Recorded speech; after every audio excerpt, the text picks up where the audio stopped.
Okay. Yeah.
We have food.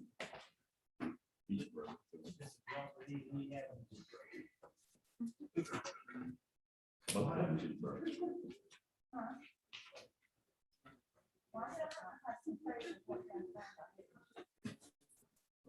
You're alive.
Crazy.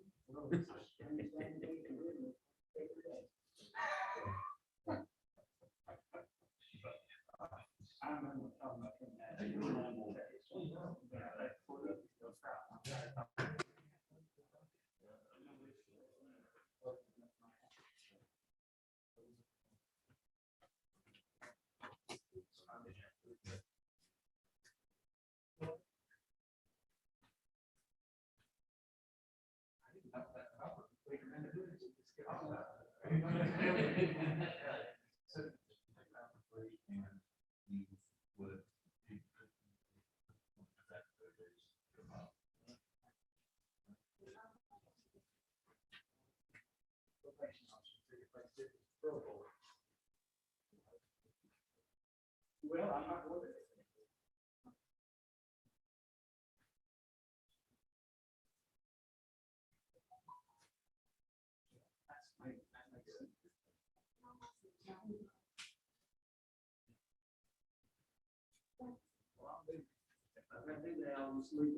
I didn't bring my top. No.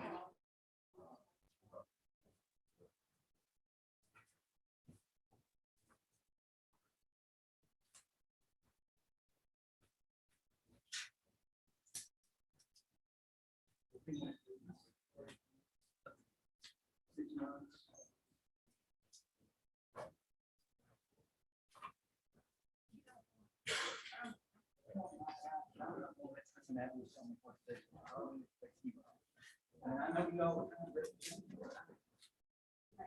I've got 70 things to do.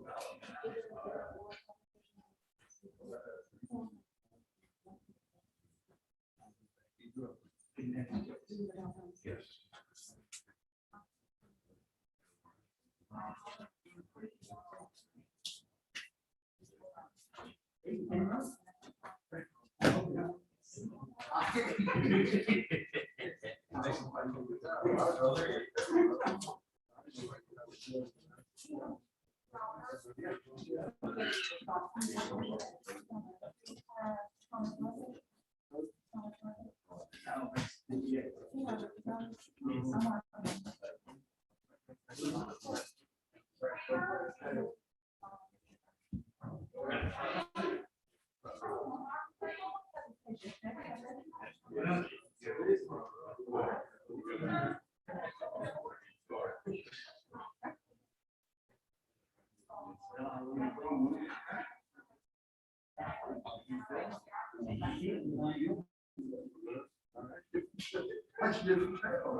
Okay. So that's gonna help.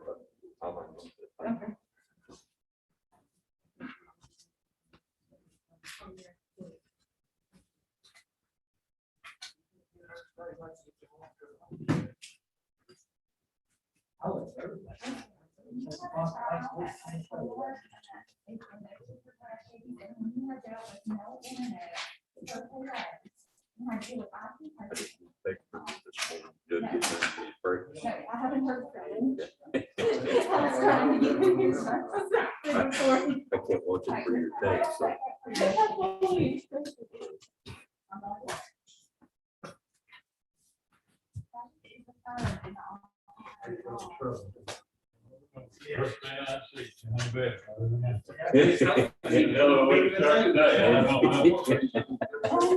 got one thing.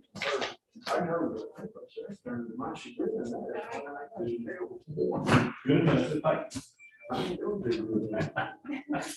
What's it? Well, their officer said my screen and everything like that.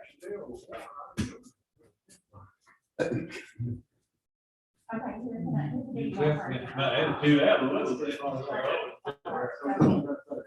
Hey, you have better. Barely here. These days just kill me. Get better. I can't even get prepared Monday through Wednesday. It's not like that.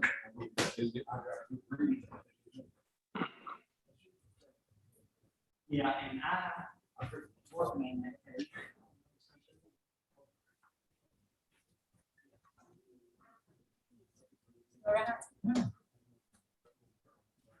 Big guy. It is.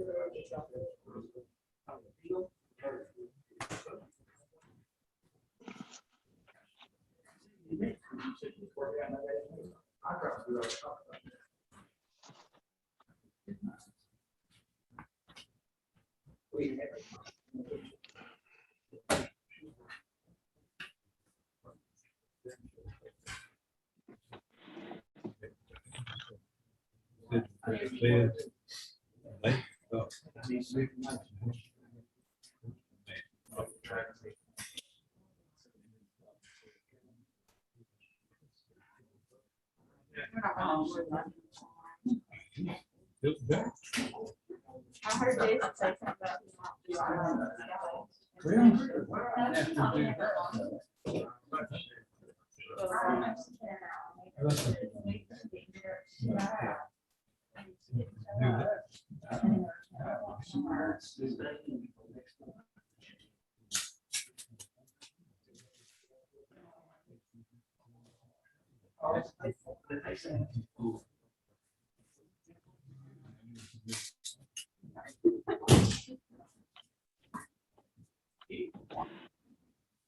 No, I don't think she is. It's separate for, Oh, okay.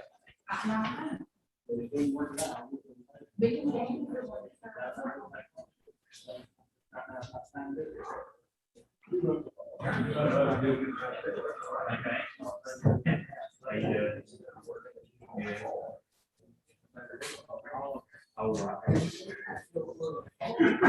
All rise. Court's now in session. Honorable Judge David Williams presiding. Please bow with me for a moment of silent prayer. Thank you. Everybody be seated.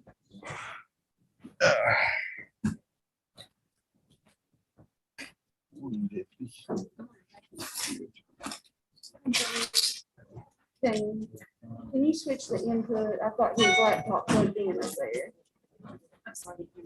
Can you switch the input on the, I've got it plugged into his computer, so that way there's no more run through the. Did you need Kim's? I'm sorry. Hers. No, I think if we can get the input run through his like that, that's how Jessica does it in first.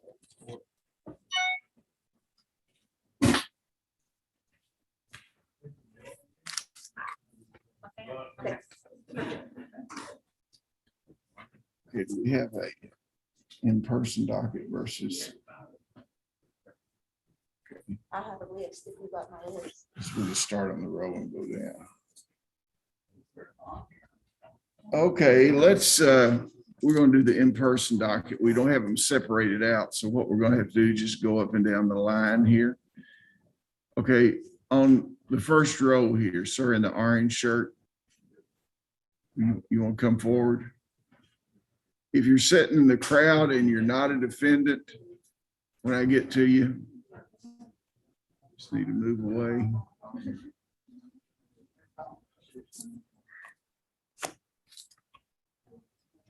Could you identify yourself, sir? And identify yourself? Pardon?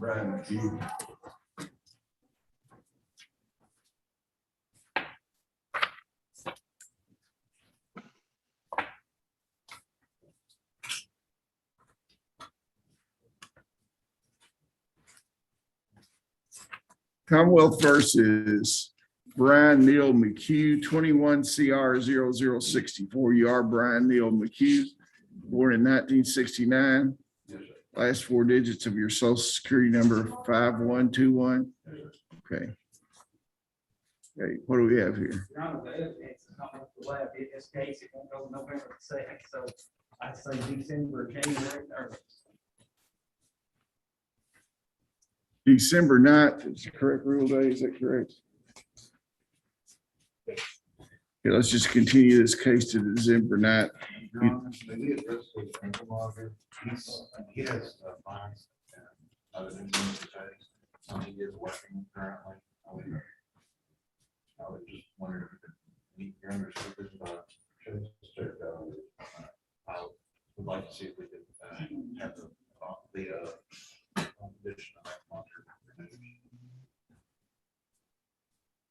I don't have a problem with it because this case is evidence went to lab a long time ago. Okay.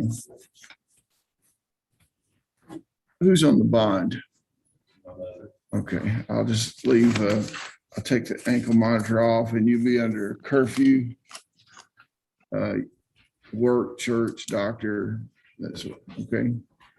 Okay, thank you very much. Make sure I sign an order on it. Sir? Front row? Yeah. Are you a defendant? It's not fine. Give us a minute. I need to go through this. Yes, I would. Okay. Next row here, sir, on the end. Come on around.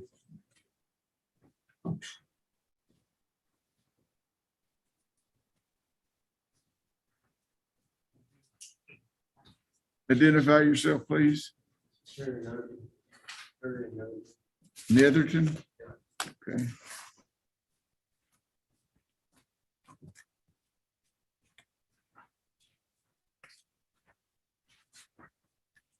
Is it Taryn? Commonwealth versus Terran Netherton, 21 CR 0090. And is there another case? Too? No, okay, just 2 pages. Are you Terran Netherton? You born in 1997?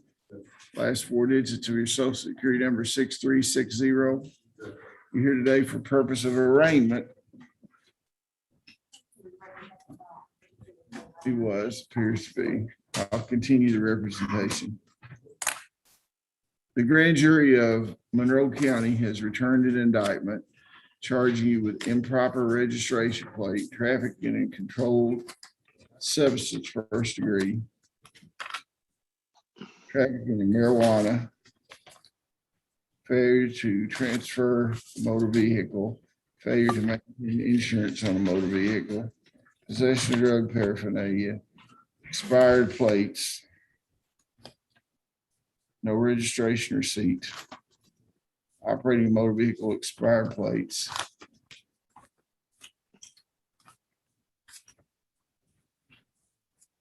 Counselor, do you acknowledge the identity of your client, receive the indictment, waive formal reading and arraignment, enter a plea of not guilty, reserving all pretrial motions? Yes, Your Honor.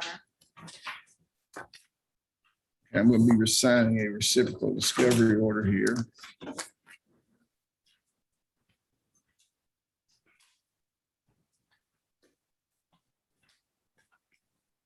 Any complaint about this gentleman's bond? Okay, we'll next be here. You have a negotiation day set up? Yes, November the 5th. November the 5th. Okay, you'll be here, come back to courthouse on November the 5th at 9 a.m. to negotiate your case. And your next court date will be November the 10th. Both of those are a condition of your bond, okay? Okay.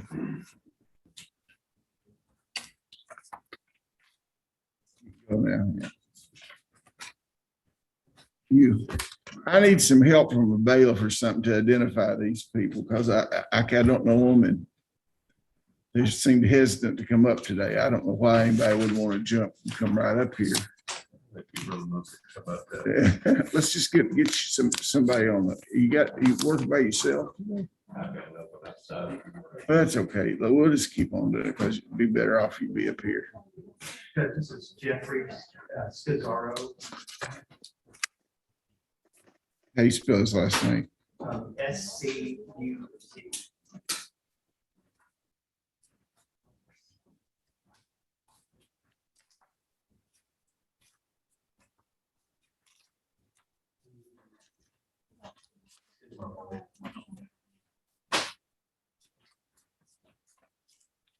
Commonwealth versus Jeffrey Scazzaro, 21 CR 00101. We're here today for the purpose of arraignment. The grand jury of Monroe County has returned an indictment charging you with no expired registration plates, failure of owner to maintain required insurance, drug paraphernalia, trafficking marijuana, first degree possession of drugs, controlled substance not in the original container. You understand those charges? You understand those charges? Yes, sir. Okay. Acknowledge receipt of the indictment, waive formal reading and arraignment, enter plea of not guilty, reserving all pretrial motions. Yes, sir. Okay, I'm signing a reciprocal discovery order, which means the Commonwealth will give your attorney the evidence having the case to prepare for your defense. You'll be back here on November 5th at 9 a.m. to negotiate your case and November 10th for your next court appearance. Both of those are conditions of your bond. You understand that? Yes, sir. Okay. With the court ruling, he's got, I think, 2 bonds, one for district court, and he posted one for circuit court.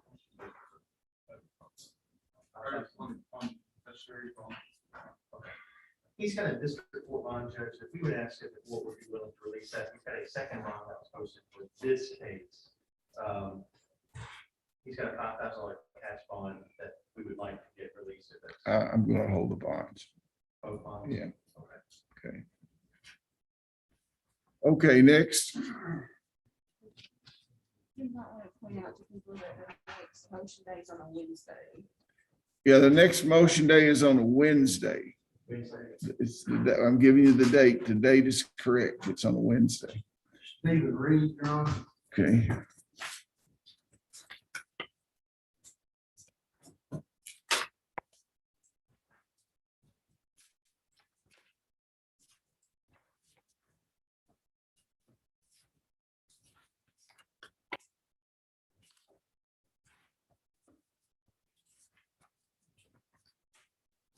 Commonwealth versus Stephen Reed, 19 CR 0070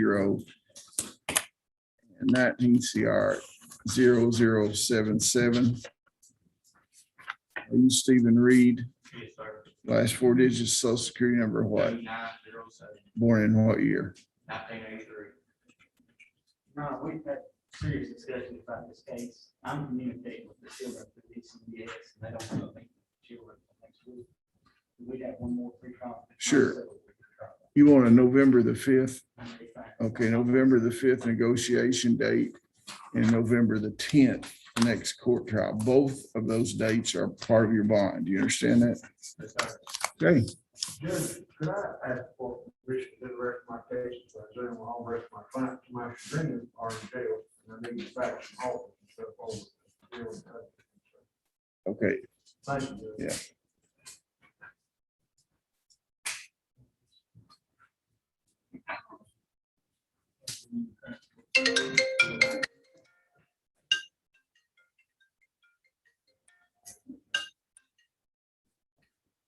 Got an attorney on here, excuse me.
So you're gonna do one bullet.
Hey, what's your client's name? Clint Rowe, Your Honor. Rowe? Yes, Your Honor.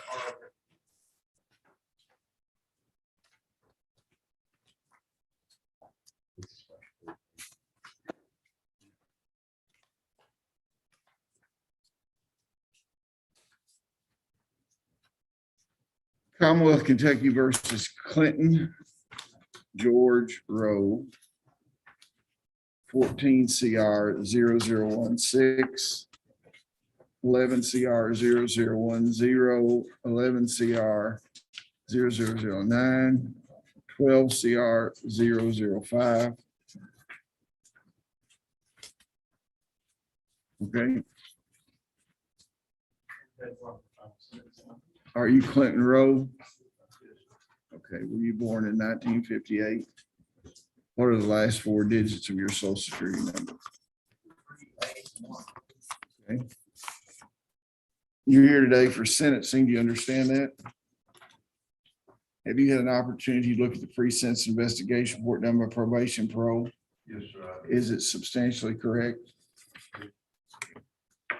Is there any reason that this gentleman should not be sentenced today? No, Your Honor.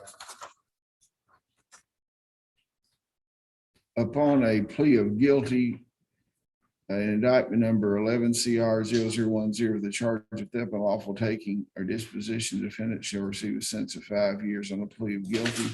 And 11 CR 0009, possession of controlled substance, first degree methamphetamine, the defendant shall receive a sentence of 1 year upon plea of guilty. On 12 CR 005 for the charge of manufacturing methamphetamine, defendant shall receive a sentence of 10 years.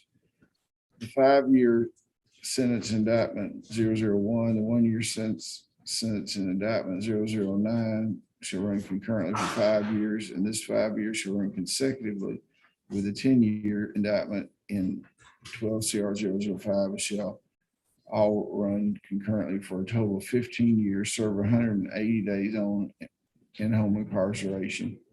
In addition to the jail time that he's already served, for which he shall receive credit.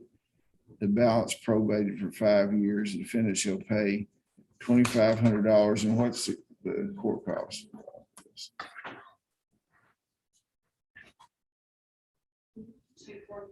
$245. Now, does he need some time to pay this? Judge, can you give me 6 months? Well, I'll say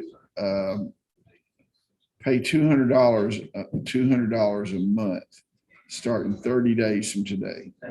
Okay. And you should be, you're on active supervision until all restitution and fines are paid. Okay. Okay, thank you very much. Probation parole officers over there. Who's next?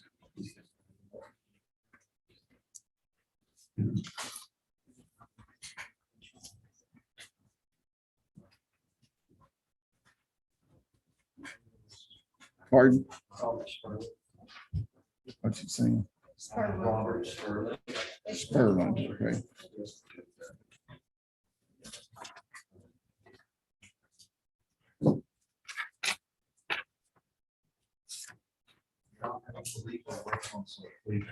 Wait just a second. Commonwealth of Kentucky versus Robert Scott Spurlin, 20 CR 0052.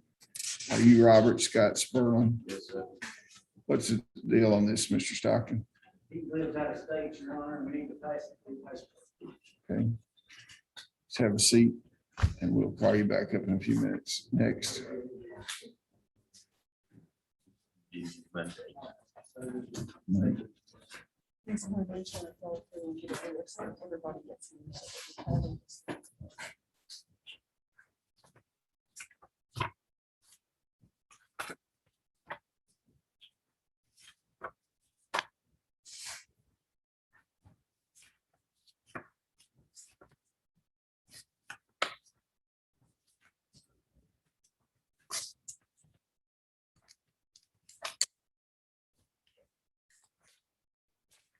Kentucky versus Jimmy Dale Mundy, 21 CR 0010. Mr. Mundy, what are the last 4 digits of your social security number and your year of birth? Okay, you're here today for the purpose of arraignment. You have a right to remain silent. Are you represented by counsel?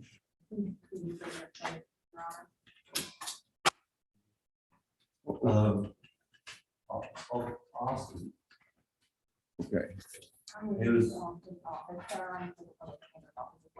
okay. Well, I'll continue that appointment. I'm going to read the charges against you. You have a right to remain silent, okay? Commonwealth of Kentucky versus Jimmy Dale Mundy. Failure to use a seatbelt, failure to eliminate the registration plate, operating motor vehicle under the influence, possession of drug paraphernalia, and traffic and controlled substance. You understand those charges?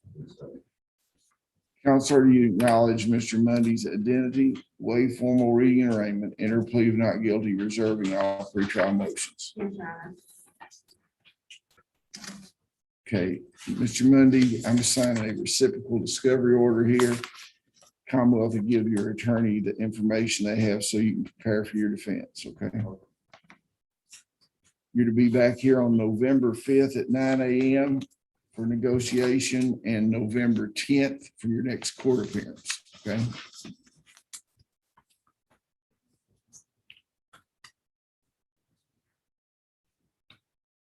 Judge, we just want the court to be aware that we can know this bill as an outpatient for him. I was making some efforts there for our. It's a good thing. Identify yourself, please. Mason Kilman. Mason Kilman. Kilman.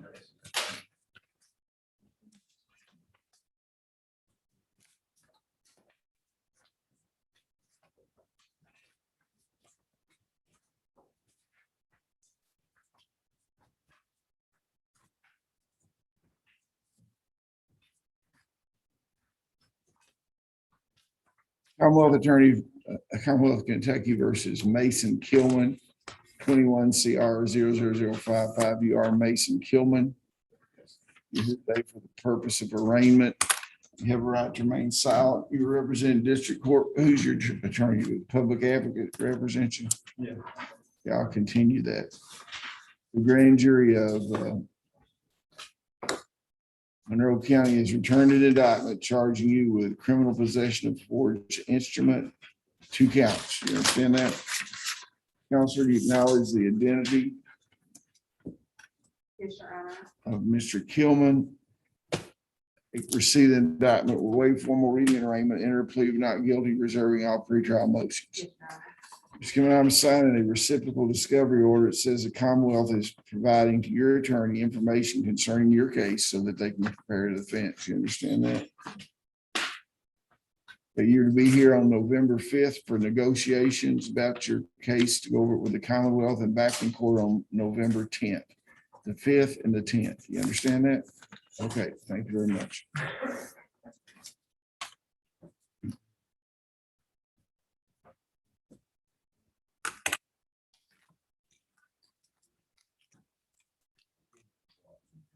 Watson, thank you so much.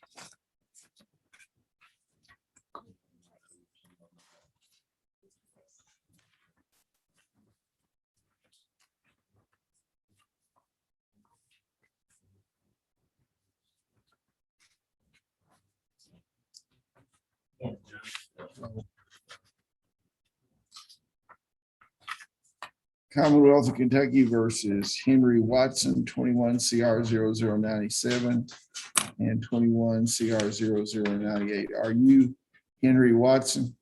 We'll probably need the auditory. I acknowledge that. You are Henry Watson. Well, I've got to get him where he can hear here.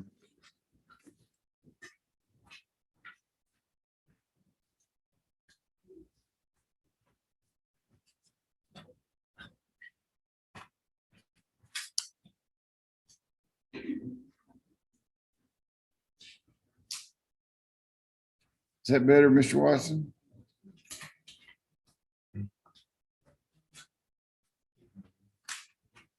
How about that? Is that any better?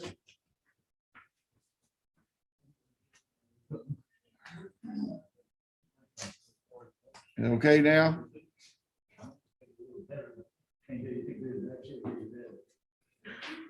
See if one of the other ones is working there. Okay.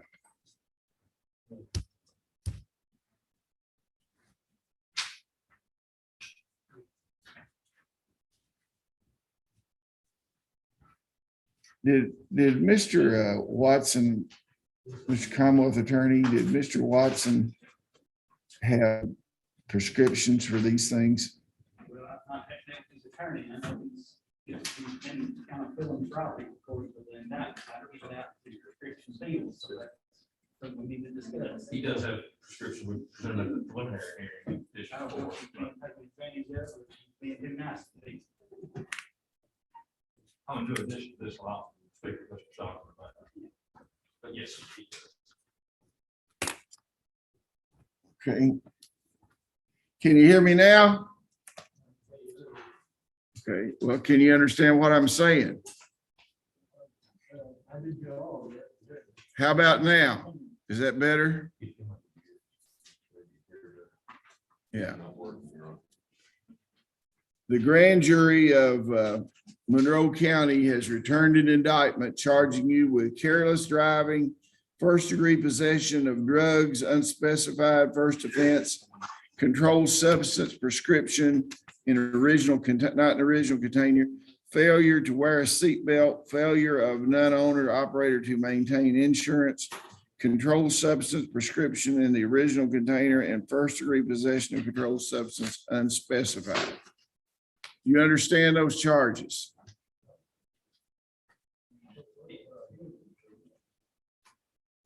I can acknowledge his identity way from where he just, I think he said he acknowledged that.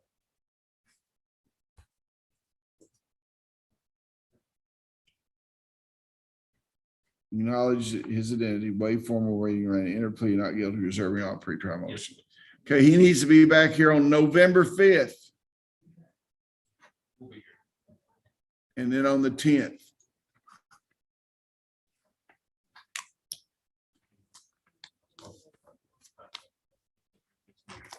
We have an interpreter here. Is that like interpreter? I'm not solid. Okay.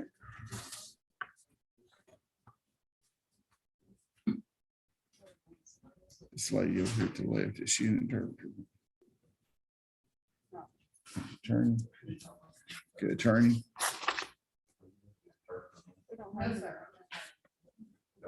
I thought we were supposed to have an interpreter here somewhere.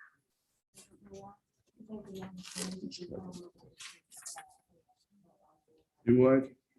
I've seen some show up in Zoom rather than person because it's showing up on Zoom instead. Okay. Sorry, we've had a little bit of that problem. Okay, what's your name?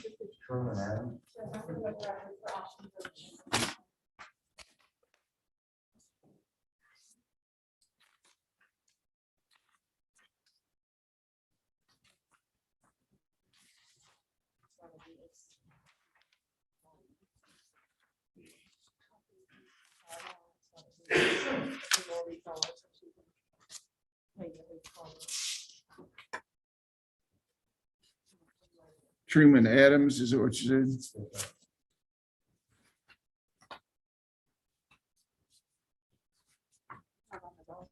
No. Sorry, Aaron. I don't have Mr. Adams on the docket. Do you have him? They said they filed some motions, I left at 3 o'clock yesterday, so I've not seen it. They call it three, though, it's not. Bottom as soon as I can get it finished, Your Honor. So relatively recently, I thought we were having a deal, but it fell there, so. But,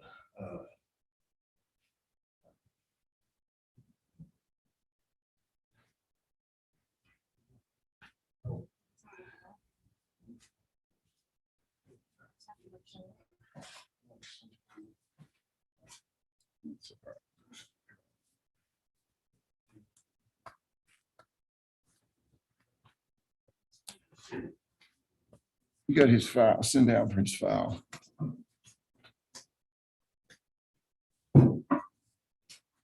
was bill particulars, a motion on mask and, Motion, what? about face mask during trial. Trying to pull it.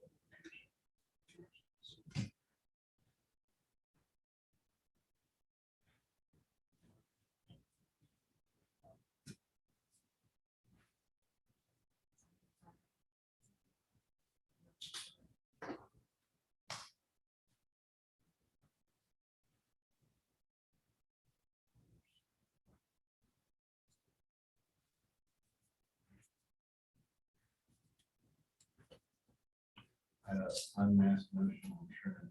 This was one of the motions. The essence- I can't hear what you're saying, man. I had a unmasked motion for Sherman Adams. It basically is going to lie. We need to have her. Well, we need to put all trials off until we can't have them without a mask. I read I've read motions like that. Very, I don't see why we shouldn't shut the entire Justice Center down. Do you, Mr. Hunley? No, it'd be all right. Yeah, Maybe I think come back that's- in think June and that's- July. well taken, So This takes the trial Tuesday. this coming Tuesday, Yes. Yeah, we'll see you there. you, and I also thought, You hadn't filed anything. You filed something yesterday at 4:30. You're not even on the docket. So I'll see you. This is a very simple case, that they have complex that Okay. would require any in-depth. I mean, what else do you have besides the mask? Your mask thing is denied. yes, Your Honor, I also, Put that up over your nose, your mask, as a matter of fact. Okay, thank you. also, did a bill of particulars. Well, this is too close to a trial here. Now, we've had discovery and in this reciprocal discovery order, it applies a process that's be used if you don't have discovery applied to you. So I'm going to deny that. And what's your other motion? A motion to amend the charge of assault, second to, Well, I haven't heard the evidence on that. I don't know. We can handle that at trial. all right. Okay, see you on Tuesday.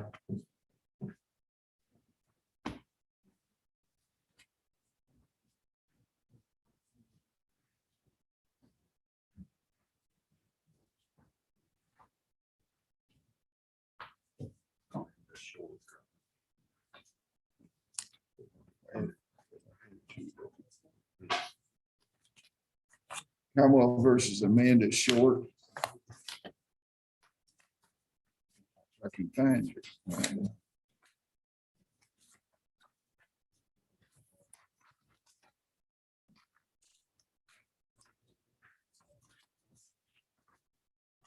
Commonwealth versus Amanda Short, 18 CR 00100. Are you Amanda Short?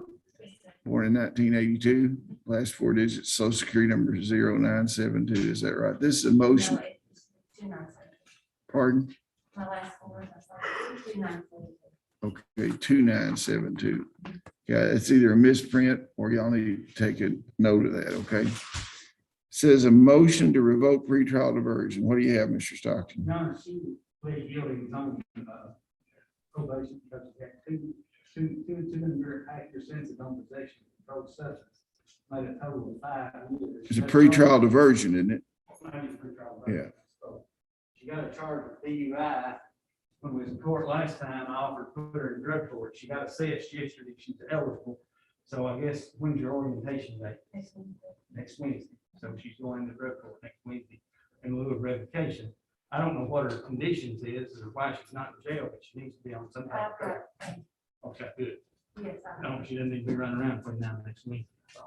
Could you pass a urine test today? Yeah. Okay. Well, I'll take your word for that. Okay, but if you're lying to me and you come back in next week and you're dirty, it's not going to be good for you, you know? Okay. Good luck. You can go.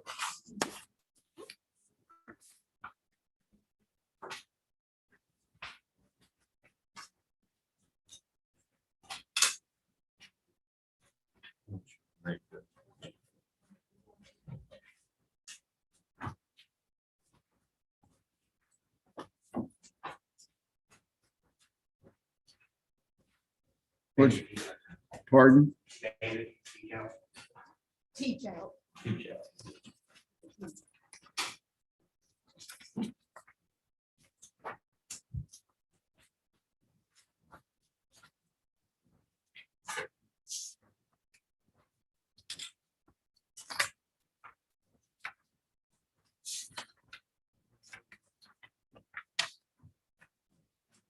Starts with a P.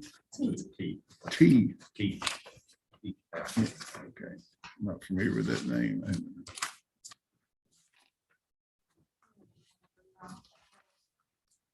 What? I got it now. These masks make it hard for me to bring out these first syllables. Commonwealth of Kentucky versus David Teachout, 21 CR 0095. Are you David Teachout? Born in 1983. Last four digits social security number is, okay. You're here today for the purpose of arraignment. The grand jury of Monroe County has returned an indictment charging you with possession and controlled substance, first degree, drug paraphernalia, operating on suspended, revoked, and failure to have insurance. You understand those charges? I'll continue to appointment of Office of Public Advocacy. Counselor, do you acknowledge the identity of your client, receive the indictment, waive formal reading and arraignment, enter plea not guilty, reserving all pretrial motions? Yes, Your Honor. Signing a reciprocal discovery order says that Commonwealth will provide your attorney information concerning your case, help you prepare for your defense. Just has provided that. If she needs more, she'll file a motion on it. You'll be back here on November the 5th for a conference, and November 10th is your next court date, okay? Michael Brown. Brown? Yes. Okay.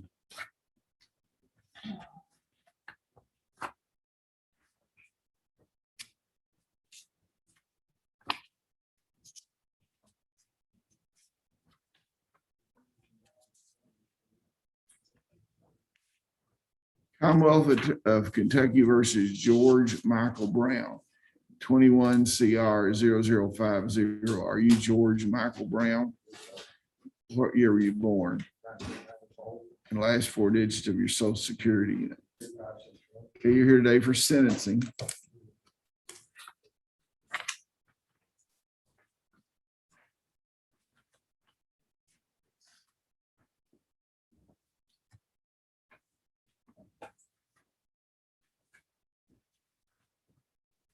If you had an opportunity to look at the pre-sentence investigation report done by probation and parole, you find it to be substantially correct. Is there any reason this gentleman should not be sentenced No, today? Your Honor. On plea of guilty to possession and control of substance, defendant shall receive a sentence of 3 years, probated for 5 years. The defendant shall enter and complete the Monroe County Specialty Program. Has he been admitted to drug court yet? Okay. Time shall credit for time served. What are the court costs in here?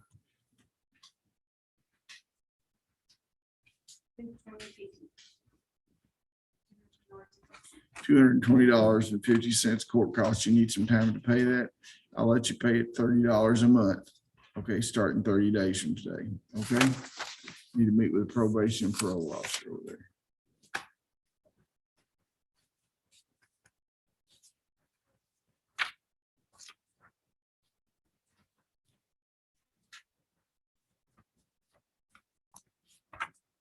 What's your name, sir? Josh Smith. Okay.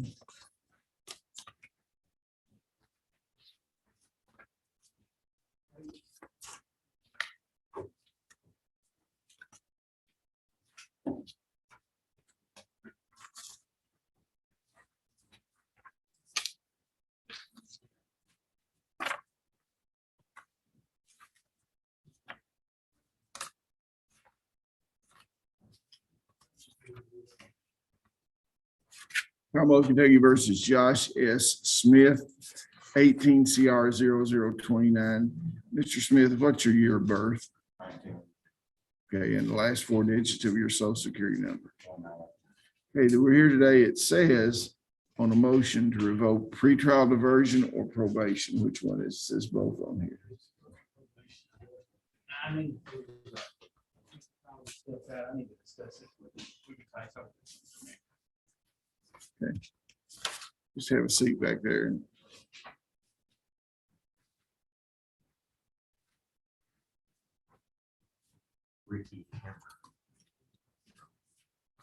Commonwealth of Kentucky versus Ricky Hammer.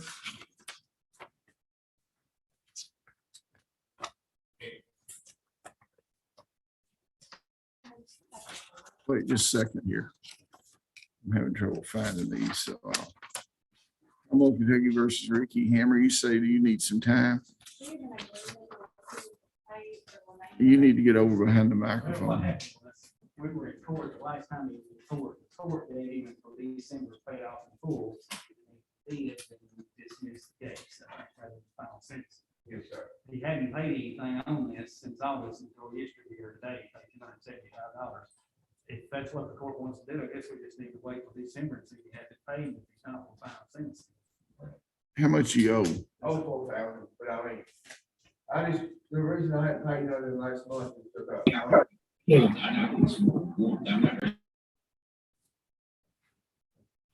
I moved from Barry County to Macon County, so I had to, deposit and rent.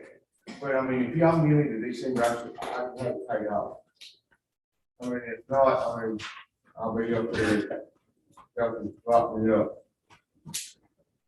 But I mean, I can have it paid off by December. That's what the court, what you originally told him, so I'm not gonna. December 9th. Yes, sir. Don't let me down. Yes, sir. Okay.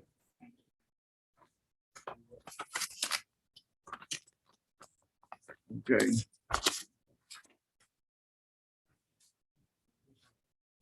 Okay. Oh, gosh, we have to log that back.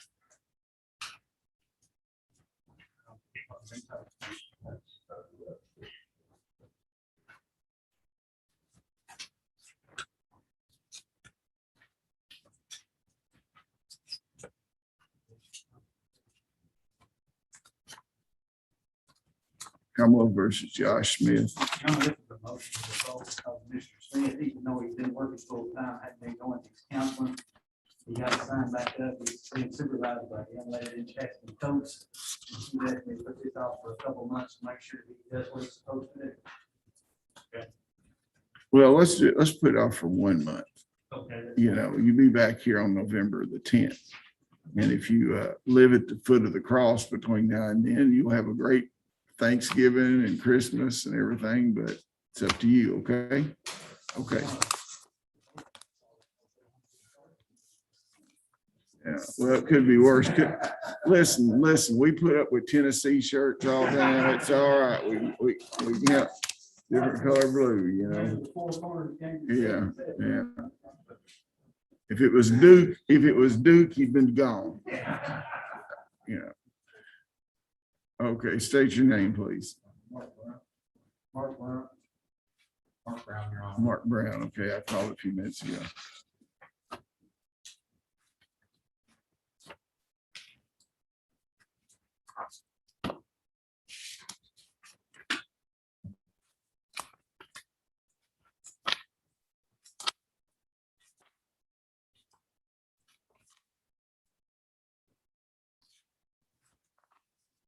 Commonwealth Kentucky versus Mark Brown, 21 CR 0034. Mr. Brown, what's your year of birth? Okay, and the last 4 digits of your social security number? Okay, you're here today for sentencing. Do you understand that? You had an opportunity to look at the pre-sentence investigation report done by probation and parole. Is it substantially correct? Okay, is there any reason this gentleman should not be sentenced? Want to plead guilty and indictment number 21 CR 0034 for the charge of traffic and controlled substance. Defendant shall receive a sentence of 7.5 years, probated for 5 years. He shall be referred to the social service clinician following and all other recommendations.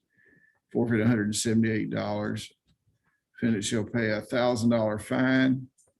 What's the court cost? $275.50. Total of $1,275.50.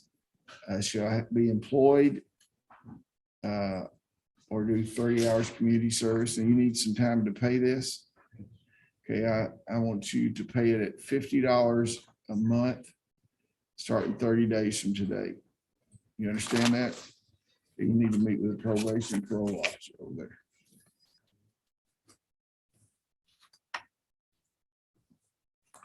That was 21 CR 0038 and 21 CR 0034.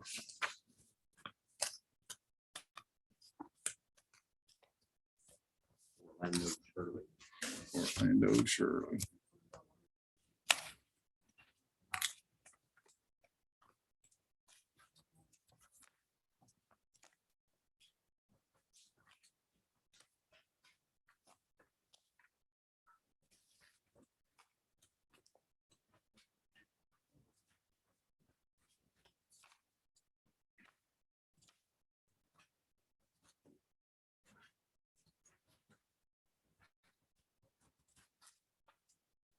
Commonwealth of Kentucky versus Orlando Shirley, 21 CR 0096. Are you Orlando Shirley?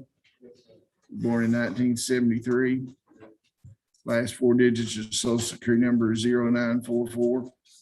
You're here today for the purpose of arraignment. You have a right to remain silent. Grand jury, Monroe County's returned an indictment charging you possession of a controlled substance in the first degree, possession of marijuana, possession of drug paraphernalia, and public intoxication. You understand that? Okay. Counselor, do you acknowledge the identity of your client, receive the indictment, waive formal reading and arraignment, enter plea of not guilty, reserving all pretrial motions? Yes, Your Honor. I'm signing a reciprocal discovery order, Mr. Orlando, that where the Commonwealth's going to give your attorney information to help you prepare for your case, okay? You'll be back here on November the 5th at 9 a.m. to consult with them all, and November 10th for your next court hearing, okay? Okay, thank you.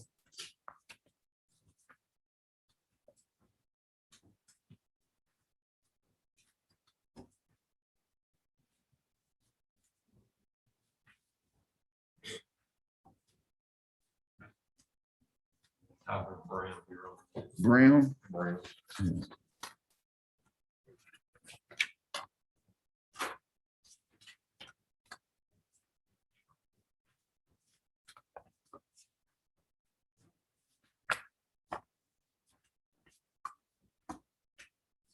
Tyler Brown, is that right? That's correct.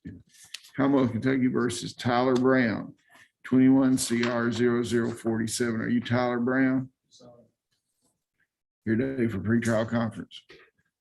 He is being indicted in the case today, so we're just gonna have him show up on the. yeah, and I'll have the discovery ready. So you might proceed by information on this charge. I want to go ahead and give Mr. Robinson the discovery. We can't settle it, feel we might get a trial date, because this is the one. We had a possession trial set when Mr. Austin got sick and we continued, so he needs to get ready to enter a plea next time on the 10th or do a trial. Has he had charges since then? No, this was about the same time. Okay. November 5th for negotiations. The next court date's November 10th.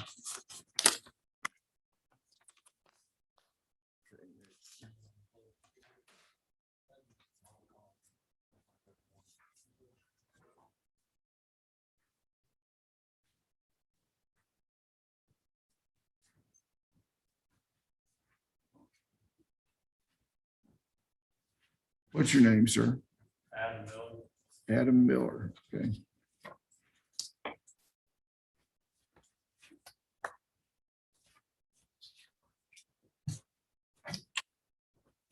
Commonwealth of Kentucky versus Adam Miller, 21 CR 0002. Mr. Miller, you're here today for sentencing. Have you had an opportunity to look at the pre-sentence investigation report done by probation and parole? Yeah. Do you find it substantially correct? Who is his attorney? Who? Johnny Bell, are you on the line? I just sent him the Zoom link. They just requested it. Yeah.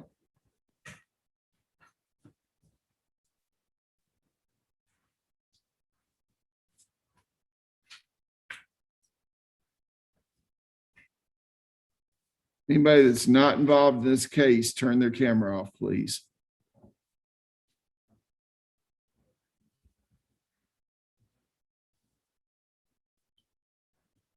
No good deed goes unpunished here, for sure. Yeah.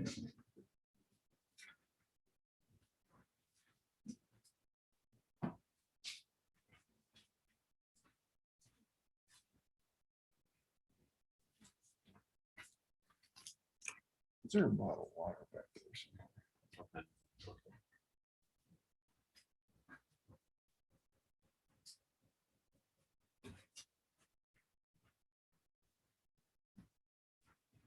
Go back and have a seat on the front row there. Okay. Next, yeah.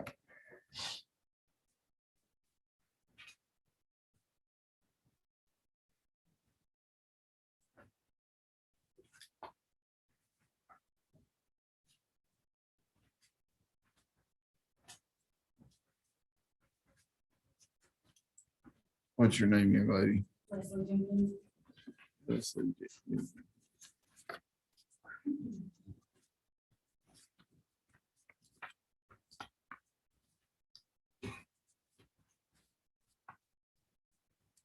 Thank you so very much. Appreciate it.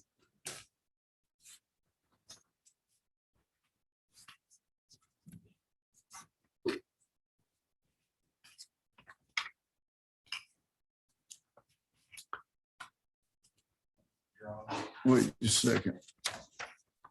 Commonwealth Kentucky versus Leslie Jenkins, 21 CR 0049. Are you Leslie Jenkins? Yes, sir. What's your year of birth? 82. Last four digits of your social security number? 0565. Okay, you're here on a pretrial conference. What do you have? Well, we have motion to plead guilty. I want to bring to your attention, I wasn't sure if she needed to be in here. Not, they signed it when I was sick. I believe it's done by Warren.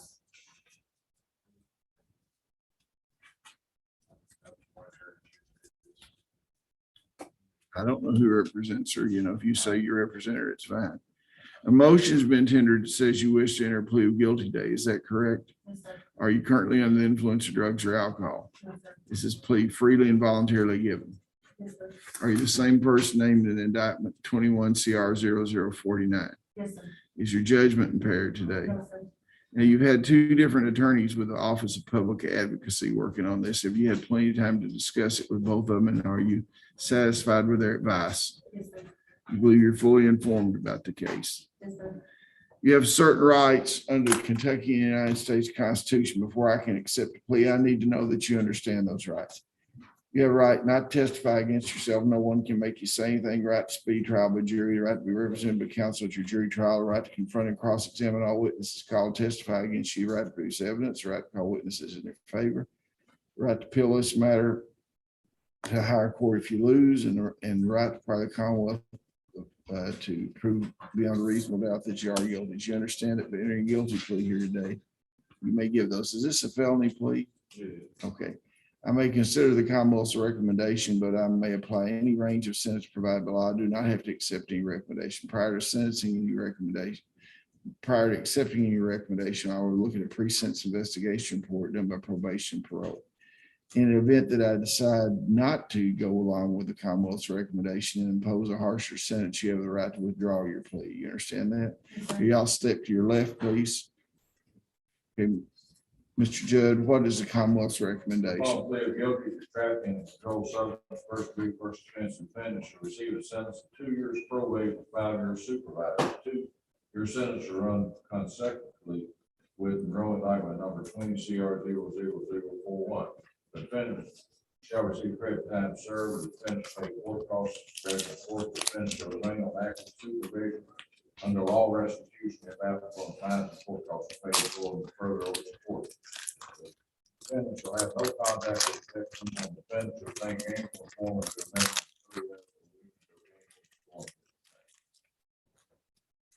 Is that what you agreed to? Yes, sir. Has anyone, including your attorney, offered you anything? No, sir. Okay, you realize that by entering this plea, this is another felony conviction that can be used against you to enhance your sentence under persistent felony offender law. Do you understand that? Yes, sir.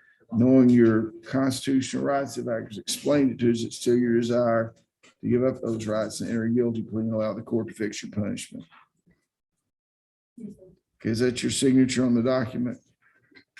Yes, sir. I'll accept the agreement, order a pre-sentence investigation report, and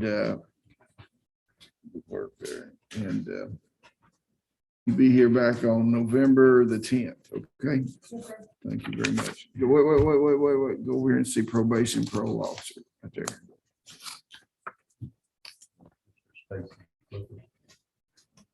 Your Honor, since I'm getting that to work. Sure. Sure. Somebody back there, you'd stand over. Next back there. What are?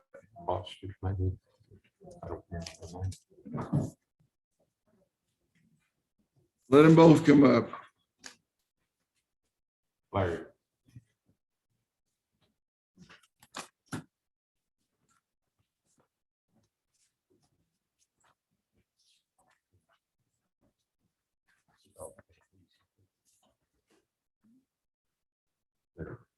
Mr. Woodman had 4 warrants. Rest him. Yeah, there's 2 more that we didn't have. Indictments were here.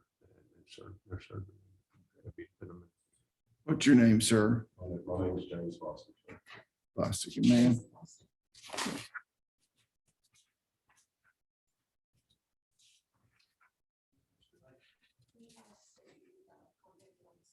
He's on his way here. He wanted to know if we wanted to hold him to the meeting. Are you okay with that? Where's the attorney? He is on his way here. He was stuck in court and sits it down. And he is on his way. Okay, just take a seat over there. Yeah. Thank you.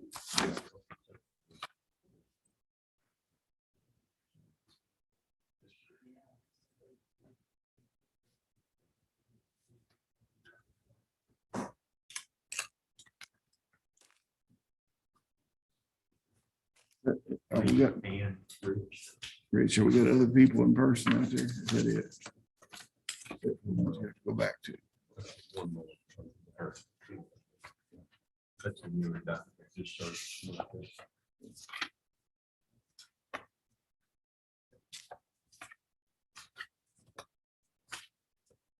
Lee and Rich, is that right?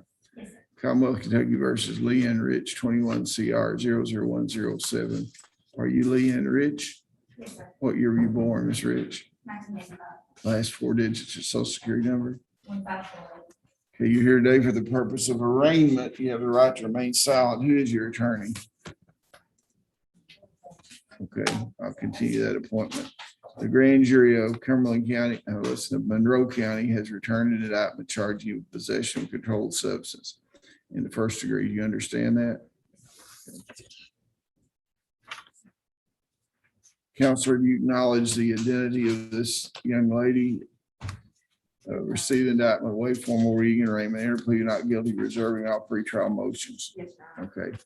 Now, Mr. Rich, I want you to be back here on November the 5th for negotiations in the case, and your next court date's November 10th. Both of those are conditions of your bond. You understand that? Yes, sir. Okay. Yeah. She's not made a bond, Your Honor. She's just been arrested this morning. Is pre-trial on there? Are y'all on? Was she on a bond? Okay. look I am. I'm on here. see if she was on a bond in district court. Hang on just a second. Let me look.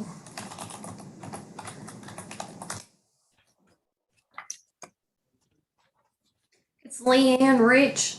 Right. I'm not showing anything for her.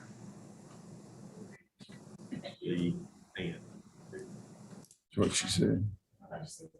It's not Leanne, is what they're saying. It's not one. The first name is really. Lee Rich. Okay, hang on. She was ROR'd on 21F78. Is that this case here? Mr. Stockton, is that this case here, the F case? Okay,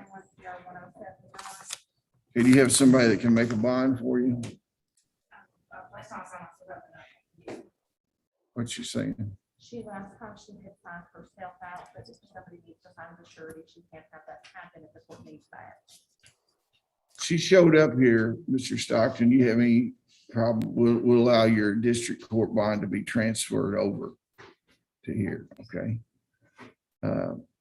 So you'll be back here on the 5th and to negotiate, and the 10th to have your next court appearance, okay?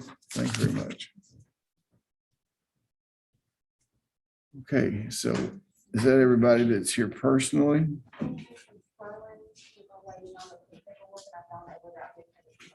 Okay.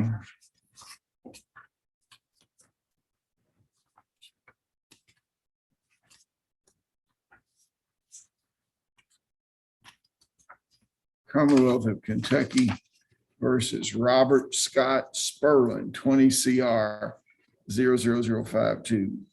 Mr. Sperlin, what year were you born? 1979, Last four digits. 2722. Okay, I understand that you wish to enter a plea. Is this a felony plea or a diversion? Okay. A motion has been tendered. Are you currently under the influence of drugs or alcohol? No, sir. Is this plea freely and voluntarily given? Yes, sir. Are you the same person named in indictment 20 CR 0052? Yes, sir. Is your judgment impaired today in any way? No, sir. Have you discussed these charges with your attorney? Yes, sir. Are you satisfied with her advice? I am. Have you reviewed the evidence the Commonwealth has against you? You feel like you're aware of all the implications involved therein? Yes, sir. You have certain rights under the Kentucky and United States Constitution. Before I can accept a plea, I need to know that you understand those rights. Yes. You have a right not to testify against yourself. No one can make you say anything. You have a right to speedy trial by jury, right to be represented by counsel at your jury trial, right to confront, cross-examine all witnesses called to testify against you, right to produce evidence, right to call witnesses in your favor, and a right to appeal this matter to higher court if you lose. You have a right to require the Commonwealth to prove beyond a reasonable doubt that you're guilty of charges against you. Understand that by entering a guilty plea today, you give up those rights. I may consider the Commonwealth's recommendation, but I may apply any range of sentence provided by law. I do not have to accept it. Prior to accepting any recommendation, I will await a pre-sentence investigation report to be done by probation parole. In the event that I do not accept the Commonwealth's recommendation to decide to impose a harsher sentence, you have the right to withdraw your plea and proceed to trial. Do you understand that? Yes, sir. Okay, Mr. Stockton, y'all want to move to your left, sir? Mr. Sperlin, you'll move to your left. Mr. Stockton, Mr. Sperling will plead guilty to possession of controlled substance, first degree, to the sentence of 3 years, probation 5. The probation will be unsupervised as long as he resides outside the Commonwealth. My understanding he lives in Tennessee, that's where he's going to remain. Okay. In the event he returns to the Commonwealth, he'll report probation parole will be supervised, he'll receive credit for time served. That he will maintain gainful employment, and all evidence in this case will be short. is that what you agreed to, sir? Yes, sir. You realize by entering this plea that this is a felony conviction could be used against you in a enhanced sentence in a future felony case. You understand that? Yes, sir. Is that your signature on there? It is, sir. What are the court costs?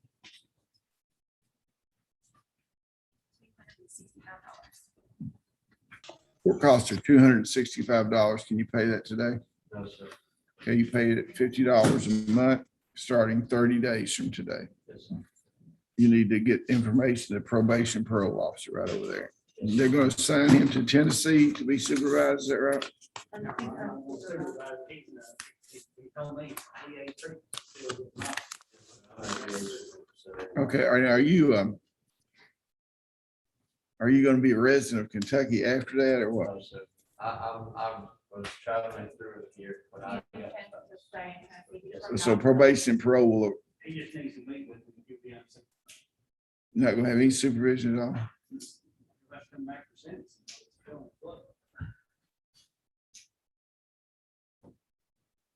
Okay, well, we see you November 10th. Yes, sir. Okay.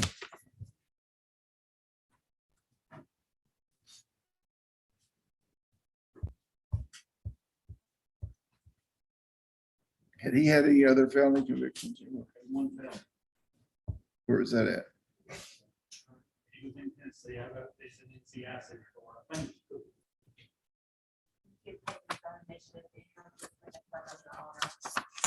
Well, what I'm wanting is you think he's eligible for a diversion Even on the out of state felon? Last 10 years. No. Would you take another look at that and see, I okay? know, Your Honor. Mr. Bell called, I'm gonna cover for Adam Miller. He won't call. Well, he doesn't have any clients left here. You couldn't be covering. He's got Mr. Miller. Well, I know, but are you calling Mr. Bill a liar? He told me he had no other clients here. Oh, right. He tells me he forgot. Oh, well, now that's the best excuse I ever heard right there. It's a pretty honest thing, you know. Have his client come up.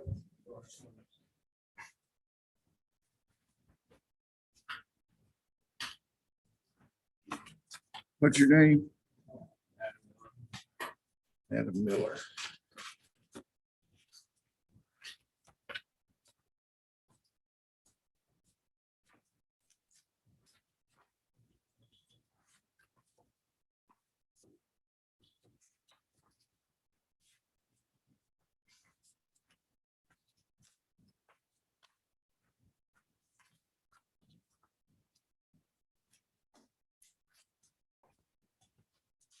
Cromwell versus Adam Miller, 21 CR 002. Are you Adam Miller?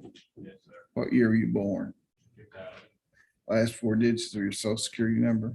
7308. You're here today for the purpose of sentencing. You understand that? Have you had an opportunity to look at the pre-sentence investigation report done by probation and parole? Is it substantially correct?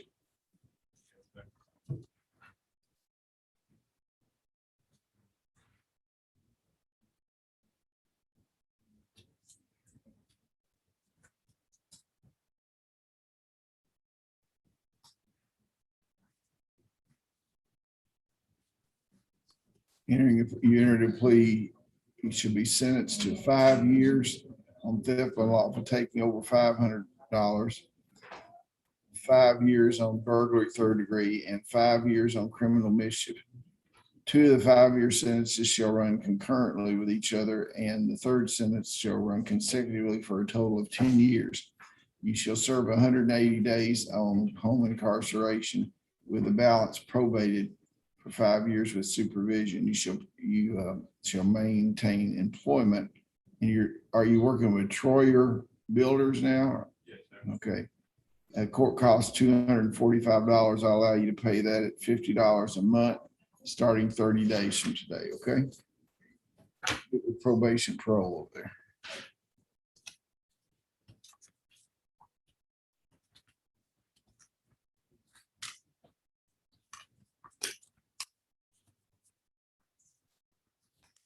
Okay. That take care of everybody that's in custody, I would think. Do we want to go? We have a lot of people that aren't here. I don't know.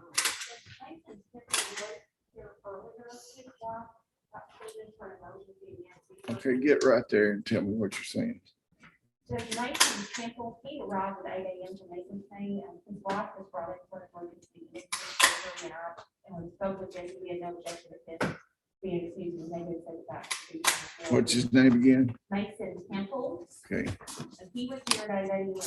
Okay.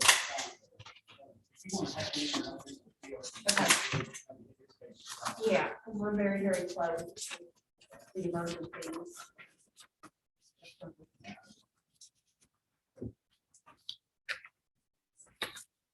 so we find him here.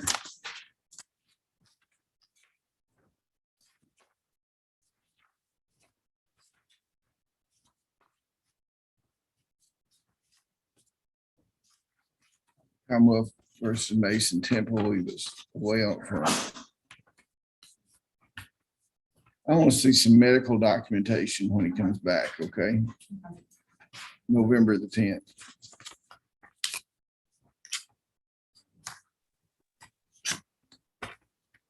Okay, we have Barry, how many people we have in Russell County? Russ, We probably have 1, 2, 3, 4, 5, 6, 7, 8, 9 out of custody. so we'll just get to them later when we call our cases. When we get through all these, when we do all these people in custody, whoever we have left, we'll call, okay? We're gonna get into jail now. when we get to Marion County, we take up Shannon Place, Mr. Lynch is here. He's wanting to grab back the money, so I don't know what comment, and I understand nobody likes violating federal law. Yes, sir. Well, wait a second.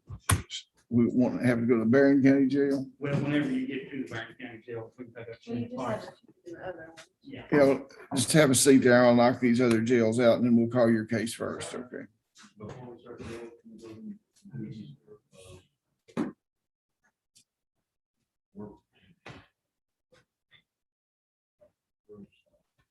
What are you gonna do with him? he wants to take a trial. Pull him around here. Where's Mr. Stockton go? Who's, Get on Zoom. I think you get ready. have him come back in here just for a second. So. What's the gentleman's name again? Stacy Flippin, Your Honor.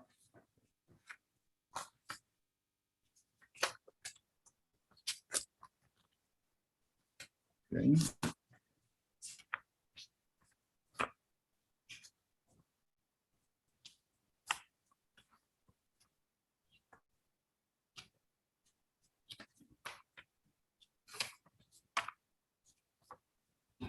That's back. Commonwealth of Kentucky versus Stacy Joe Flippin, 21 CR 0048. Are you Mr. Flippin? Yes, sir. Born 1964, Yes, sir. and last four digits 1815. Now, this is a possession controlled substance case, drug paraphernalia, and DUI. Before you got back in here, Mr. Flippin had told his counsel that he wants a trial on this.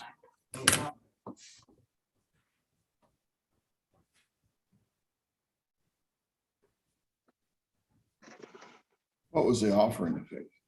It was a diversion It was a probation offer of 3 to 5 and then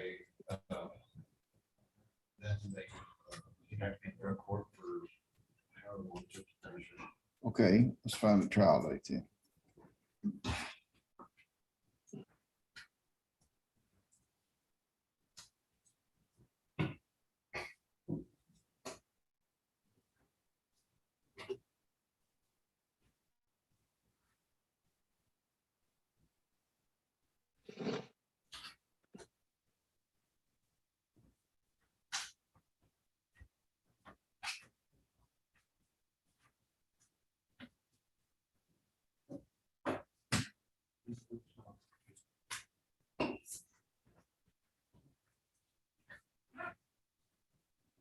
Will the Commonwealth versus Brown go in Clinton County? in January. Yeah. Unless there's some, well, I'll take that back. I've never seen a murder case or a big equal homicide case. It's never been continued doing that. So I want to go, but now whether it will or not, it's another issue. Once you read the other, that's something. It's probably racist. We've already had. I know, that's all. Okay, So it's my intent to try that case. okay.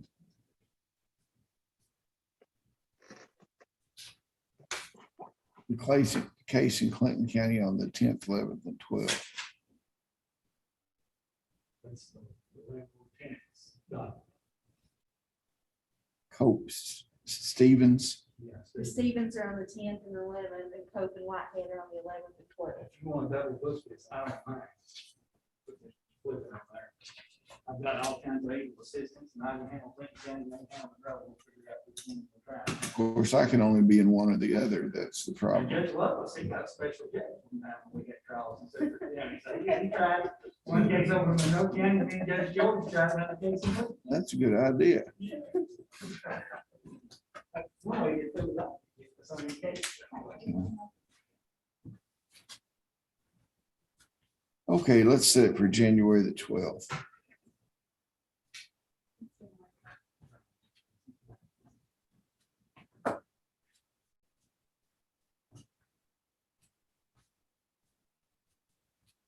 Let's ask for a special judge.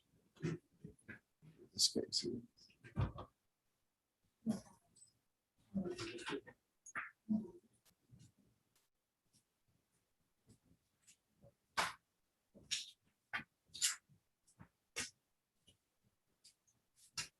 Now, that's on a Tuesday. And there's district court here. Let's set it on the Hold 10th. on. Set it for January 12th? Yeah, January 12th on a Wednesday. okay. January 12th, that's. Yeah, let's do it on the 12th.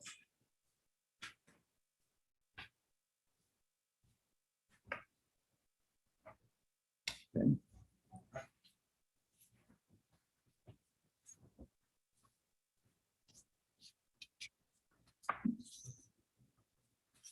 Does that take care of all the in-person? Except these two folks that are waiting for their turn. Let's go to the Russell County Detention Center. Carrie Johnson. Carrie Johnson. Kerry Johnson, Russell County Detention Center.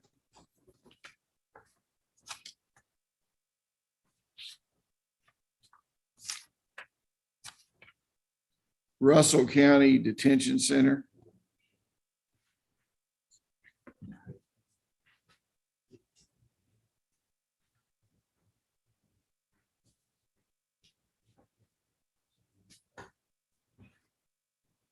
You want to text Russell County, see if they're there.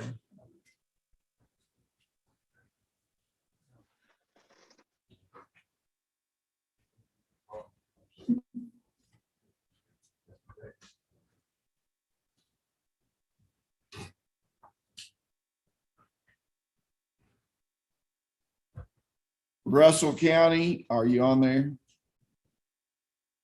She the only one we got over there? Yes. Okay, let's go back to Barron County. Russell County gets on the line. We have it there. Got a, I don't see a Dare County. Wait, how many we have in there? One. I'm gonna go to Adair County instead, excuse me. Adair County. Now, it will be in a few years. Adair County.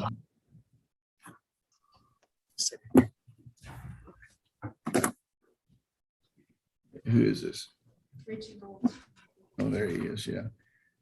Commonwealth Kentucky versus Richie Lawson. That's my client, Judge. This is Bruce Brown. This hospital is also there. Representing Mrs. Cunliffe.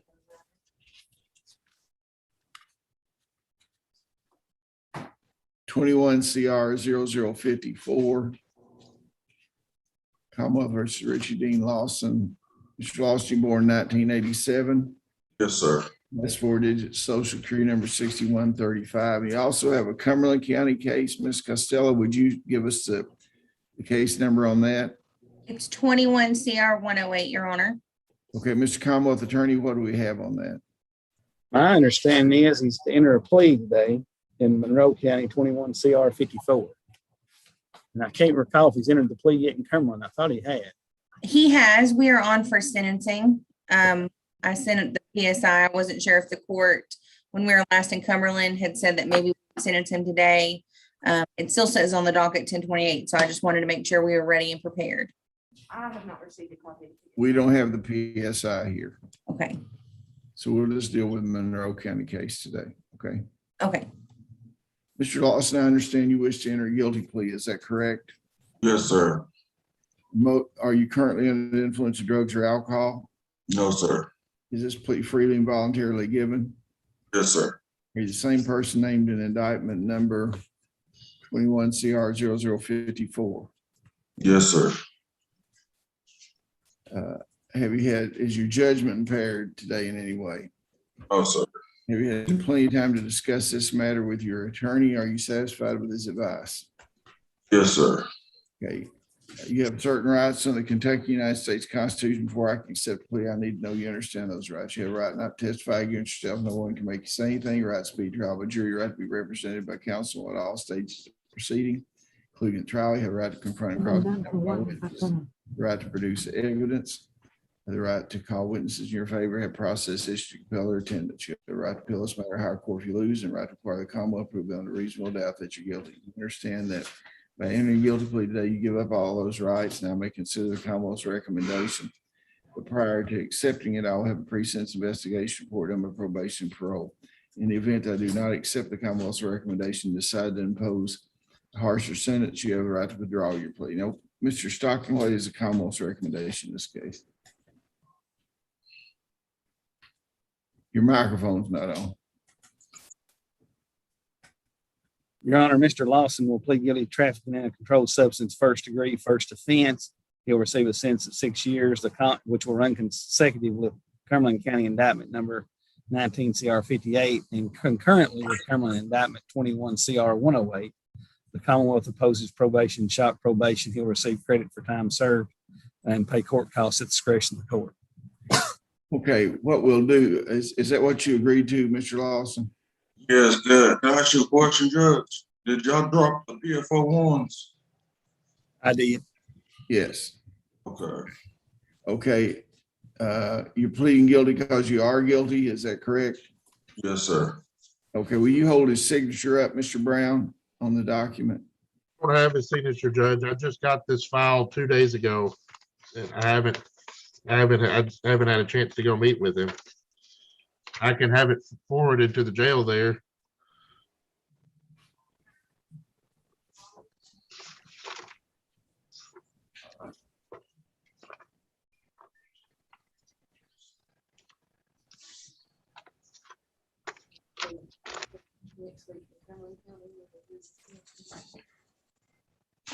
We're going to schedule Mr. Lawson to be in Cumberland County next week to enter a plea.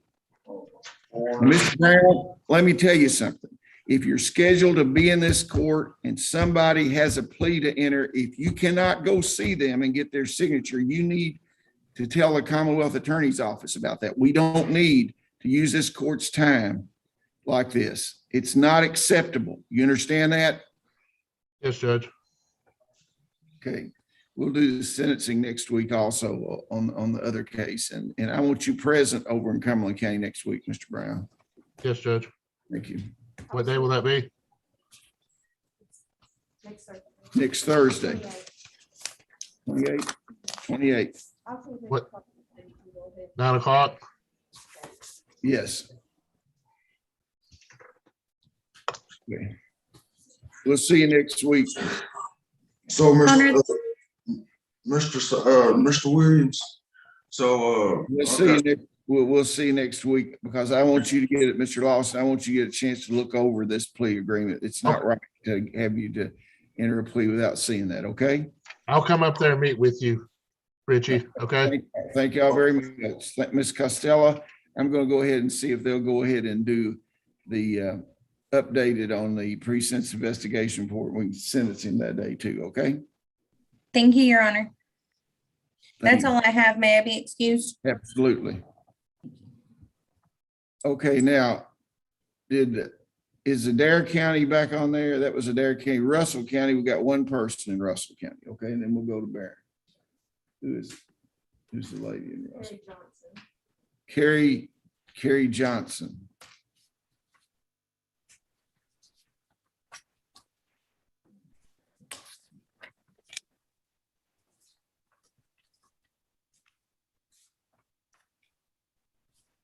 Commonwealth of Kentucky versus Carrie Johnson, 21 CR 0014104. Are you Carrie Johnson?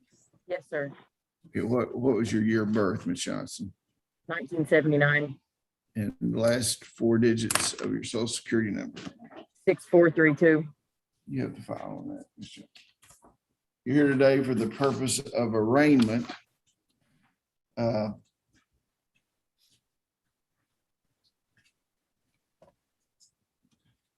Does she have another pending case here? He does, Your Honor. This is kind of a superseding This is indictment. 21 CR 0073, and this is 104 superseding indictment. Is that correct, Mr. Stockton? Yes, Your Honor. Okay. The grand jury of Monroe County has returned an indictment charging you with trafficking and controlled substance first degree of fentanyl. You understand that charge? Yes, sir. Ms. Hunter, I'm going to lay this indictment over on your table over here. Okay, thank you, Your Honor. You acknowledge the identity of this lady, received Your indictment, Honor. reading and arraignment, enter plea of not guilty, reserving all pretrial motion. And Mr. Stockton, have you done negotiation in this case? What do you Not want? under the indictment. If we can have November the 5th. We'll have negotiation on November the 5th, the next court date on November 10th, and I'm signing the reciprocal discovery order. And the Commonwealth will turn over to your attorney evidence to allow you to prepare for that conference, okay? Okay. Is there anybody else in Russell County for us? No, sir, that's all. Thank you for your cooperation, okay? Thank you. Okay, is there anybody else in Adair County for us? I need to make an announcement about a few of the jails. They're not cooperating. About who? The jails, Hardin County, Dallas Falls, we did not have advance notice. They need at least a week's notice, and so they couldn't fit us in today. Pike County, they just didn't get up there. And Simpson County needs at least a week notice. Warren County, Miss Williams makes the Zooms to the Warren County Jail. It's out of the office today, so Warren County will not be doing any Zoom hearings at all today. They cannot resume until she's back in the office tomorrow. So Barron County is all we have left, unless Pike County decides to join us. Okay. Well, all those people in jail, and if they want us, if their attorneys don't object, we'll continue all those cases till November 10th. Could you identify the cases, Mr. Stockton, that you want them to be here for negotiation on, the people that were in Hardin County, Pike County, and who else? Simpson. Warren. They're not, we say have to give them a week's notice, so we'll give them some notice. I don't see any reason why we should wait to next month. We can give them a notice some other date to be there. So you kind of take. Really, Mr. Austin and I have discussed Brittany Carnes. We can put that one on for the November 5th and 10th date. Hardin County's a revocation, so we can handle it. We'll make sure they're notified. Okay. Okay. Okay, let's go to Barron County. Will you pull those open? Barron County. Who are you here with, sir? That way Robert will have notice to be there. I know, who are you, who's the person's case you won't cover? Okay, Commonwealth versus Shannon Clarkson.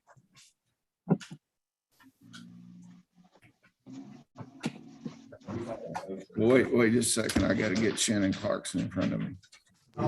Barron County Detention Center.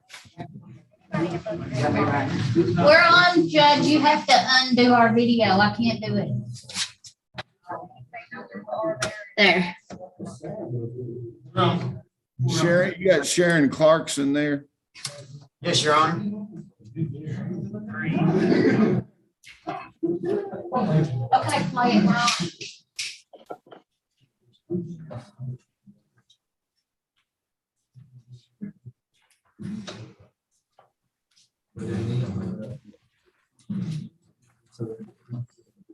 Commonwealth versus Shannon Clarkson, 14 CR 0074. We're here today on a motion to revoke. Who represents you, Mr. Clarkson? Looks like the Office of Public. I do. See, Ms. Hunter? I do. I represent him. Who's speaking? I don't see anybody's Oh, picture. sorry. That's Mr. Austin. Okay. And there's something wrong with my camera. It doesn't aim straight. Good so, enough. It's good enough. Okay. What do you have to say, Mr. Stockton? Your Honor, we have filed a motion to revoke. That was heard. Then we tried to garnish unemployment benefits to pay the victim in this case. And we were told by a representative of the cabinet at the time that we could do that. Now they're intervening, and that's the reason this other gentleman's here saying that they're federal funds and we can't have that money. Okay, identify yourself, sir. I'm Matt Lynch with the Office of Unemployment Insurance, Your Honor. Okay. We filed a motion. We also submitted a memo which lays out the state federal law that kind of forbids what the court's orders require an Office of Unemployment Insurance to do, which is basically to disperse Mr. Clarkson's entitlement benefits with, to whatever amount that they are in the past and future, directly to the court to satisfy a restitution order. It's our position that we can probably work something out where it's possible, but for us to transmit benefits directly to the clerk, would be a problem if we all violate some federal and state law against that. And we're asking for people, to vacate the order, and I'm more than happy to speak with Mr. Stockton or whomever to see what type of, see how we can accommodate the Commonwealth. Sure. I guess one question, the department, was if our order is lifted or twice, then how long would it be until those benefits are mailed, Mr. Clark? Well, given the circumstances, the office is more than happy to, again, at this point, we are holding those benefits based on this order. We have not dispersed, and we're more than happy to, some matter of reasonable time to try to figure out an accommodation where we all can accomplish satisfaction of a restitution order. And, not at all. What state law prohibits this? It's 341, KRS 341, 470. There's actually a few of them, but 470 is the primary one. And it all, of course, with unemployment insurance, it all evolves from federal law. They basically, the Department of Labor says you must have these laws to certify for us to certify. I'm vaguely familiar with them. I'm sorry? I'm vaguely familiar Yes, with them. sir. But in essence, the 341, 470, Okay, you want to, let's just give 30, let's just schedule, bring this case back up. That's the only thing we got Mr. Clarkson here for. Yeah, he was being held because of two probation violations. We were waiting to see what happened on this Monday. So if he made restitution, we weren't going to revoke him, is that right? Now, I got a question. If Mr. Clarkson signed a paper or anything saying those funds could be transferred directly to the clerk's office, would that comply with federal and state law? It might, though, there is an issue with that statute that says no waiver can be filed. But again, I think we can come to some accommodation. I think you and I do need to talk. Well, let's reschedule this case for November the 10th, okay? Okay, Thank you. sorry you had to wait. We just No got problem. an unusual I'm not gonna situation. get back to Frank. Yeah, me either, and they're not in too huge rush to see me, so we're all. Okay, we ready? I guess let's go back. Mr. Clarkson, we schedule your case on November 10th, okay? Right. Okay. Who's next? Who do you have next, Barron County? We got Savannah Acosta.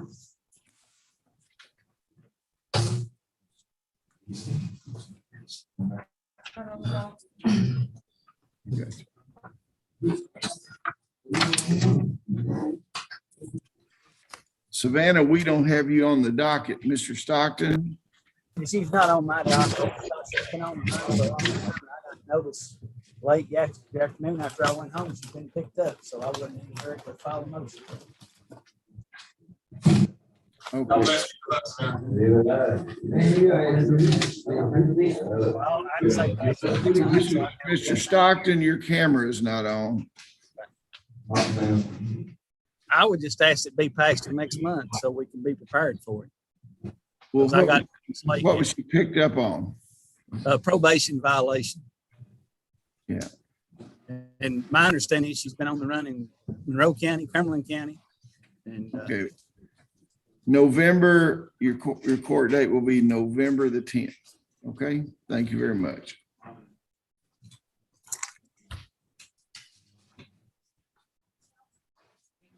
Who's next there? Robert Adams, sir. Okay, Robert Adams.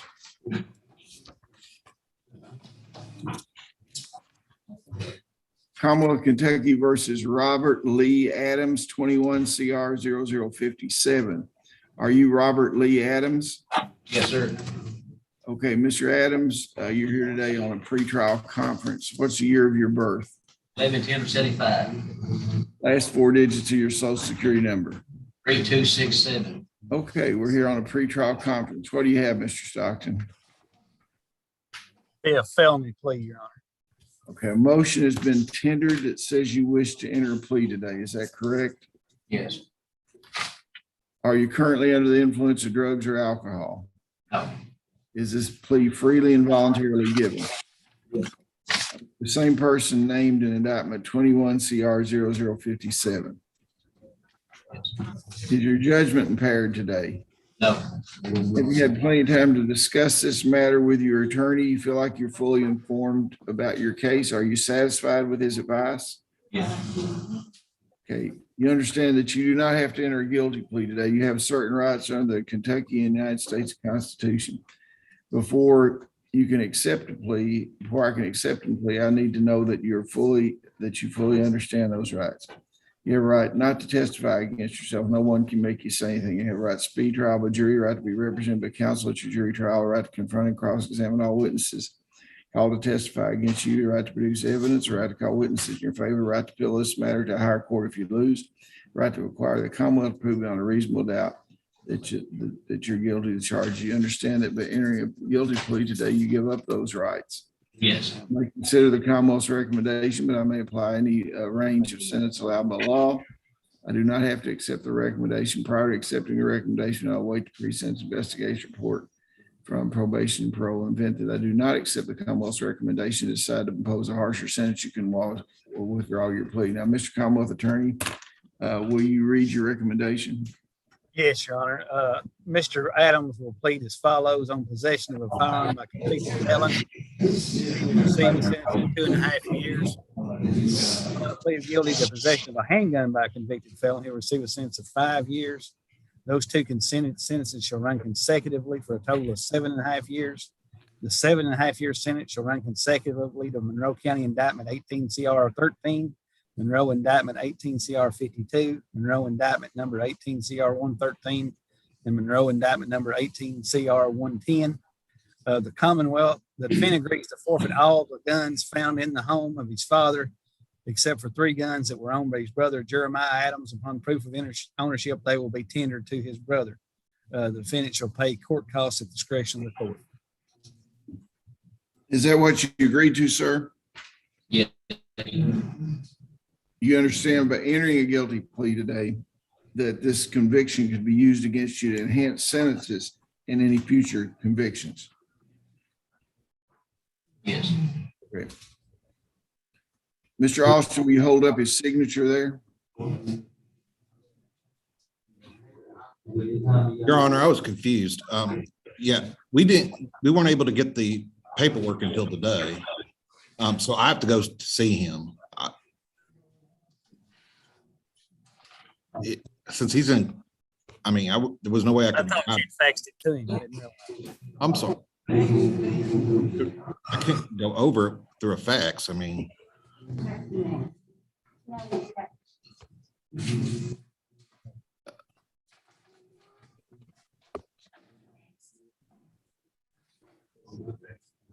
I couldn't have explained it to him over a fax and probably not very adequately over phone.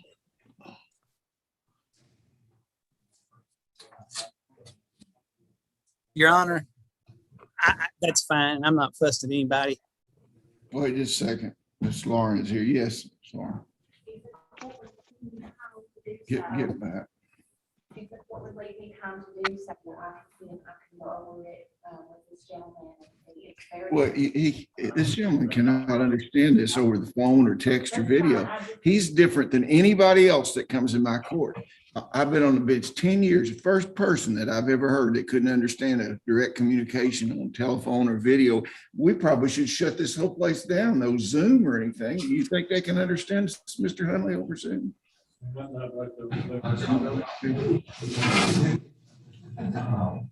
We'll schedule this case on November the 10th.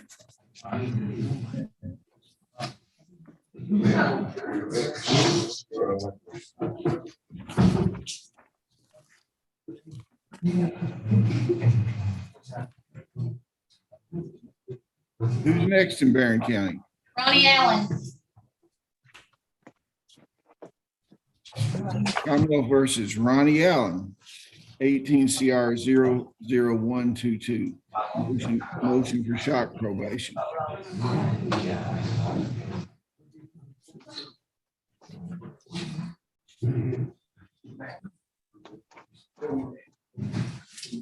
Who's representing Mr. Allen? That'd be me, Your Honor. Okay, we're here. All right, we would like to, for the motion for shop probation to be granted. He can be supervised in the community. He has restitution and other cases that he needs to be paying on and cannot do while in custody. If he is released, he would live with his sister at 1325 Garrett Hideout Road, and he would be able to be employed promptly. He tells me that he has family who had already worked on that, kind of have him a job if he was able to get out. The other counties that have cases with them are also on board with probation, from what I've been informed.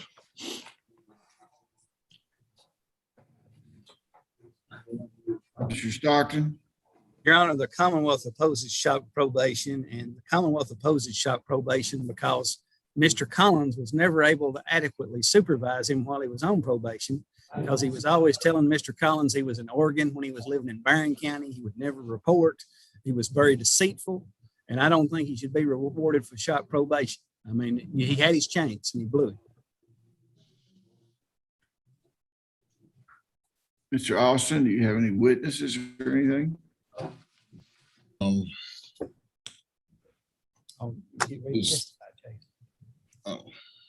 Not unless Mr. Allen wants to say something.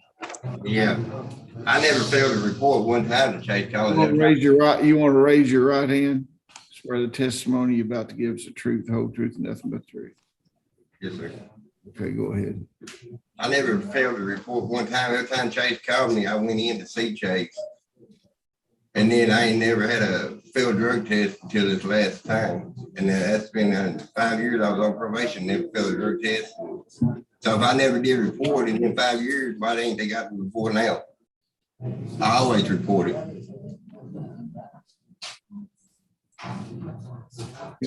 You have anything else you'd like to say, Mr. Allen? Okay.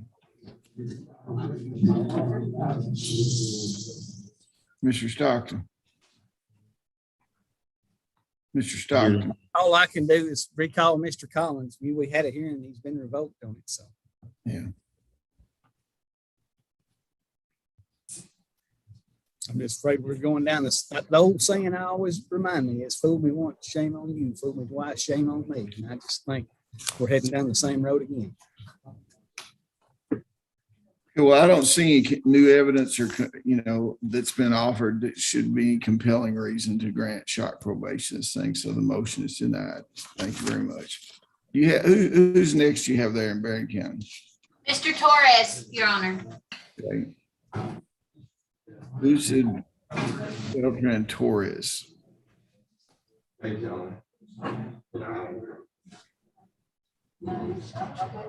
Pre-trial conference. Are you Mr. Beltran Torres?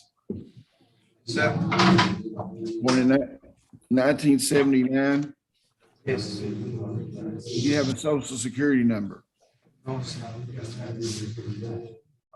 do you have here, Mr. Stockton? Well, it's supposed to be a felony plea, but I think I'm going to check and make sure the paperwork's signed before we start going through. It's signed by me and him. I think you still need to sign it, though.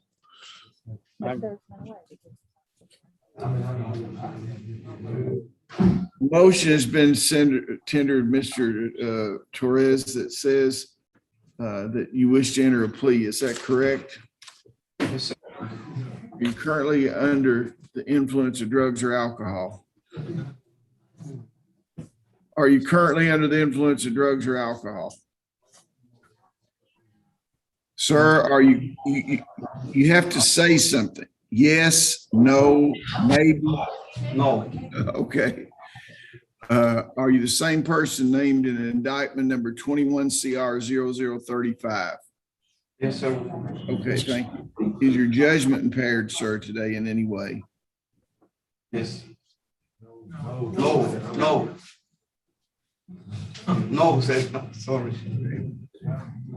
Have you discussed these charges with your attorney, and are you satisfied with his advice? Yes. Have you reviewed the evidence of the case? You feel like you're fully informed? Yes. You have certain rights under the United States and Kentucky Constitution. I need to know you understand those rights. Now, sir, if at any time I'm saying anything that you can't understand, you need to raise your hand and tell me, okay? You understand that you have a right not to testify against yourself. No one can make you say anything. You have a right to speed trial by jury, the right to be represented by counsel at your jury trial, the right to confront and cross-examine all witnesses called to testify against you, the right to produce evidence, the right to call witnesses to testify in your favor, the right to appeal this matter to a higher court if you lose, the right to require the Commonwealth to prove beyond a reasonable doubt that you're guilty of the charge against you. Understand that by entering a plea of guilty today, you give up those rights. Now, I may consider the Commonwealth's recommendation, but I may apply any range of sentence allowed by law. In the event that I do not accept the Commonwealth's recommendation and decide to impose a harsher sentence on you, you have a right to withdraw your plea. Okay. Okay, Mr. Stockton, is this a felony plea? It is, Your Honor. Okay, will you go ahead then? Yes, Mr. Beltran Torres will plead guilty to trafficking in a controlled substance, first degree, first offense, receive a sentence of 7.5 years, serve 180 days in jail with the balance probated for 5 years supervised. He will also plead guilty to operating a motor vehicle with alcohol concentration above 4.08 or under the influence of other substance. He'll pay a $300 fine and cost. He'll forfeit $1,951 to the Commonwealth, be dispersed in accordance with the forfeiture order. He'll receive credit for time served, pay court costs at the discretion of the court. All evidence in this case will be destroyed. And upon release, he'll maintain gainful employment. Is that what you agreed to, sir? Yes. Has anybody threatened or coerced you to enter this plea? No. Okay, you're pleading guilty because you are guilty. Is that correct? Yes, sir. Well, knowing your constitutional rights, is it still your desire to enter a plea and allow the court to sentence you according to law? Do you understand that after entering this plea, that this verdict could be held, this judgment could be held against you in the future and give you a harsher sentence if you have another felony? Do you understand that? Yes, sir. Okay, Mr. Austin, could you hold up the signature line on the camera and ask him if that's his signature? Is that your signature? That's your signature, sir? Okay, well, I'll accept the plea. I'll order a pre-sentence investigation report done by probation and parole and have you back for sentencing on November the 10th. He may already have the 180 days in. He's been in for quite a while. Just out of curiosity, if that was the case, would he be able to be released and come back on the 10th, or would he need to be kept incarcerated until the 10th? I'm sorry. I don't know whether he has his 180 days in or not. You said he may have it in. I don't know. Is probation and parole on? We are, but they'd have to call the jail and get a credit. And, this plea, we had it ready for 2 or 3 times and never did take the plea. So that's the reason he's probably got the 180 days in. He'd need to sign a bond if he got out, because I don't know where I'm going to go ahead and schedule the sentencing for November the 10th, and I'm subject to signing an agreed order that would include the bond conditions and who would make the bond and that sort of thing if it's proven that he has his 180 days in. Okay. Okay. Thank you.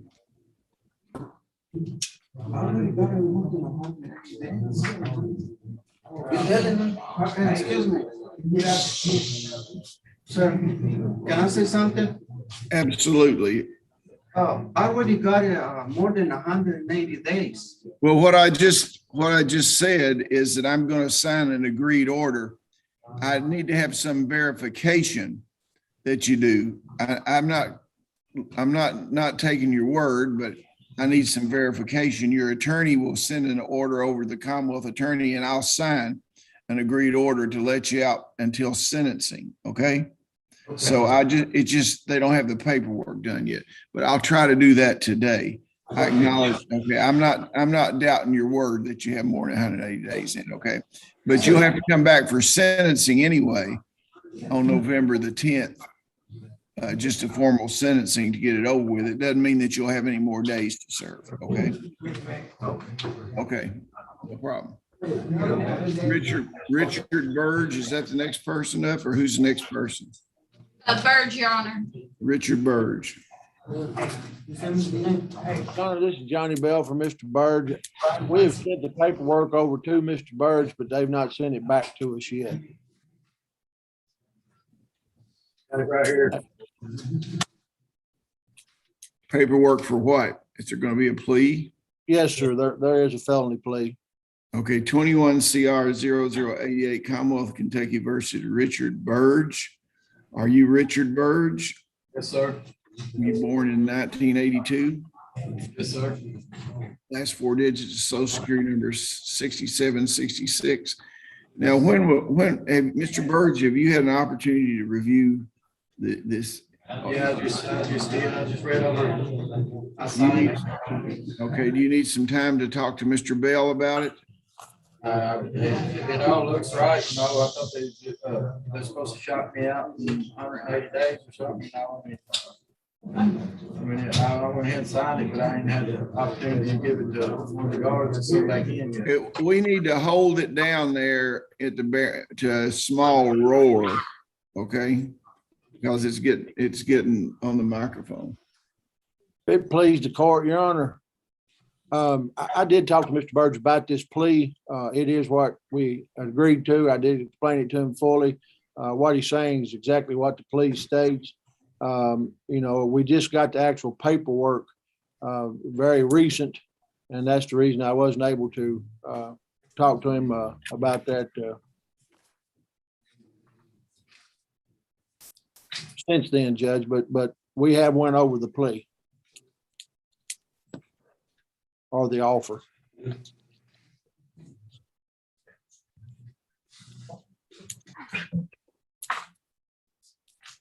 Mr. Burge, you the same person named in indictment number 21 CR 00088.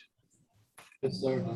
Okay, now, have you had plenty of time to look at the evidence in your case, and are you satisfied with your attorney's advice, and do you want to proceed with the plea, although it was just sent over to you today?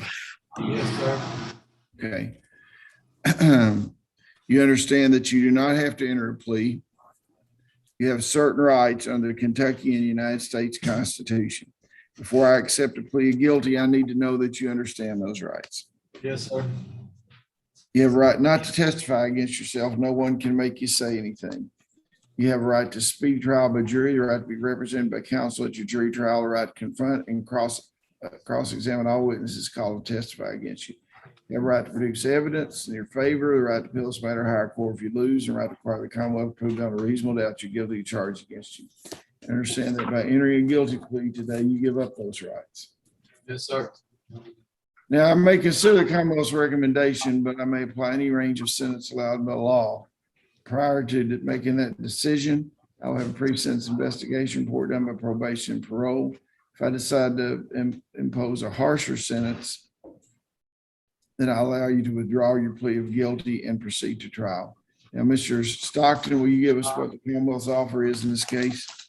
Yes, Your Honor. Mr. Burge will plead guilty to wanton endangerment, first degree, 2 counts, receiving a sentence of 3 years on each count, run concurrently for a total of 3 years, serve 180 days in jail with a balance probated for 5 years, supervised.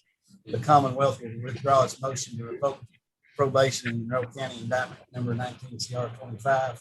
You'll receive credit for time served, pay court costs, discretion of the court. Was this agreement approved by the officers involved? It was, Your Honor.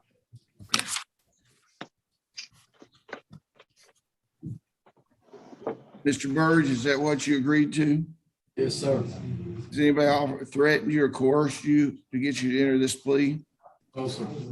Pleading guilty because you are guilty. Is that correct? Yes, sir. Do you understand by entering this plea, any future convictions could be enhanced as far as the penalty? Is that correct? You understand that? Yes, sir. Did you sign that document? Yes, sir. Okay. Okay, I'm gonna order a pre-sentence investigation report. There will be some court costs. I'll inform you about it next time. order a pre-sentence investigation report and schedule your sentencing for November the 10th. Wait, this pre-sentence if I could, so maybe the jail can get me out to work or something, you know, pretty quick. You're not a state prisoner, are you? I will be if I waive these rights, I think, or no, that, I don't guess I will be because they didn't revoke me. I'm sorry. I guess we could revoke you and make you a state prisoner. I'm sorry, I was confused there. I'm sorry. Okay, no problem. Thank you, Judge. Okay.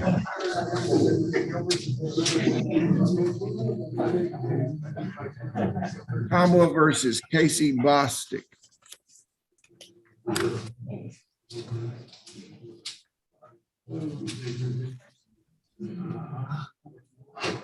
Just have to wait for a while. Oh, is that right? Is he here? Yeah. Richard Bostic also.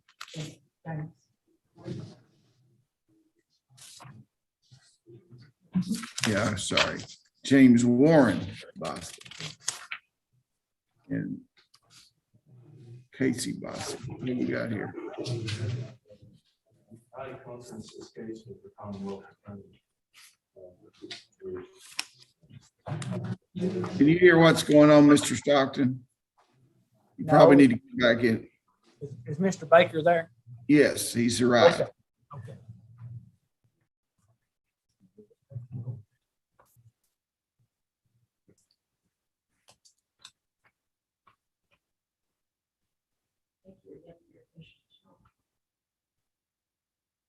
We're not finished yet. You might change your mind here.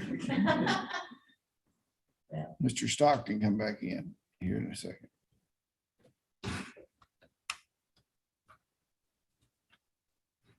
guess you could send a trial dates, Your Honor, but too far apart. Let's get-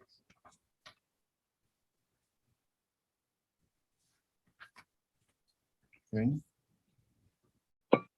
What's the nature of this case? It's a dispute over construction. You need to come over. Y'all need to move to your left. Dispute over construction. The victim thinks he's entitled to about $50,000 restitution. The boss is going to pay about $7,000. So, see, going back and forth. Was there a civil action filed in this case? Now, yes, it was. It is not. What is set for trial or anything? No. Who represents the victim in this case? Nick was represented.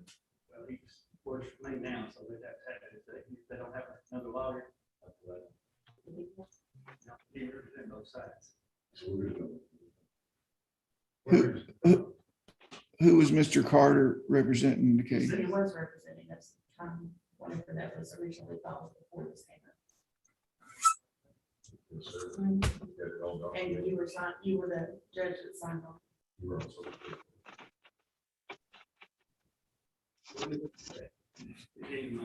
Get special prosecutor.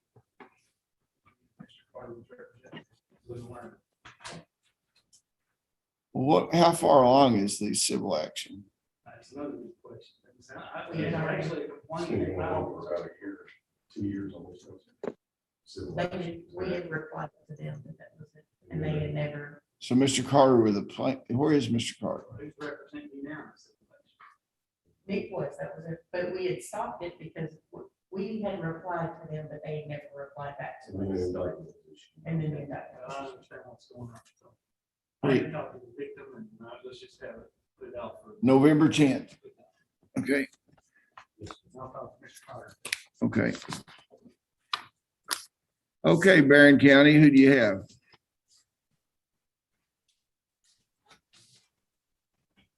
John Casey Bryant.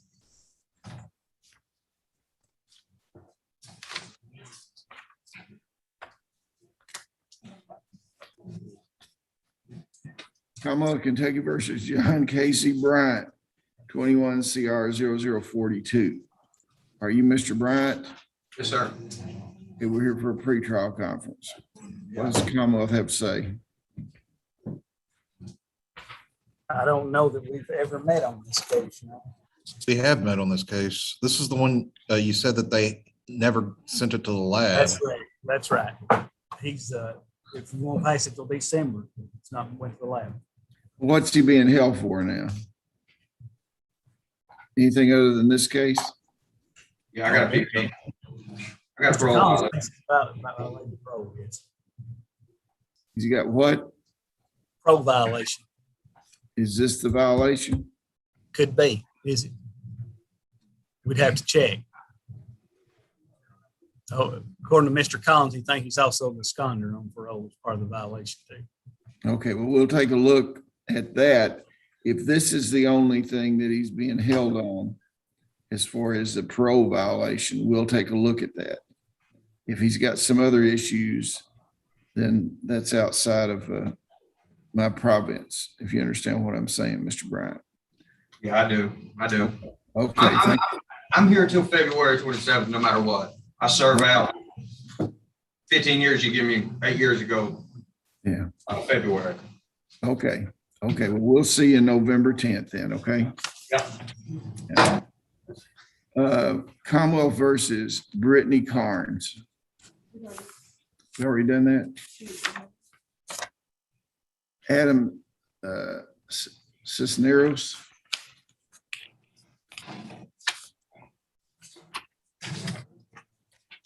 For sentencing. Are you Adam Cisneros? Yes, sir.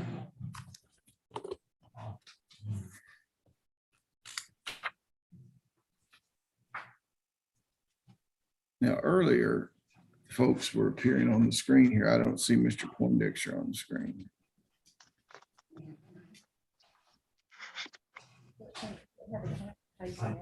No, I thought we did earlier. You want to step back to where's Mr. Austin located? I am in the room in the lobby with the big glass windows. I'm gonna send, Mr. Poindexter is gonna come out there and share the camera with you, okay? All right. Thank you. Are you Adam Cisneros? Yes, sir. Okay, your attorney's walking back so he can get to a camera.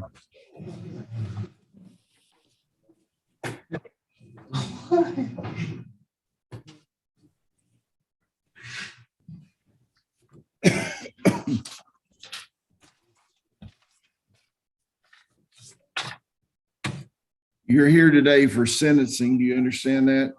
Yes, sir. Have you had an opportunity to look at the report from the probation and parole folks, pre-sentence investigation report? Yes, sir, I have. Is it substantially correct? Yeah. Okay.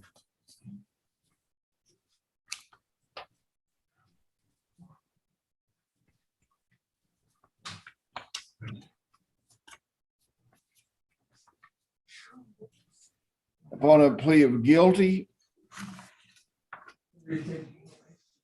to fleeing or evading police under 001, you shall receive 5 years.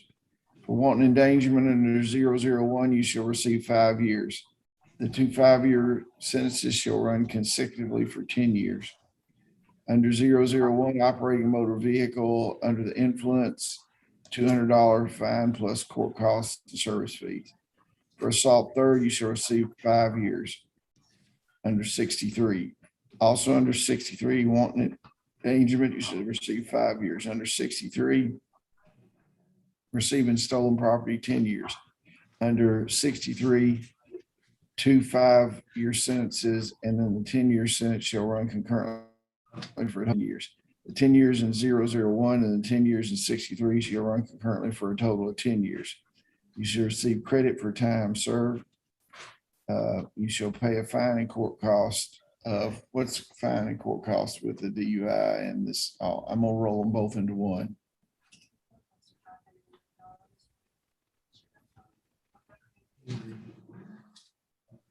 $590. And I'll allow you to pay that at $50 a month, 30 days after you're released.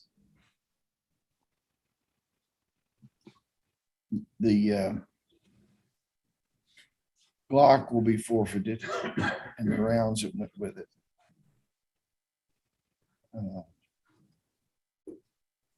Disposal of the other cartridges. The 218 Toyota Tacoma listed shall be released to the appropriate owner.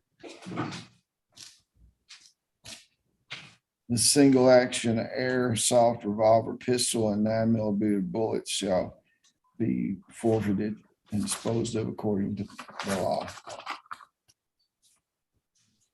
Okay, is there any other matter? No, Your Honor. Okay, thank you very much.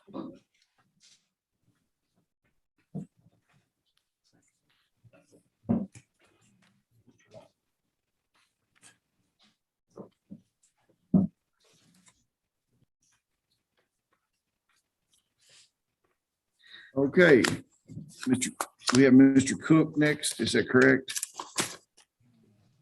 Yes, Your Honor. Okay, Ron Cook.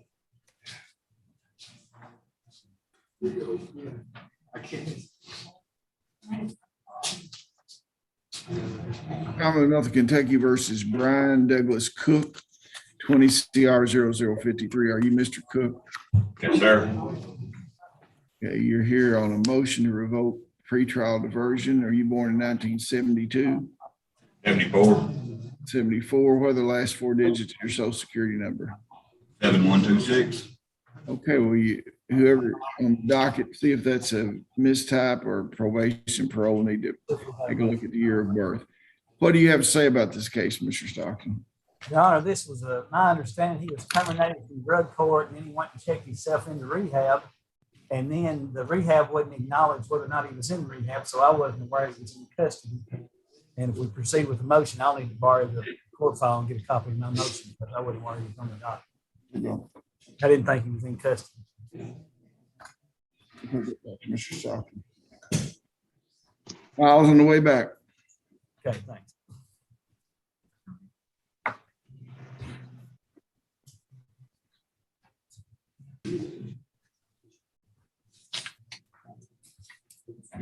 Essentially, so thanks.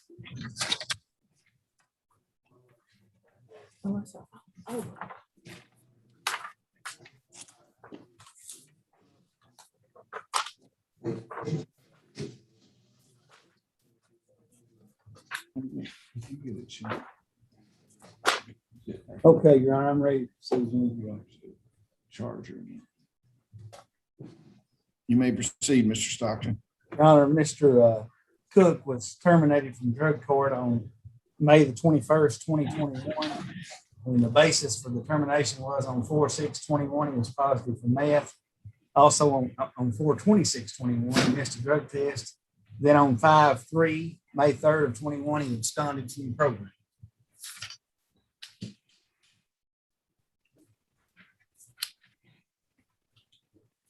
Mr. Austin, Yes, Your Honor. you want to stipulate to those or you want testimony? I'd like some testimony. You have your witness available today, Mr. Stockton? I'd have to call Mr. Maine, let him testify. I'll check and see. Okay, well, let's just continue this to November the 10th then. Put a pin on this gentleman. Okay, thank you. Mr. Austin, if you got any witnesses to be heard, then you can. I'll talk to my client, see if there's any witnesses I can get or any other evidence. Daniel Crabtree.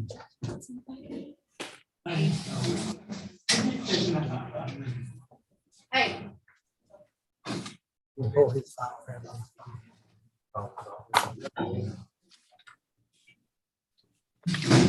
Don't go with me. No.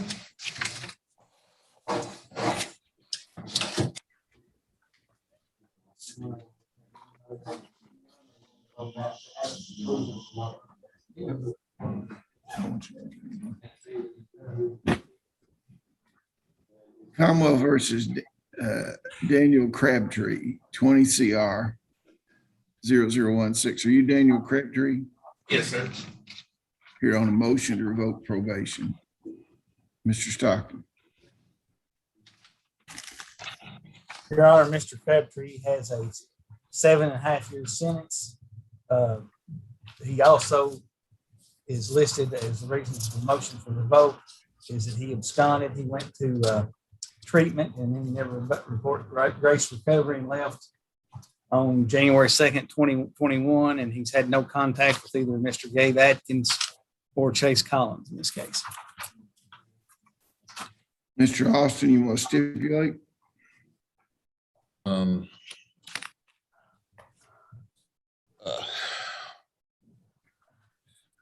That I'll stipulate that was accurate. I would also like to note that he was also arrested, I believe, in September and in Salina, Clay County, Tennessee. If I remember correctly, that's probably where they brought him from, if I had to take a wild guess. That was something he told me. I thought the court should be aware. But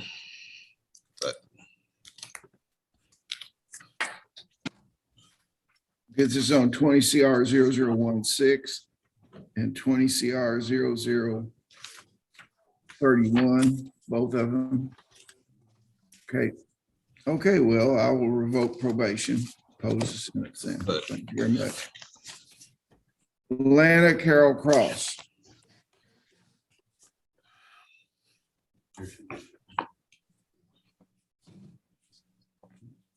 Ms. Cross is in the courtroom here, gentlemen.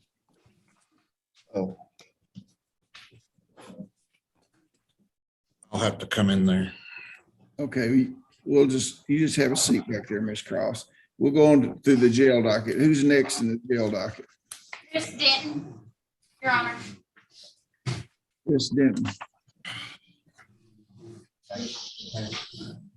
Commonwealth versus Chris Denton, 21 CR 00108.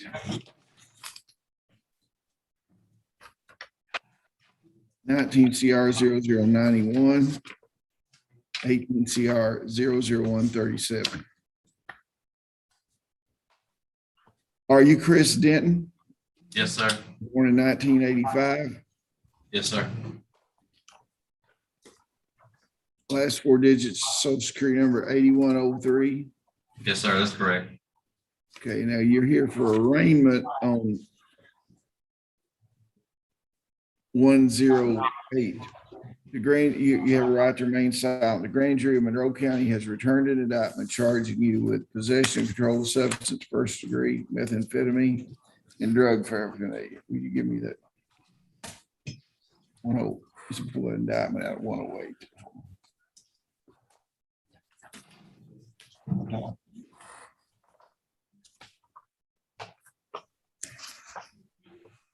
Mr. Austin, you represent the gentleman? Yes, Your Honor. I'm going to lay the indictments on your desk over here. You acknowledge the identity of this individual? Yes, Your Honor. Receive the indictment, waive formal reading and arraignment, enter a plea of not guilty, reserving all pretrial motions. Yeah, you want you do that, Mr. Austin? Acknowledges identity. Yes. Acknowledge receipt of the indictments on your desk over there. Waive formal reading and arraignment, enter a plea of not guilty. Yes, Your Honor. Okay. Do you want a negotiation day on this, Mr. Stockton? Yes, so we can talk about all these cases. Okay, November the 5th at 9 a.m. And then the next court date is November the 10th at 9 a.m. Okay? Thank you, sir. Okay.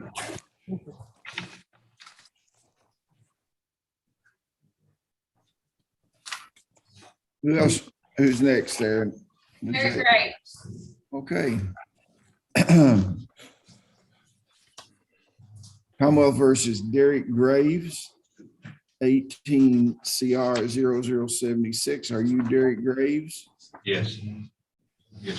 Born in 1994. Yes. The last four numbers of your social security, 1206. Is that correct? 1206 are the last four digits. You're here on a motion to revoke probation. What do you have, Mr. Stockton? Your Honor, Mr. Graves, this is a motion to revoke. And I talked to Mr. Collins and Mr. Austin, and if the court's in agreement, we can send Mr. Graves to long-term treatment. Because we believe that's what he needs. So he didn't violate any other laws except for use of. No, he's violated, that's correct. He said positive drug tests and almost died of an overdose. Other than that, he's done pretty good. Yeah. Mr. Graves, are you willing to go into long-term rehab? Yes, Your Honor. Okay, I'll sign an order. I will not revoke, but if he leaves the long-term rehab, he should, it should be in the order. He should immediately report to the Barron County Jail. Okay. Mr. Austin, can your social worker get him in long-term treatment? If not, let us know. Probation parole will. Yes, Your Honor. Yes, Mr. Stockton.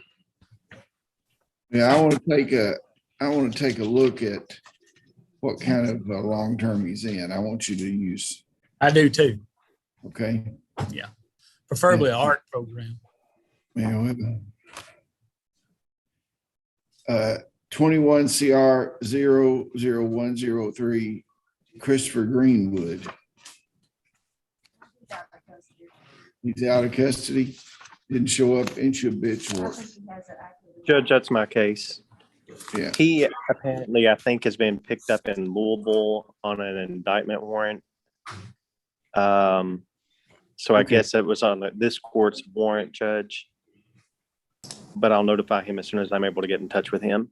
Okay. Well, if he I doesn't need have a bond set on that. He was picked up and I need a bond set on it. It's when was he picked up? today. Judge, I think he was picked up, yeah, yesterday or this morning.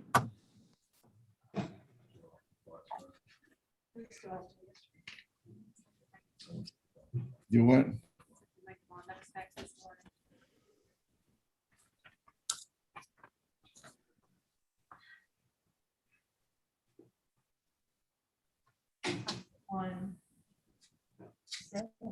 I sent one looks like this morning. Okay. Wait. Do what?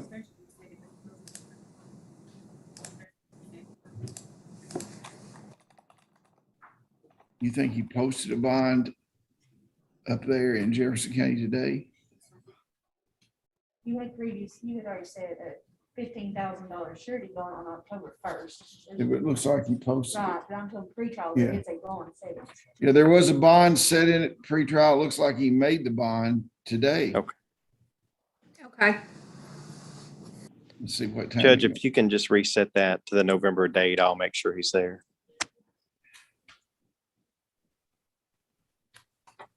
Okay, I'll do it, Casey. November 10th. Thank you, Judge. What's his full name? Yeah. We already do Lauren Hagan. Bench warrant for Lauren Hagan. Who's next you got there in Barron County? Candace Hamill, Your Honor. Okay, Candace Hamill.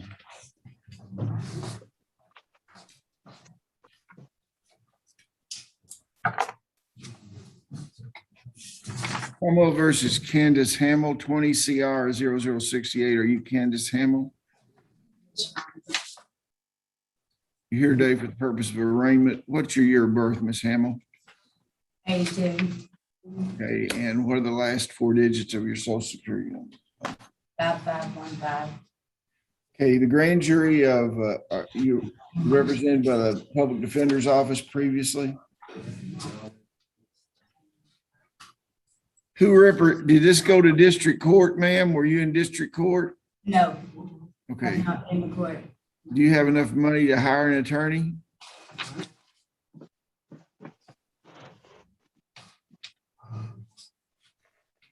Are you going to hire a private attorney? No, Your Honor. Okay. I appoint public advocacy. The grand jury, Mr. Austin, are you going to get on, or Miss? I'm getting on. Okay.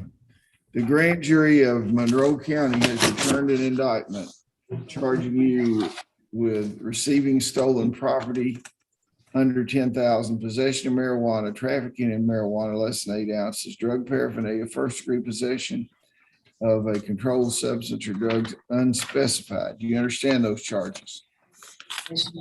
You acknowledge the identity of Ms. Hamel? Yes, Your Honor. The indictment is on your desk. You acknowledge receipt of that. You waive formal reading and arraignment, enter plea of not guilty, reserving all pretrial motions. Yes, Honor. It will schedule her for the 5th for consultation and the 10th for her next court appearance. What kind of a bond is set on this lady pretrial?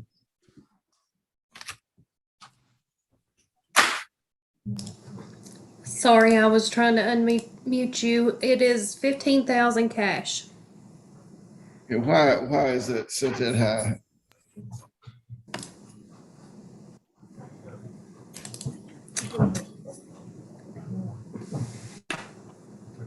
It said must have an ankle monitor on before released and no new arrests. What did she score out on? She scored moderate 3, moderate 4. Okay, that's the reason. Okay, see you the 5th and the 10th. Thank you very much. Who you got next there, Jill? Hill. Kaylee Hill? Yes.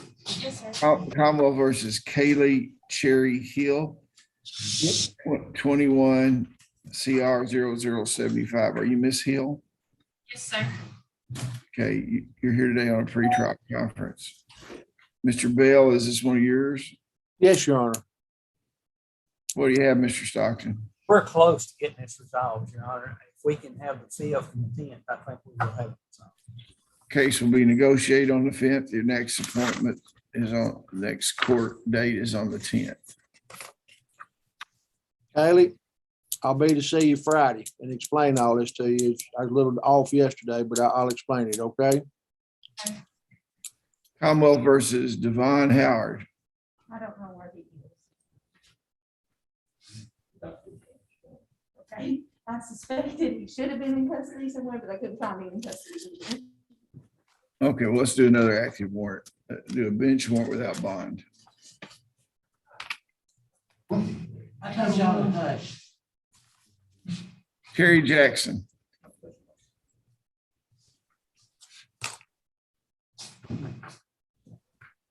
Commonwealth versus Terry Jackson, 21 CR 0065.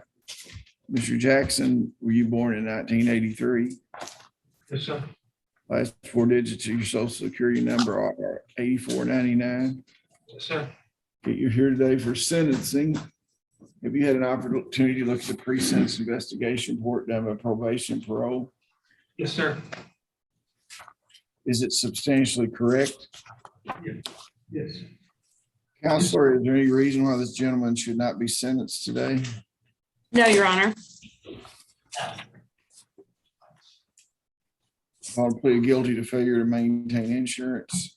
Defendant is fined $500. Upon plead guilty possession of controlled substance, first degree, defendant shall receive a sentence of 3 years, probated for 5 years. This sentence shall run consecutively to indictment number 18 CR 0058. Defendant shall receive credit for time served, court costs with the 500 plus what's the rest of it? 200 what? 65. Total of $765.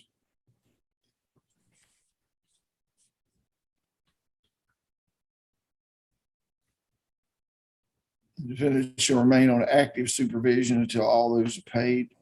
What kind of restitution is involved in this? Mentioned restitution in the document. Jackson, his file. I'll have to check the file. Okay, well, restitution shall be made and I'll enter that in the order. There should be a restitution order in the file if there is. See.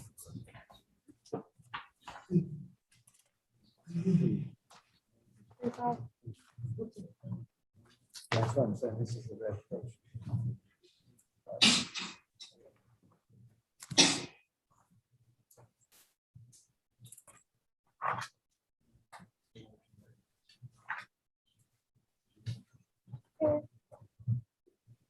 Hey, Jesse, I don't see anything about I restitution. don't need, I'm not seeing anything on restitution. I just noticed in the agreement, it says defendant should remain on active supervision until all restitution, If if applicable. applicable, but I didn't know. whether Should it be was- court, should be fines and supervision. Okay, so I didn't know whether it was applicable in this case. So, It's not. okay, so you had the 500 and the 265, is that right? So you need some time to pay that. I'll let you pay it at $50 a month. 30 days after you get out, okay? Is that it, sir? Yeah, that's it. Mhm. Hey, sir, could I ask you, when will I be released or?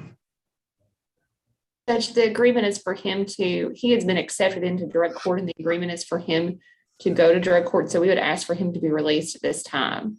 Well, whenever he gets accepted into drug court, I'll sign it. Has he been voted? He in? has been. Has he When been is it- assessed? when is his orientation? Mr. Meeks orienting everybody next Wednesday. I just want to make sure Mr. Jackson's been assessed. Okay, well, he'll get out that morning to go to the orientation, whatever time the orientation is. I'll give you time to leave there and go clean up everything before you go to the orientation, okay? Okay, but yeah, I have been accepted and stuff, sir. Yeah. Okay, thank you. I've got to go down to the grand jury, take a short break here. I'll be right back. Oh.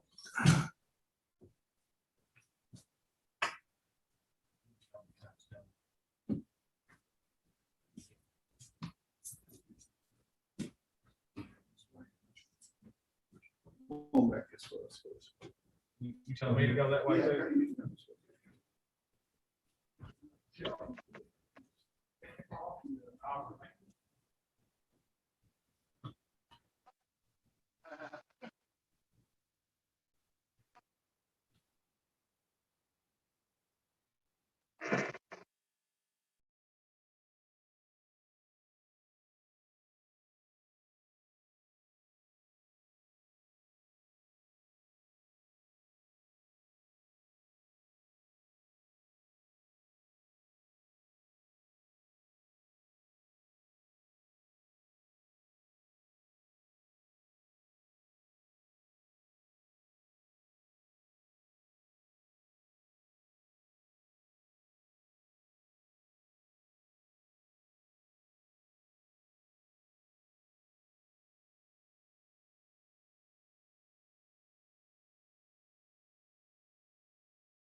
Okay, Barron County, we're back with you. Sorry for the disruption.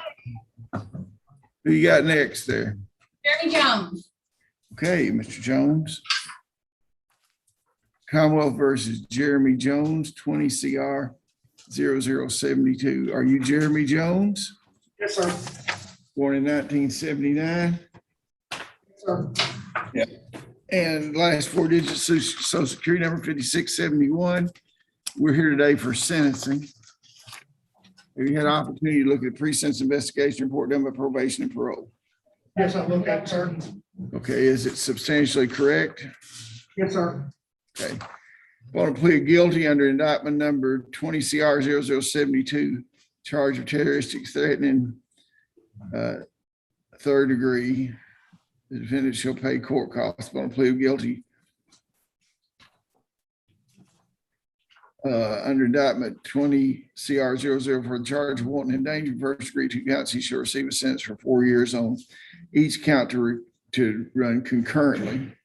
Want to plead guilty on 21 CR 0076 for charge of tampering with prisoner monitoring device. You'll receive a sentence of 3 years.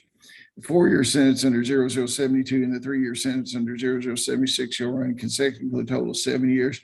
Serve 471 days with the balance probated for 5 years. Under indictment 20 CR 0072, the defendant shall serve 261 days in home incarceration. Shall receive credit for time served. On indictment number 21 CR 0076, as of the entry of this plea, defendant has served 175 days. He shall receive credit for the time served. Defendant shall be released from incarceration at final sentencing and receive credit for 35 days served. The defendant shall not contact have no contact with the victim. Court cost in the amount of $245. I'll allow you to pay that at $30 a month. The first payment starting 30 days from today. Okay, Thank you. good luck to you. Judge, and just to clarify, he is to be released today. That's what it said, yeah. Just want to make sure.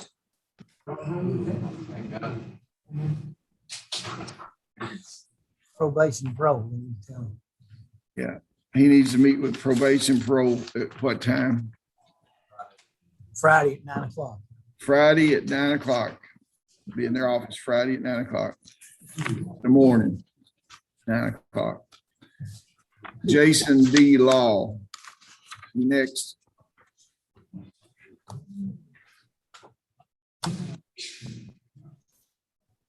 Commonwealth versus Jason D. Law, 21 CR 0021. You're here today, Mr. Law, for arraignment.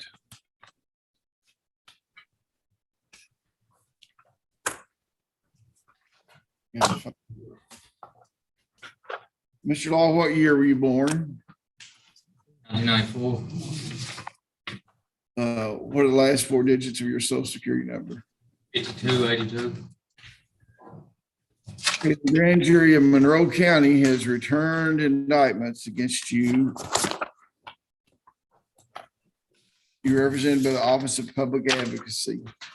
They've charged you with fleeing, evading police, speeding 26 over, operating on suspended possession of controlled substance, reckless driving, disregarding a stop sign, failure of improper signal, and being a persistent felony offender. Mr. Bailiff, can you lay these over on Miss Hunter's desk over there? Ms. Hunter, you acknowledge the identity of Mr. Law. Receipt an indictment which I've laid on your desk, waive formal reading and arraignment, enter plea of not guilty, reserving all pretrial motions. Yes, Your Honor. Okay. I'm signing a reciprocal discovery order in this case.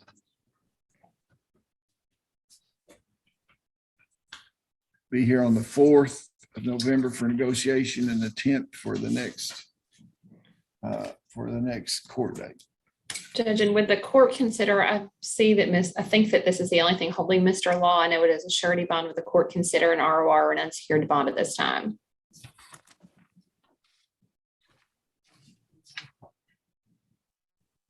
We've got 2 PFO charges. What do you say, Mr. Stockton? What's he rated? Pre-trial?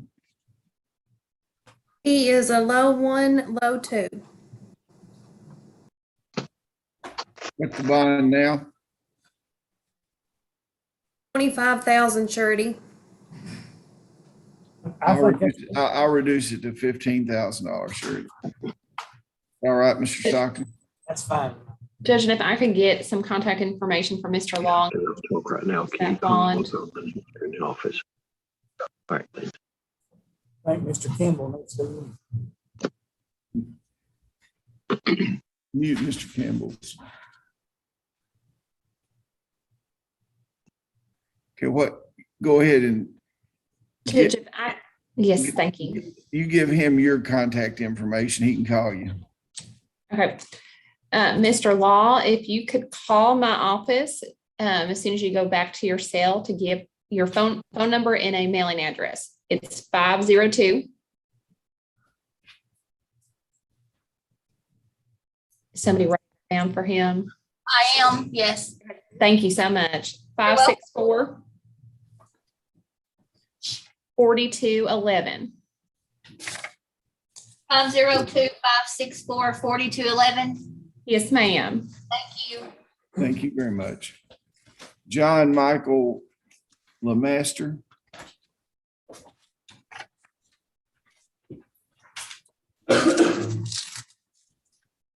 Commonwealth of Kentucky versus John Michael Lemaster, 21 CR 0012. Are you Mr. Lemaster? Yes, sir. What year were you born, Mr. Lemaster? June 28, 2000. Last four digits of your social security number. 4311. Okay. We're here today on a pretrial conference. What do you have to report, Mr. Stockton? Your Honor, we're at loggerheads on this case. We're not trying to be. Well, I'll just tell the court, the victim in this case wants his restitution paid in full. He said when this break-in occurred, there was a lot of property destroyed, and his dad ended up dying at his dad's place. And I'm reluctant to overrule the victim, so I guess I just need to get a trial date. Because either he's gonna have to pay the restitution in full or do a serve out date. All right. I've talked to him. I've been trying to get him out. Apparently nobody in his family will sign for him if he has, like, originally they thought it had to be a property bond, which they don't have property, and then they apparently won't. I don't, I'm, this is not my business here, this parcel. Well, I just want a trial date and we'll get this case exposed. Yeah. How much is the restitution? $2,500.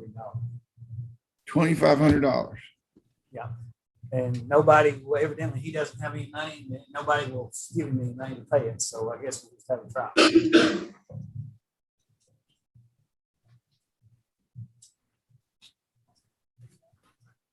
What did you offer him as far as time is concerned? It was going to be a diversion probated sentence, but he's got to pay the restitution. But he can't get out to even make money to pay the restitution. So, yeah. Well, I see people get out all the time and don't make money to pay restitution. The fact he got out is not necessarily indicative of him going to pay restitution.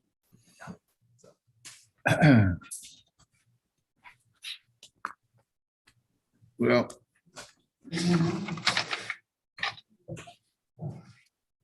I'm going to review this case again on November 10th. We'll set a trial date on November 10th.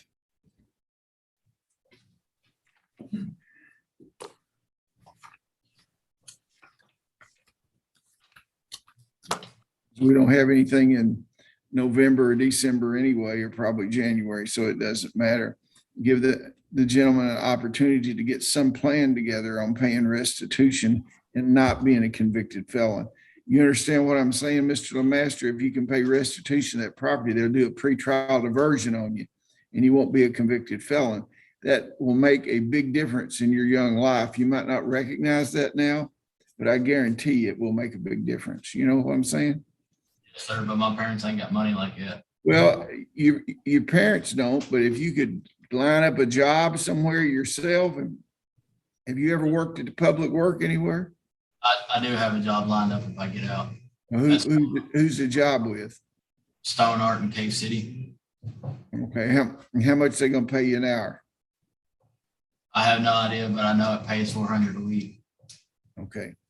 Well, talk to your attorney or someone else and see if they, yeah. Could I suggest, he's been in jail for a long time, could I suggest letting him out on an ROR bond? Let him get his job lined up and report back to the court what his income is on November the 10th. And if he's got a job, we can set him out of trial later, or we can let him pay on this and enter a plea later. Does that sound like, Mr. Lemaster, does that sound like a deal of the century to you? Yes, sir. Okay, I'm going to let you out on an ROR. It means you sign it yourself. I want to put you under a curfew. You don't go anywhere but home, church, or the doctor. Work, okay? And when you come back here on November 10th, you want him to show up on the 5th for negotiation? No, Your Honor, just having the 10th, and if it's You all be- right with Mr. Austin, I'd like to go ahead and just enter the restitution order so he can start paying. That'd be fine with me. Okay, so you get a restitution order. You be here the 10th with check stubs showing how many hours a week you work between then and now and what the restitution plan is, and you might still get the diversion, okay? Is that all right? You gonna try to do that with us? Yes, Your Honor. Okay. Restitution order. Jason Lentz.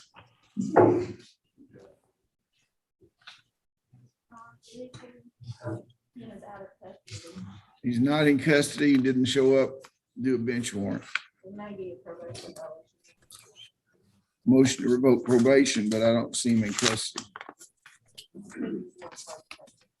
Thomas Ludwig.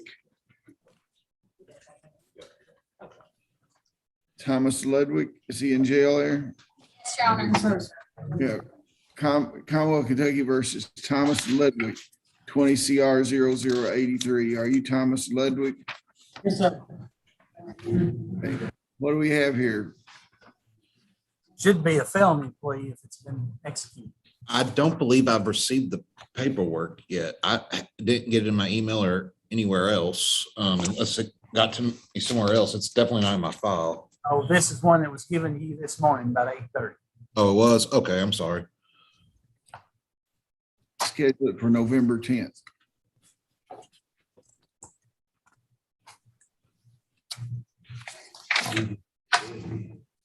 November 10th, they'll bring the plea agreement over, Mr. Ludwig, and we'll enter it on November 10th, okay? Steve Martin, out of custody. I believe that he has active indictment warrant, nothing, sir. Okay, well, let's just change it to no bond. Make sure that you change it to no bond. Gary Miller. Gary Miller, is he in jail there? Are you Yes. Gary Miller? Commonwealth, Kentucky versus Gary Miller, 21 CR 007. Pre-trial conference. What do you have, Mr. Stockton? I'm waiting on proof of a prescription that he had hydrocodone prescription when he was arrested. Then we set it for November the 5th and 10th. Maybe that'll give him time to get the prescription. I got the proof. Also, he's been in there for quite a long time. Wait just a second. What did you say, Mr. Miller? Did you say something? I've got the proof, Your Honor. Yes, I I can provide it to Mr. Stockton today. Well, that'd be good. Yes.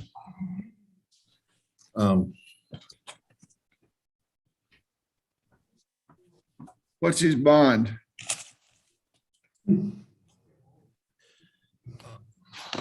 $15,000 cash. Why is that?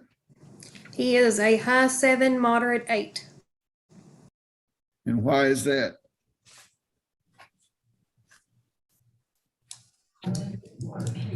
Hang on just a second. I'd say he has priors.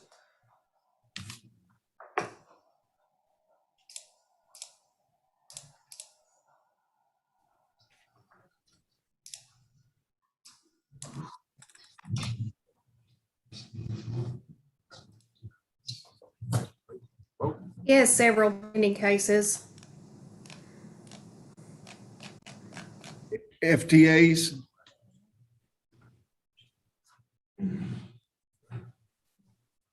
Well, I'll let the Commonwealth review the bond situation. Mr. Stockton, you negotiate with Mr. Austin on the bond situation. If you come to some agreement, send it to me and I'll sign a Okay, I modification. will.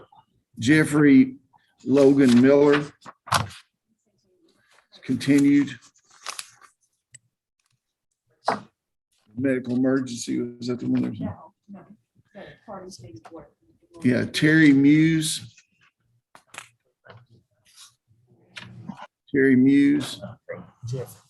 It's my case, Your Honor. Phil Kimball. Okay, Commonwealth, Kentucky versus Terry Muse. Mr. Kimball, you want to turn your camera on? I'm trying. It says that it's shut down on your end, I think. Yeah, we've had to shut it down several times because it kept coming on. All right, there we go. Commonwealth of Kentucky versus Terry Muse, 21 CR 0015. Mr. Muse, you born in 1985. Yes. Last four digits, social security number 2055. Yes. A motion's been tendered that says you wish to enter a guilty plea. Is that correct? Are you currently under the influence of drugs or alcohol? You have to respond, sir. I cannot hear. Are you currently under the influence of drugs or alcohol? No, sir. Okay. Are you the same person named in indictment 21 CR 0015? Yes, sir. Is your judgment impaired today in any way? No, sir. Have you discussed this matter with your attorney? Are you satisfied with his advice and you've had plenty of time to review the evidence in your case? Yes, sir. You have certain rights under the Kentucky and United States Constitution. Before I can accept a plea, I need to know that you understand those rights. You have the right not to testify against yourself. No one can make you say anything. You have a right to speedy trial by jury, the right to be represented by counsel at your jury trial, the right to confront and cross-examine all witnesses called to testify against you, the right to produce evidence, the right to call witnesses in your favor, and a right to appeal this matter to higher court if you lose. You have the right to require the Commonwealth to prove beyond a reasonable doubt that you're guilty of the charges. You understand by entering a guilty plea today, you give up those charges. Now, is this a felony plea, Mr. Stockton, or a? Yes, Your Honor. Okay, I may consider the Commonwealth's recommendation, but I may apply any range of sentence allowed by law. I do not have to accept any recommendation. Prior to accepting any recommendation, I will await the pre-sentence investigation report done by probation and parole. In the event that I do not accept the Commonwealth's recommendation and decide to impose a harsher sentence, you have the right to withdraw your plea of guilty and proceed to trial. Now, listen very carefully as Mr. Stockton recites what the Commonwealth's recommendation is. Your Honor, upon a plea of guilty to strangulation, first degree, and persistent felony in the second degree, excuse me, the defendant shall receive a sentence of 10 years, probated for 5 years, probation to be supervised. He will receive mental health treatment through the VA and follow any and all recommendations. All those records will be released to probation, parole, and Commonwealth Attorney's Office. He shall have no contact with the victim, Julie Wheeler, either through himself, by himself, or through a third party. He shall receive credit for time served, but shall not be released until final sentencing. He'll pay court costs at discretion of the court, and he will obtain, maintain gainful employment once he's released. Is that what you agreed to, sir? Yes, sir. Has anyone threatened or coerced you to enter this plea? No, sir. You're entering this plea because you are guilty and for no other reason? Yes, sir. Okay, knowing your constitutional rights, as I explained it to you, is it still your desire to give those rights up and enter a plea and allow the court to fix your punishment? Yes, sir. You realize that any future felony conviction or plea, the sentence could be enhanced as far as its range because of this plea. Do you understand that? Yes, sir. Okay, you signed the document, is that correct? Okay, I'm going to accept that and order a pre-sentence investigation report done by probation and parole. You'll be back here on November the 10th for sentencing, and we'll tell you if I accept the Commonwealth's offer. Thank you very much. Danny Neal. Danny Neal. Commonwealth versus Danny Neal, 21 CR 00070. Are you Danny Neal? You're here today for a pretrial conference. Were you born in 1972? And what are the last four digits of your social security number? 0868. Okay. We're here for pretrial conference. What does the Commonwealth have to say? We have prepared, please. Yep, we're ready to enter a plea. Has he signed the document? Yes, yes, Your Honor. Okay. Mr. Neal, I understand that you've tendered a motion that says you wish to enter a guilty plea. Is that correct? Yes, sir.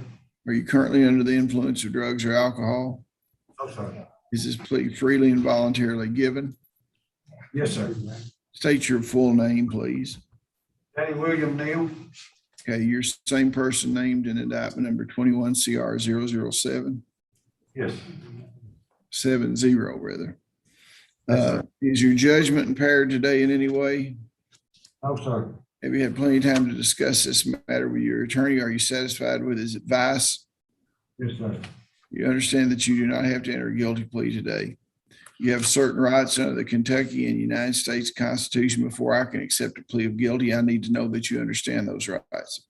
You have not right to not testify against yourself. No one can make you say anything. You have a right to speedy trial by jury, right to be represented by counsel at your jury trial, right to confront and cross-examine all witnesses called to testify against you, the right to produce proof, the right to call witnesses in your favor, the right to appeal this matter to higher court if you lose, and the right to require the Commonwealth to prove beyond a reasonable doubt that you're guilty of charge against you.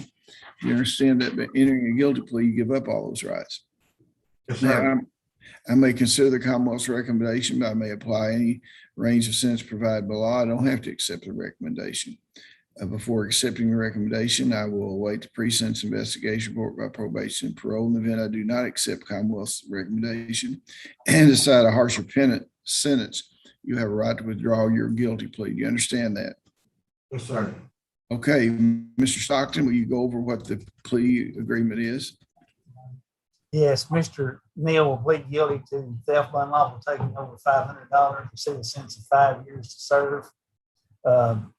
For purposes, Commonwealth opposes probation. For purposes of parole, he owes restitution the amount of $826.59, and there'll be a restitution order filed. Okay, court costs will be assessed and announced at sentencing.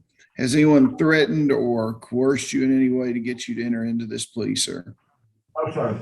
So knowing your constitutional rights, your desire to enter the plea, let the court fix your punishment within range. Is that correct? Yes, sir. Mr. Stockton, it was ordered in the agreement that I made that I was to be released for a 7-day furlough to get my stuff took care of. No, that's incorrect. I signed 2 different agreed orders for you to be furloughed prior to your plea. And it never was done. I don't know what happened. I don't know why no one ever came and got and signed for you. Well, I mean, my son's fiance was going to sign it, but they never got the order for her to come and sign it. My mother wrecked her car, Judge. The car that she was going to use for collateral, she wrecked it, so therefore that couldn't go through. So I'm the attorney there. He's supposed to have Jericho Lundy's name added to the furlough paper. It hadn't got here yet. If I could be OR today, I turned myself in probation and parole when they said they had a warrant. I don't care. Wait just a second. Who were the people? His mother was authorized on there, and who was the other person? You authorized her, Judge, but she wrecked the car because that was what. Now, who's the other person? It was I'm trying to remember her name, Jennifer Lundy, I think. Jericho Lundy. Jericho Lundy. That's his son's fiance. She will come and sign it today. I just need the paperwork over. She'll come and sign it. Well, if we agreed to it 2 other times, Mr. Stockton, I don't see any problem with you. I don't mind if is he going ahead with the plea? That's my question. Yeah. I want the plea. I want the agreement that I signed. Okay. All right. If it's yes or no, we'll do it. Okay. Yeah, the orders in the file, the agreed order's been signed by the court. So.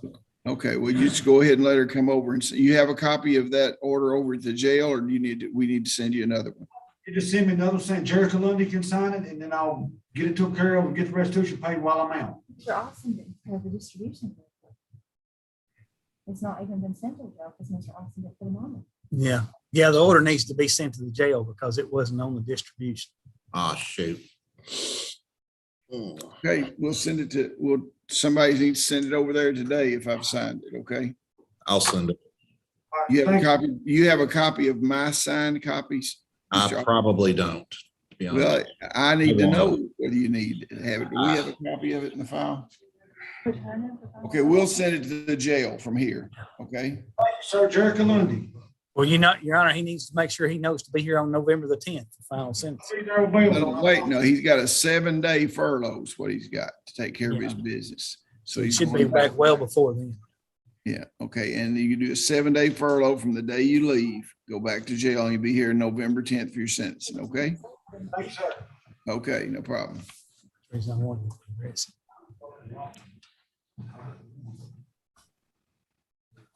Okay. Okay, Jesus Padilla.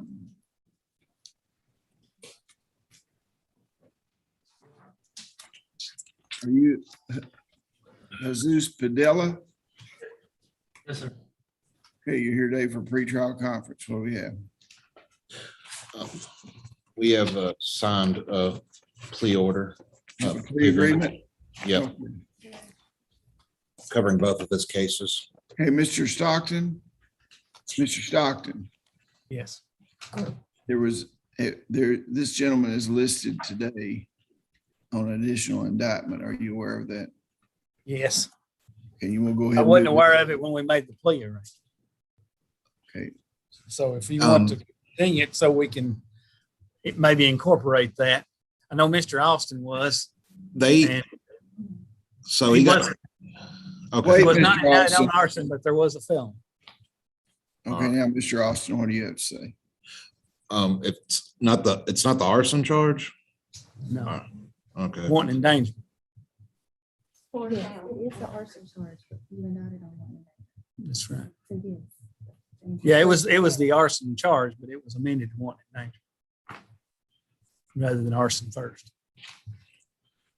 All right, we'll have to guess meet on the 5th. 5th and the 10th. Yep. Well, you want him to go ahead and enter this plea. We have the PSI done on that day. Do what?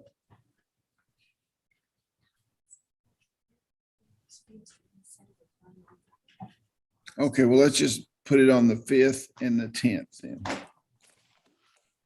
5th and the 10th, we'll pass over this case.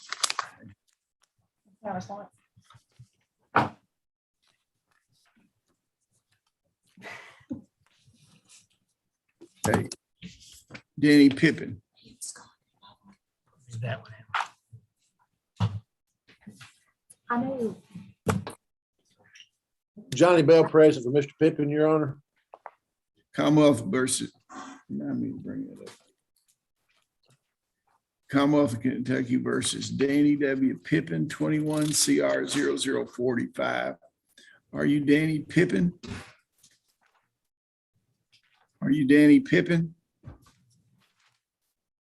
I'm not hearing you for some reason. You hear me now, Your Honor? Oh, yeah. Were you born in 1980, Mr. Pippin? Sir. What are the last 4 digits of your social security number? 8968. Okay. We're here for a pretrial conference. Your Honor, if it pleases the court, we got an offer this morning. I sent over to Danny. It's a pretrial diversion offer, but I've not had an opportunity to talk with him. If we could have another pretrial so I could speak with him about that, I think we can get the But case. does he have anything else holding him in jail? No, sir. Well, I mean, yeah, he's got 21 CR 0045 and 21 CR 0046. I mean, it's kind of rough on him to make him stay in jail till November 10th if he's got. Or part of his agreement was to go into drug court so we could go ahead and do the assessment order. That way that wouldn't delay. If he stayed into the 10th, maybe we could get all took care of it. I mean, I'd love to see him get out, Judge, and would ask so, but I mean, I'd love to see him put it behind him if he's got a pretrial diversion. If he enters it today, we could get him on the road and get him into drug court. Probably be out in a few days. I'm fine with that, Your Honor, as long as Mr. Pippin is comfortable moving forward. Why don't I tell you what, Mr. Stockton, I'm going to go ahead and go down through the thing here on a pretrial diversion checklist here. And when you get to that, you can read what the agreement is, and Mr. Pip can see if he's in agreement with that. And if he's not, we'll just wait till November 10th. Okay? Does that sound like a deal? Yes, sir. A motion's been tendered, says that you wish to enter guilty plea today. Is that correct? Yes, sir. Yeah. Now, it doesn't mean that you have to. You know, you're going to hear it first. Okay. Are you currently under the influence of drugs or alcohol? No, sir. Okay. Are you the same person named in indictment 21 CR 0045 and 21 CR 0046? Yes, sir. Is your judgment impaired today? No, sir. Okay. Now, you reviewed the evidence and discussed this matter with your attorney. Is that correct? I have, Your Honor. And you have certain rights. You know, you don't have to enter a guilty plea. I told you that earlier. You have a right not to testify against yourself. No one can make you say anything. A right to speed trial by jury, right to be represented by counsel at jury trial, the right to confront and cross-examine all witnesses called to testify against you, the right to produce evidence, the right to call witnesses in your favor and appeal this matter to a higher court. You have a right to require the Commonwealth to prove beyond a reasonable doubt that you're guilty of charges against you. Understand that? Yes, sir. Okay, we're entering guilty plea today. You would give up those rights. Now, I want you to listen very carefully, and the Commonwealth is going to completely read this pretrial diversion offer to you. Okay, listen carefully, Mr. Stockton.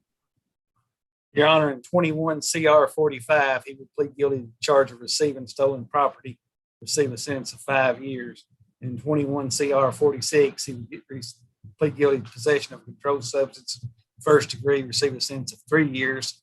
Those two sentences would run concurrently for a total of 5 years. He would pay restitution of $300 on a damaged utility trailer. He also received credit for time served, enter and complete the Monroe County Drug Court, pay court costs discretion of the court, obtain and maintain gainful employment, and any drug contraband evidence will be destroyed. How much? Yeah, do you understand that? Do, Your Honor. There wasn't a DUI or anything in here, was there? Oh, Your Honor. Now, if you successfully complete the terms of a pretrial diversion, the case will be dismissed, pretrial diverted, and your case will be expunged. There will be no record of it. However, if you violate the terms of pretrial diversion, and I find that you have, I'll revoke your pretrial diversion and order a pre-sentence investigation report. You'd be a convicted felon, and that could be used against you in the future. You understand that? Yes, I do, Your Honor. Okay, now, do you want some additional time to talk to your attorney, or is this what you agreed to? I'd like to just agree to this and get this put behind me, Your Honor. Okay. Now, are you satisfied with that, Mr. Bell? You muted, Mr. Bell. Yes, sir. Absolutely. You believe this is in your client's best interest to do this? Yes, sir. You know, I would strongly advise Mr. Well, Pippin to take the plea. okay, so I'm going to ask Mr. Pippin to sign. Is the agreement over there? I signed it, Your Honor. Okay, he signed it and you leave it there with the clerk's office. And he'll get out today. Isn't that right, Mr.? Huh? You'll get out. You have to go be oriented. He has to be assessed. He'll have to be assessed. Wait, It's have to be evaluated, Voted in. assessed and voted in, because it could be, So it will be a month. it could be several days, could be a couple weeks, whatever, but they'll get to you as soon as they can. There's no way I can get out today, Your Honor, since I've showed up. Well, the problem is we have a process to get you into drug court here. Well, reason I would ask the court if I can get out, that way I can be in. Now, everybody wants out. I want you out. Okay. There's a process that we got to go through in the drug court. I cannot until you get into the drug court. Okay. But this will save you some time in the long We're run. texting Mr. Mink right now and tell him to get him assessed. So Mr. Mink can go over and assess, and after Mr. Mink has assessed it and talked to you everything, if y'all want to reach an agreed order or something, I'll consider something after all that's done. Okay, that's fine. Mr. Okay. Bell is good to contact when he's wanting clients out. Okay, thank you very much.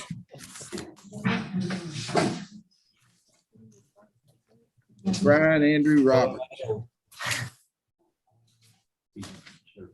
You still out there? Brian Roberts has not been served, Mr. Stockton.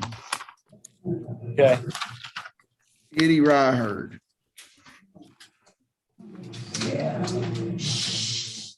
Commonwealth of Kentucky versus Eddie Ryherd, 20 CR 00066. Are you Eddie Ryherd? Are you Eddie Ryherd? Yes, sir. What year were you born, Mr. Ryherd? 1995. What are the last four digits of your social security number? 96.4. You're here today for sentencing. Do you understand that? Yes. Okay, have you had an opportunity to look at the pre-sentence investigation report done by probation and parole? What is that? That's Mr. Ryhard. That's what we went over yesterday at the jail. Yes. Okay. Is there anything that prohibits Mr. Ryherd why he should not be sentenced today? No, Your Honor. On plead guilty to burglary, you shall receive a sentence of 3.5 years, but on plea of theft, unlawful takeover 500, shall receive a sentence of 4 years. At 3.5, 4 years shall run consecutively for 7.5 years. Serve 289 days in jail with the balance probated, 5 years supervised. Shall receive credit for this time served. Court costs amount of $265. You pay that at $30 a month, starting 30 days from today. You make, stay on active supervision until the fines are paid. Okay. You need to be at the probation and parole office. Has he got his time in? He does, Your Honor. You need to be at probation and parole office in the morning at 8 o'clock. Okay. In the morning at 8 o'clock. Probation and parole office. You know where it is? Probation and parole, are y'all on there? 100 Reynolds Road. 100 Reynolds Road, Glasgow, Kentucky. You know where that is, sir? I'll find it. Okay, in the morning at 8 o'clock. Okay, thank you. Your Honor, Yes. Chase Collins just told me that if Mr. Ryherd can just see him here at the Justice Center in the morning, at what time? At 9:30. You can come here to Burkesville in the morning, I mean, to Tompkinsville, rather. You can come to Tompkinsville in the morning at 9:30. You won't have to go to Glasgow, okay? I'll be able to sign myself out today. Yes. No, we'll do, Hold. we'll do the release order. He won't There'll sign be a it. release order. You don't have to sign anything. You'll get out today, though. Okay. Okay? Nobody has to sign me out. I'll just get out. No, I'm gonna sign you out. Okay. Unless you want to wait and find somebody else to. Here's the thing about it, man. When you get out there tonight, one of them big old beers or one of them shots of dope might look pretty good to you. Don't do that. You go in there and meet with a probation and parole officer in the morning and get this started off on a positive track. Eat you a big steak or drink you some sweet tea or something, okay? Okay, see you. James Scott.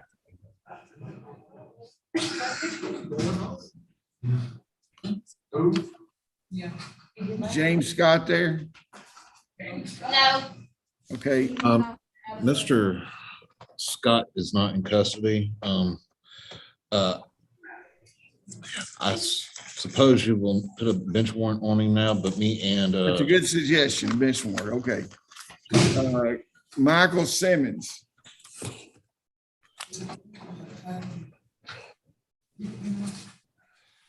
Commonwealth versus Michael Simmons, 20 CR 0055. Are you Michael Simmons?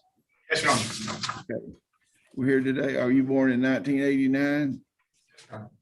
Last four digits, social security number 3079. Yes, Your Honor. Okay, what do we got here, Mr. Stockton? I don't know, Mr. Austin and I have exchanged emails. I don't know where we're standing. I believe we'll be able to work something out on this one. Isn't there also another case that's being indicted on this one? I'll check, but I'm not aware of it. I thought he had another one coming up that was actually older. That was part of the reason he got this one. Okay, if we could have the 5th and the 10th. Hold on a second. This is says. Excuse me, when my attorney came and spoke to me, he had told me that a plea offer was made. That You it did? plea offer. And what's going, I'm not sure. He told me that a plea offer was made and I told him I agreed to the plea offer and we agreed and. There were things that wasn't in that I didn't know about in the offer that I hadn't been able to tell you about yet. And I didn't want to say yes to something if there was part that you didn't hear yet. All right. That's the only reason I didn't accept it. All right. Negotiation on November 5th and next trial date on November 10th, court date. And Mr. Austin, you call him this afternoon and explain to him so he'll know what's going on. So he doesn't have to wait over there and not know what's going on. I've got to take a call here. Yes, Your Honor. Yes. What's going on? It's gonna be all. Well, he was on. Well, it says it's in charges and then other charges. We'll take her off of you then, okay? Okay. What boy? Well, as soon as the papers get up there, you can leave her, but it's how long are they gonna keep her? Well, she might be, but I need to know more about it, okay? I'll just put on there that we're releasing her and she should report to the discharge before birth. Okay? This is Monroe. He doesn't need to. I'll send him to the jail. Yeah. I need to. Okay. Something's happened since then. They've taken her back to the hospital. So they took her over there the night. They didn't keep her.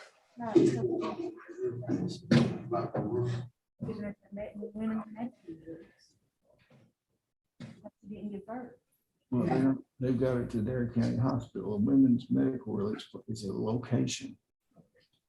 It's an organization. I'm just saying we released her yesterday. But she's not at that organization. Oh, hold on a second.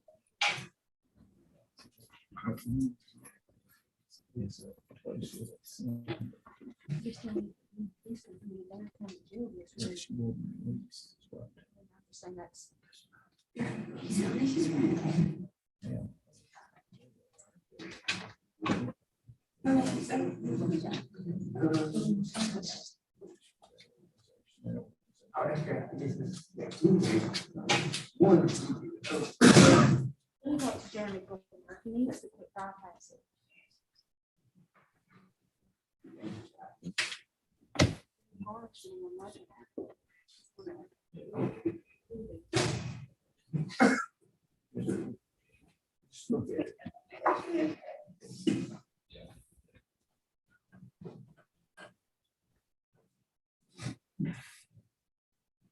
I don't even have any way to print an order here.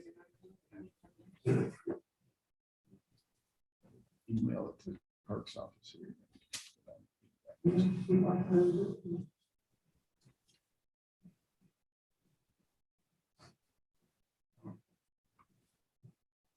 The order says that Ms. McFall is eligible for women's medical release. So it's a release. She has filled out the paperwork for this release and is going to participate in treatment. Okay, but what I'm telling you is women's medical is a location. It's not just releasing. Organization called Women's Medical Release, and that's where she was going to go. Yes. That's for some reason she didn't go there. They didn't pick her up there. And they've taken her now to the Dare County Hospital.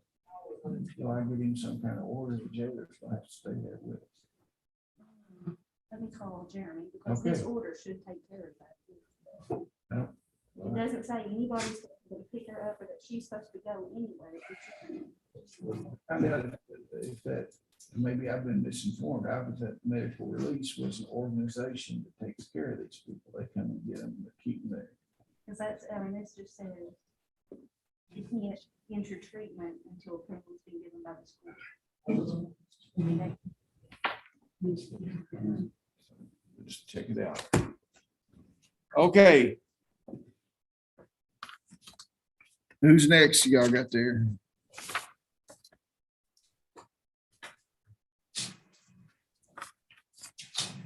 Dwayne Spears, is that right? Or what's your name, young lady?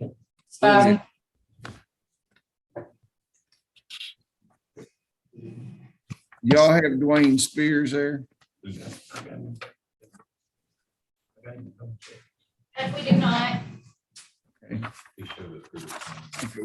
we'll come back to him. We've got him here. Kayla Spivey. That's for a pretrial, Your Honor. And, 20 CR 0084. Are you Kayla Spivey? Yes, Born in 1992? yes, Last four digits of your social security number, 9656. yes. Okay, what do we got here? Mr. Garrett and I are going to talk about this case next week if we can just redocument it by reorder that we found. Is that all right, Mr. Garrett? Yes, that's fine. You want me to set it on the 5th and the 10th? Probably be a little soon, Your Honor. But if Well, I'm I'm gonna set it on the 5th and the 10th, and if y'all want to do something else by agreement, you can send me an order. Thank you, Judge. Yeah. Alex Bernard Tooley. No.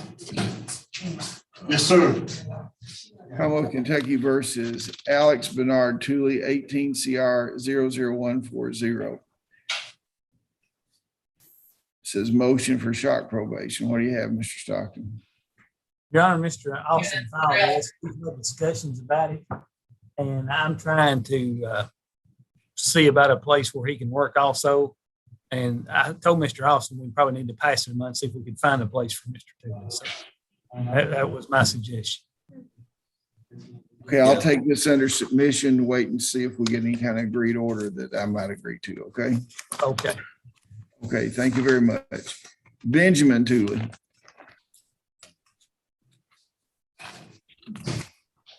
Johnny Bell for Mr. Tooley, Your Honor. 21 CR 0092. Commonwealth of Kentucky versus Benjamin Tooley. Mr. Tooley, you born in 1987? Sir. Okay. We have a pretrial conference. What do we have here? There's also a case he needs to be arraigned on 21 CR 93, I'm showing. Yeah, I see 93 here.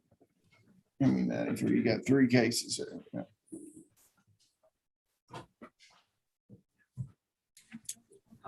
You mean 93's on top of it? Okay. Mr. Tooley, you're here for the purpose of arraignment. You have a right to remain silent. The grand jury of Monroe County is returning an indictment charging you with fleeing or evading first degree, speeding 26 over, reckless driving, improper passing, receiving stolen property, being a persistent felony offender, 2 counts. Do you understand those charges? Mr. Bell, do you acknowledge Mr. Tooley's identity, waive formal reading and arraignment, enter a plea of not guilty, reserving all pretrial motions? I do, Your Honor. Would you like those indictments to be emailed or faxed to you? If it would please the court, I'd appreciate that, Your Honor. Make a note to send those indictments over to Mr. Bell. I'm signing a reciprocal discovery order here, Mr. Bell. Thank you, Judge. Mr. Tooley, so that the Commonwealth will give you the information on this new charge, Mr. Tooley. You'll set a conference on November 5th and a next court date on November 10th. Yes. Okay, thank you very much. Okay.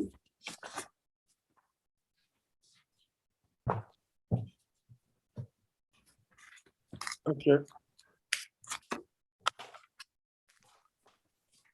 Donnie Tooley.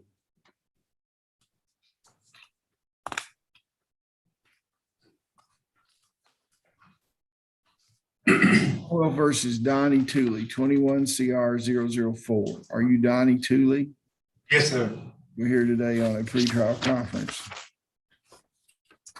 You born in 1972? Yes, sir. Okay, what's the story here? Mr. Your Honor, Bell, Mr. Austin, is this your client? Yes, yes, Your Honor. Okay. this matter was set for trial when Mr. Austin became ill. We've tried to resolve it since then without success, so I guess we need another trial date. I concur. What was the offer on the thing? The last offer was 11 years to serve. Mr. Tooley has Okay. two cases, Okay. PFO first. Okay. Yeah, and he was going to drop the PFO first to a second. We're going, that's okay.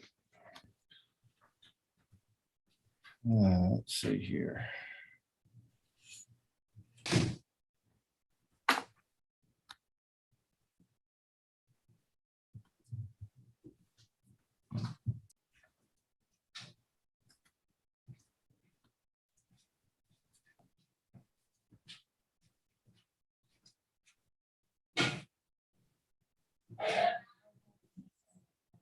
How about February the 7th? February 10th. 7th.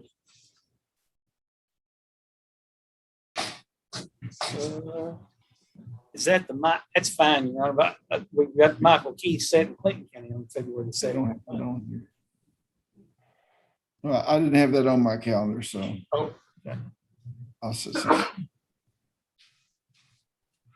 I'm going to go ahead and put that one on there now. I had that on March 1st.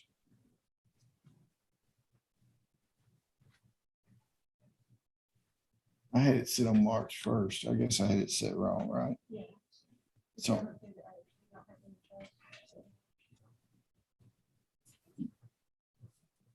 February what?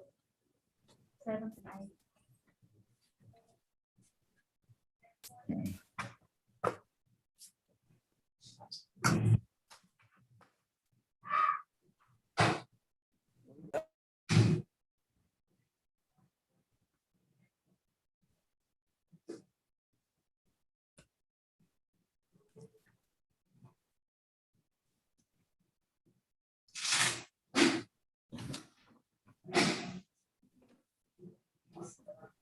Hello.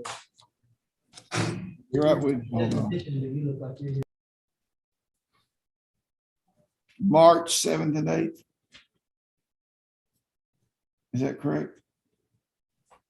February 7th and 8th. See, well, I had transferred it improperly to March. So March 7th and March 7th and 8th is open, right?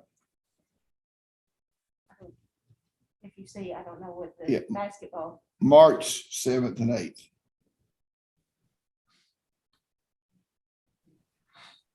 Can y'all be available on March 7th and 8th? I can, Your Honor.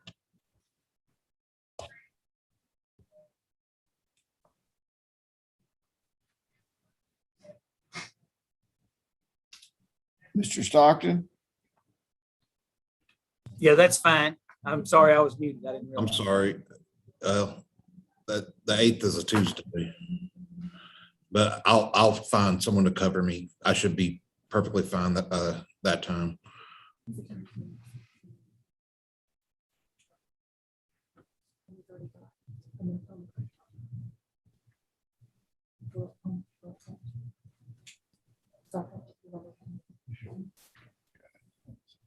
So Nathan will set on March 7th.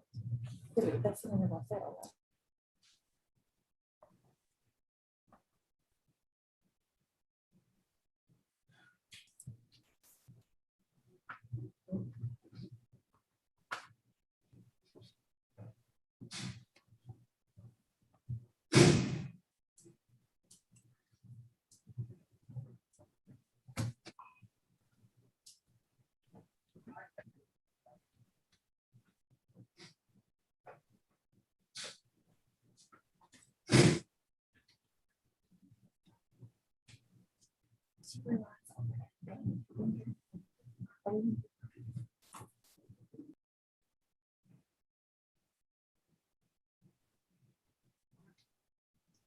Okay. Jesse Dwayne Turner.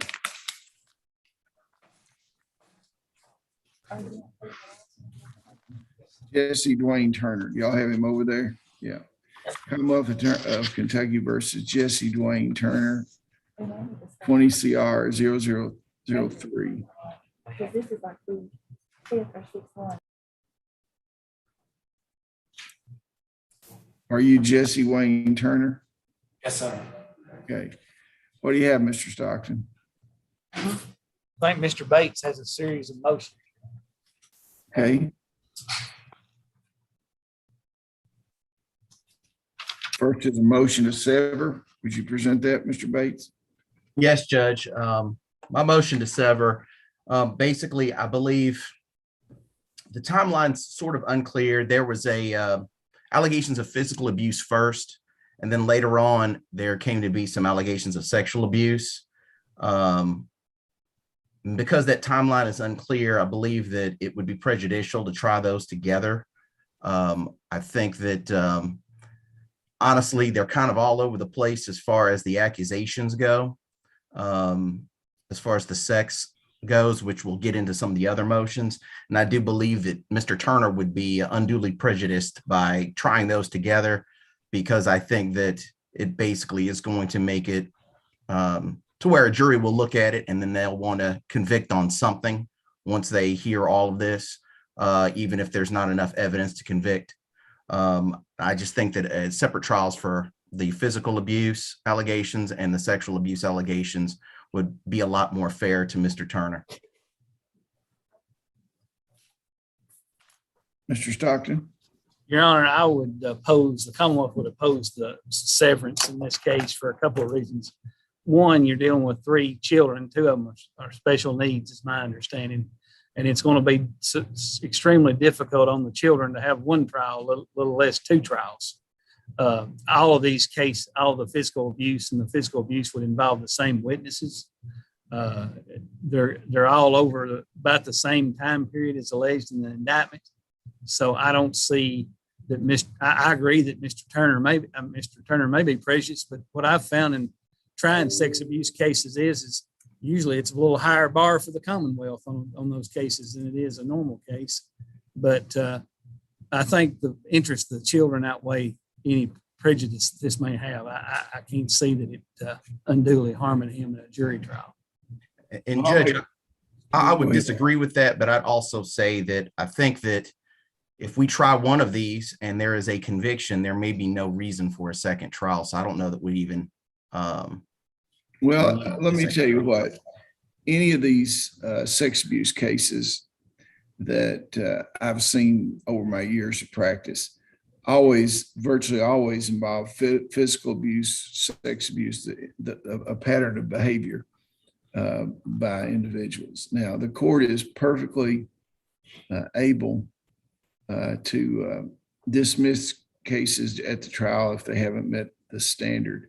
But I think that you need to designate with some particularity, Mr. Stockton,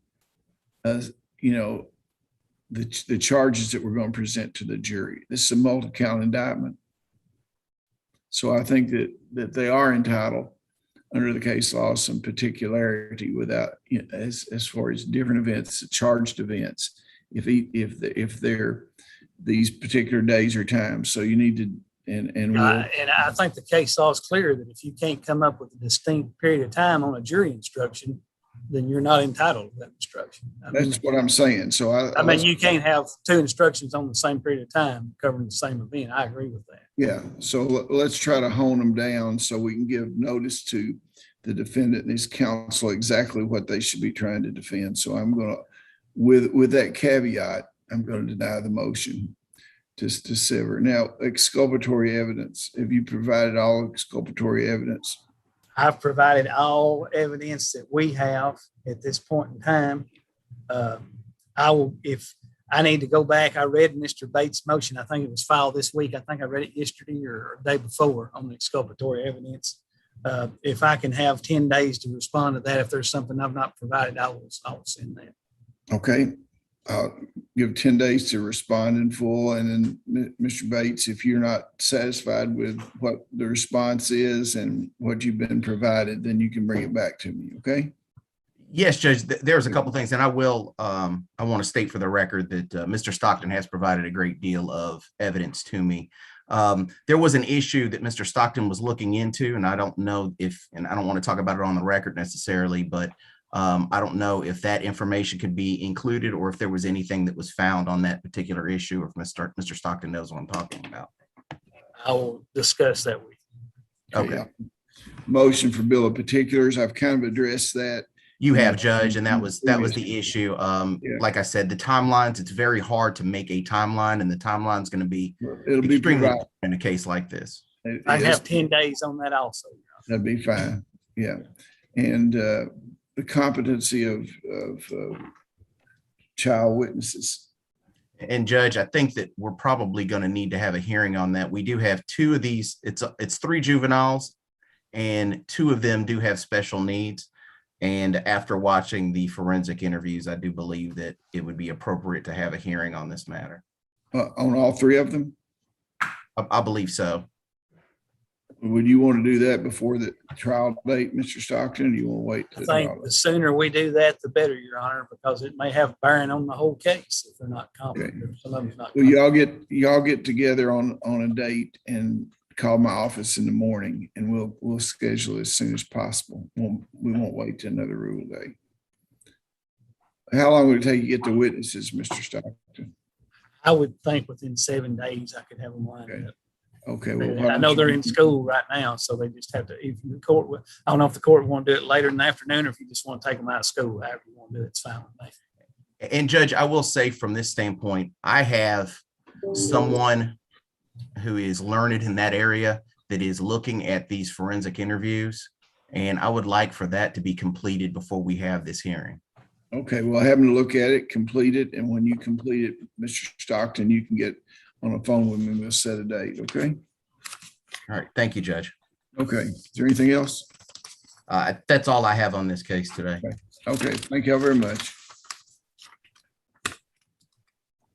When is my next court date? What? When's my next court date?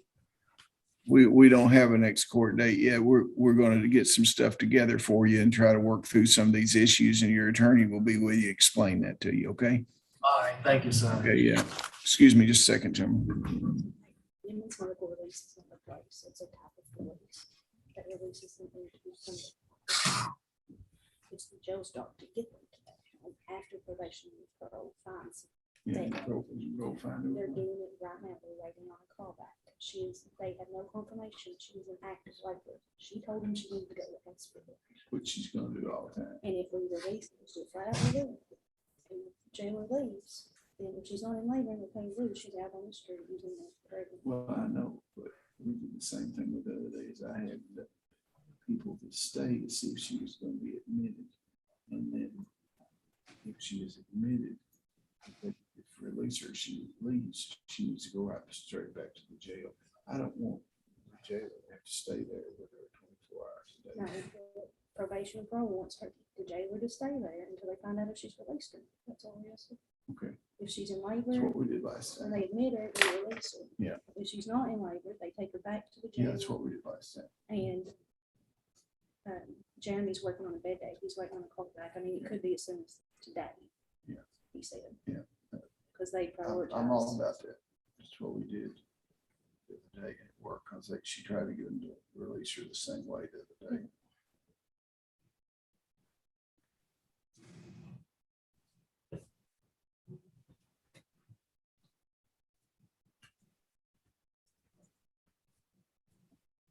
We need to send another order of benefit. Hello? Y'all stay with her until they decide whether she's an active labor and keep her. Okay. If they keep her, she stays there. But if she leaves before, then she's got to go back to jail. Okay. So unless she's an active labor and they keep her. Remember the other night she tried the same thing and y'all took her back. Okay. See you later. If they don't admit her for labor, she goes back to jail. They're trying to find her a place in that order I signed the other day about the pregnancy place. They're trying to find her a placement. Okay. Okay, see you later. Bye.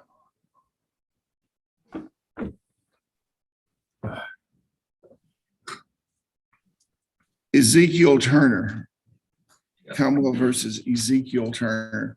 You want to go back in that office there where the public defenders, Mr. Poindexter is here.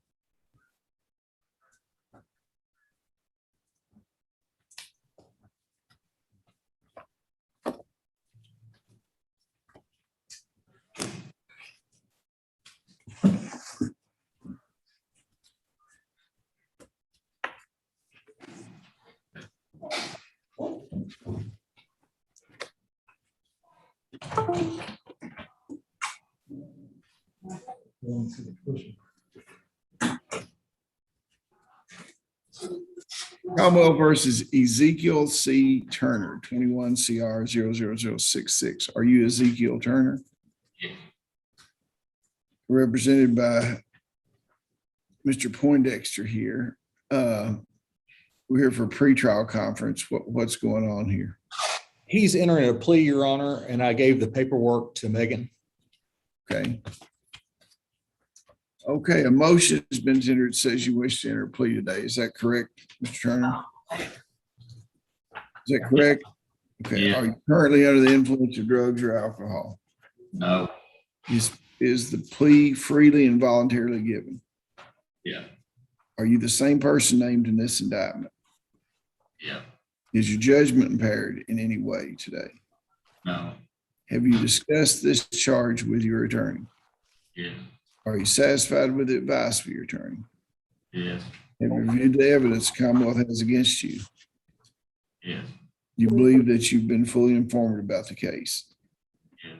You understand that you do not have to enter a guilty plea today. You have certain rights under the Kentucky United States Constitution. Before I can accept a plea, I need to know that you understand those rights. You have a right not to testify against yourself. No one can make you say anything. You have a right to speed trial by jury, the right to be represented by counsel at your jury trial, the right to confront and cross-examine all witnesses called to testify against you, the right to produce evidence, the right to call witnesses in your favor, the right to appeal this matter to higher court if you lose, the right to require the Commonwealth to prove beyond a reasonable doubt that you're guilty of charges against you. You understand that by entering a guilty plea today, that you give up those rights. Now, is this a felony plea, Mr. Stockton? No, it's a diversion, Your Honor. Okay. Now, pretrial diversion means that if you successfully complete the terms of pretrial diversion, the case will be dismissed, pretrial diverted. However, if you don't successfully complete the pretrial diversion, come back in and I revoke the pretrial diversion, then you'll be sentenced as a felony after a pre-sentence investigation. Mr. Stockton, Mr. Stockton. Yes, Your Honor. Okay, will you give the offer? Yes, the charge of assault second is going to be amended to wanton endangerment first. He'll enter a plea of guilty, pretrial diverted it's a 5-year sentence, pretrial diverted for 5 years. He'll receive credit for time served, excluding contempt time. He'll have no contact with the victim, enter and complete the Monroe County Drug Court Program, pay court costs at discretion of the court, maintain and obtain gainful employment, all other evidence be destroyed. And the charge was amended from assault to wanton endangerment, so he could go into drug court. He couldn't go on an assault charge.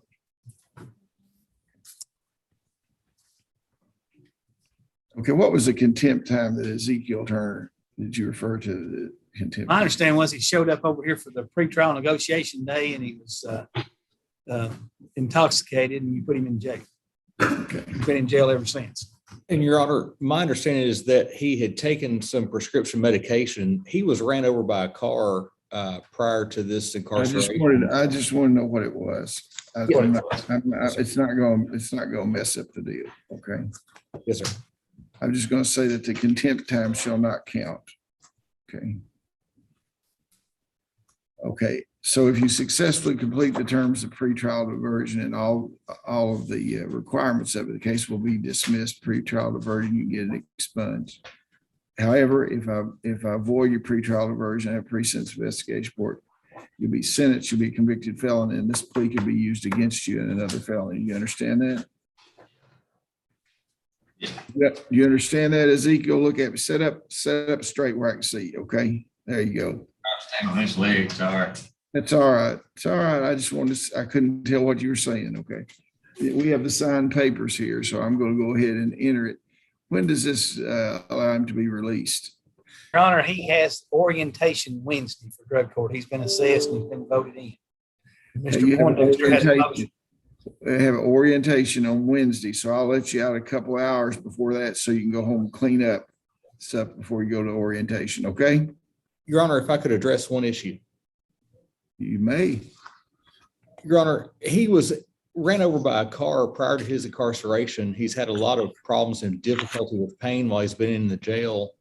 His mother was able to make an appointment with a doctor today, and we were asking if he could be released on an ankle monitor to her care until the orientation. So that way he could go ahead and get the treatment for the injured leg. Did he go to the doctor today? We're asking that he be able to be released so he can go. What time is the appointment? 1:45, and I've provided proof to Mr. Stockton. Where's he going to be staying? With his mother. Okay, I'll do it. I'll agree to release for a doctor's appointment. He stayed at his mother's, and he's on a curfew there. He can't leave his mother's place until he goes over to orientation. Is that all right with you, Mr. Stockton? That'll be fine.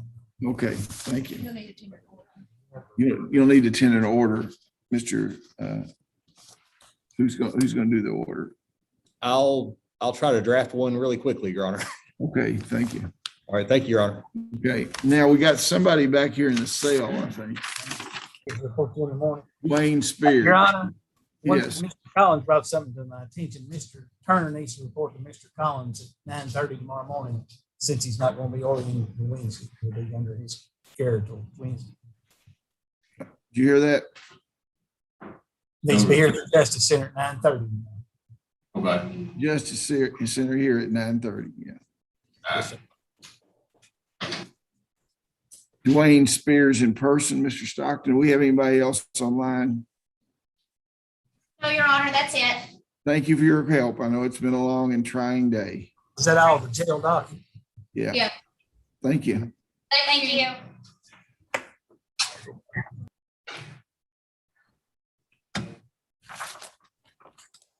You finished with me. Who said that? I did. Pre-trial. Maybe just 1 second here. Okay.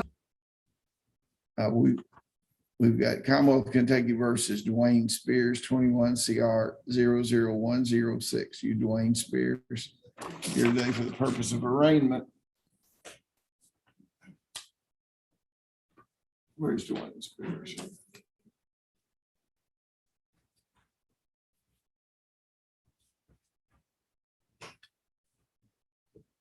The grand jury of Monroe County has returned an indictment charging you with possession of controlled substance in first degree and possession of drug paraphernalia. Mr. Jada, will you hand that over to the counselor? Do you acknowledge the identity of Mr. Spears, receipt of document, wait for him reading arraignment, enter plea of not guilty, reserving all pretrial motions? Okay. Now, we have, I don't think we made is there a bond decision on Mr. Dwayne Spears? No, I don't have anything. Have you interviewed him yet? No, he's not even in our system yet. Okay, well, you'll have to be interviewed. I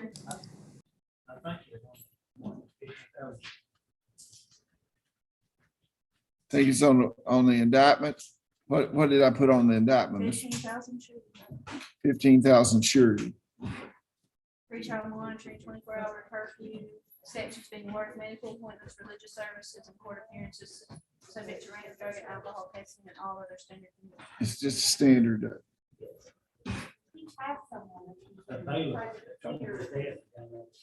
Do what? Okay, well, don't transport him then. Okay, just hold him here till your dad signs it. You understand you're under a curfew. Okay, can't leave to go to church, work, or the doctor. Okay, you are waiving your Fourth Amendment rights. You can be drug tested and that sort of stuff. Be back here on the 5th of November for negotiation and the 10th of November for your next court date. What is this? Yeah, this is it. I'm signing a reciprocal discovery order. Now, So you will call downstairs and tell them what the bond deal is on this? On him? No, no. Okay, well, tell him that he's gonna be held up here, the bond is signed. Well, you can take him down there as long as you stay with him. I don't care. He's yours. You can do what you want to him. Okay, now, do we have any other criminal matter? People that didn't appear. Here.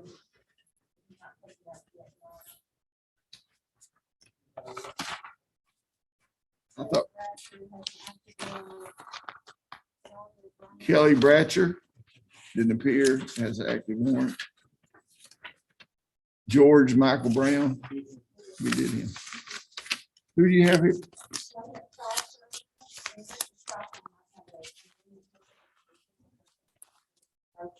Where's she at? Where was she this morning?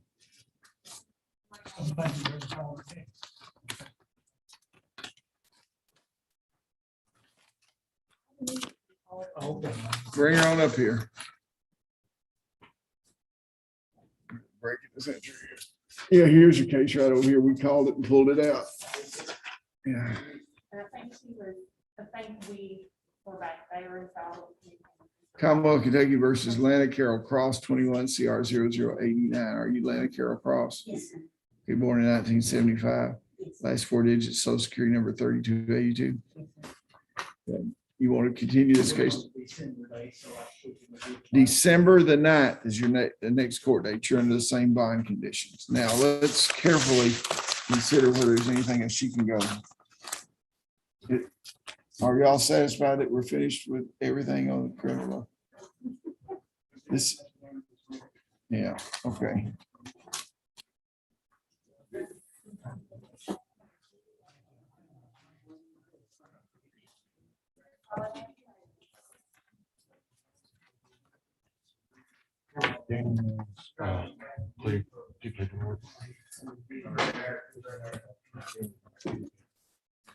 Let's go off the record just for a second. Lauren?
Okay. What do we have now? Child support. Is this over here? Yeah, I don't know if there's anything else to sign or not, but it was the paperwork on it, y'all.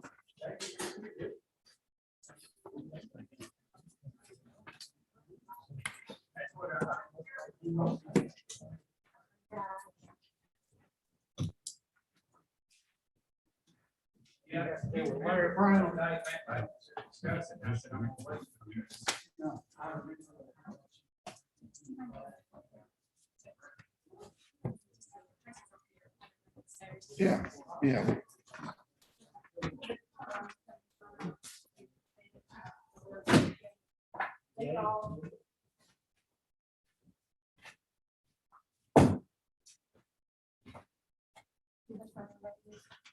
We did. We had a great time.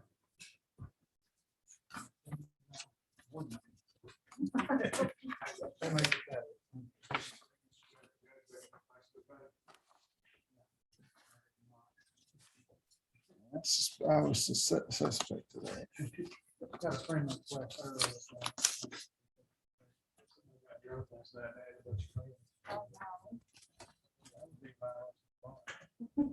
I'm just a Well, man, too.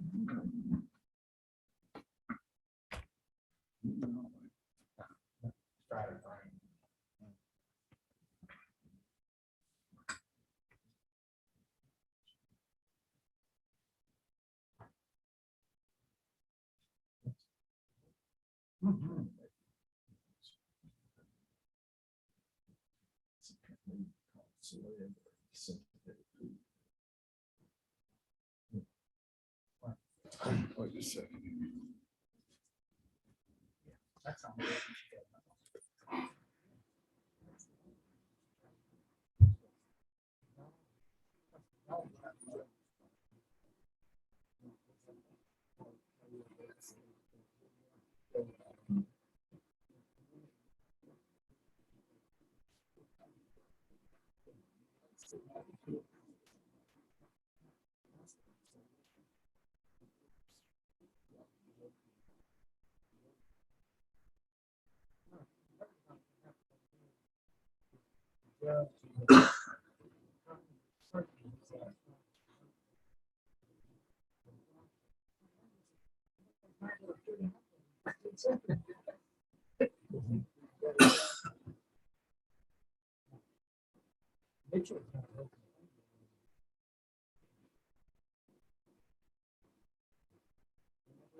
We're gonna have a slight delay. One of our clerks is off ill today. And so one of them is gonna have to go down and do double duty. So it'll be just a few minutes before we take the thing up.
I believe Thomas J. is called back here.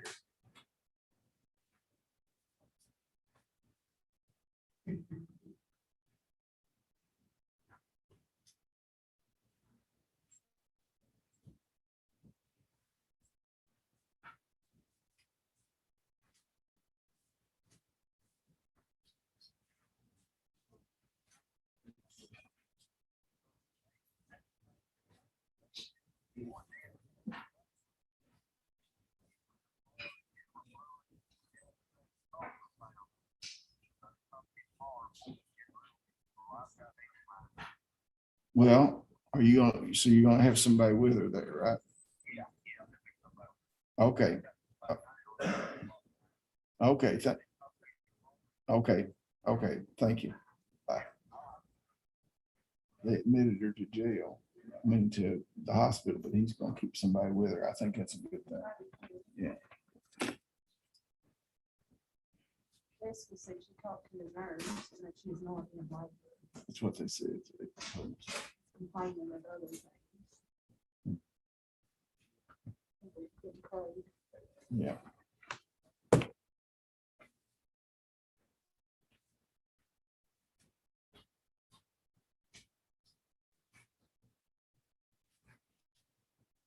I think we can do the child support docket without clerk's office. I'm technically proficient enough to start the recorder. I don't know whether, other than that, I can't promise. Never too old. Well, they say that, but they've never been real old either. So people that say that. Okay. What's the first case on? Edwin O. Arms, is that it? Okay, this is the child support docket, case number 17 CI 00104. Olivia Arms versus Edwin Arms. Judge, we just asked this to review November 10th at 1. Okay. Thank you so much.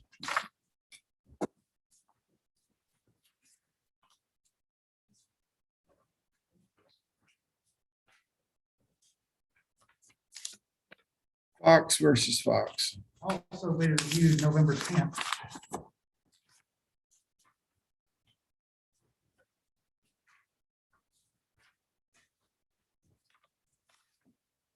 Gallup versus Gallup. Also reviewed November the 10th.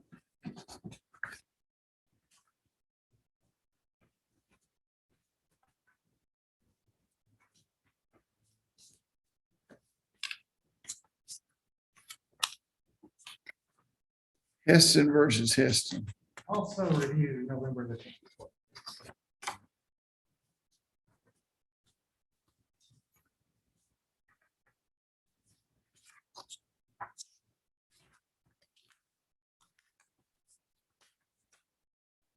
Hudson versus Hudson. Swear Miss Spears now, the last name. Swear the testimony you're about to give is the truth, the whole truth, nothing but the truth. Okay. State your name, your record, please. You committed this case against Commonwealth Protect versus Angela Hudson. Civil action number 17 2050.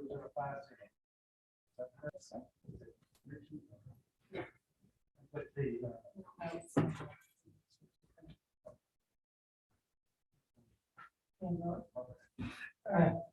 Angela Hudson was in court on September 16th, 2021. Temp order entered where she was to pay $500 on October 21st. And she's not complied with that order. Correct. She's not made any payments since June 4th of 2020. Is that correct? Yes, sir.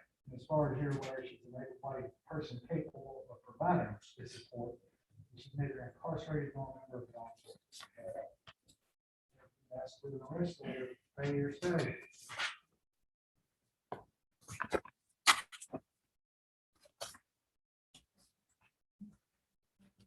I'll initial the interlineation where the names were changed there. And the next case is against Richie Hudson, where he's a little bit. Okay.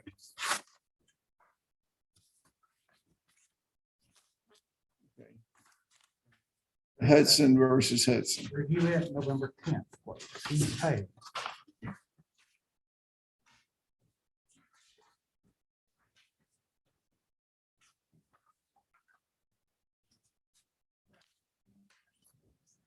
Amanda Eisenberg. Review November the 10th.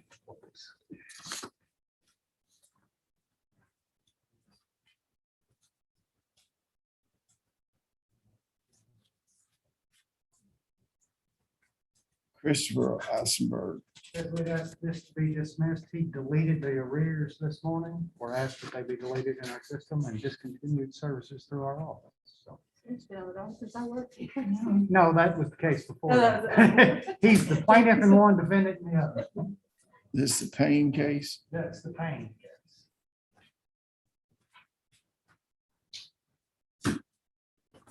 Another satisfied customer. Sarah Lee Joyner versus Kent Robert Joyner. Judge, Spears, you're still on road. You're familiar with Commonwealth Paper Kent Joyner, Civil Action number 16 CI 79. Is that correct? Yes, sir. And Mr. Joyner was before the court on September 16th, 2021, and was ordered to pay $1,000 by the day. Is that correct? Yes, sir. He's not made any payments since then. No, sir. Then he would ask for an arrest order. How much to purge? Yeah, he owes 14,000. You want 14,000 to purge? Once they get arrested, they'll call our office. Yeah, you negotiate. Yeah.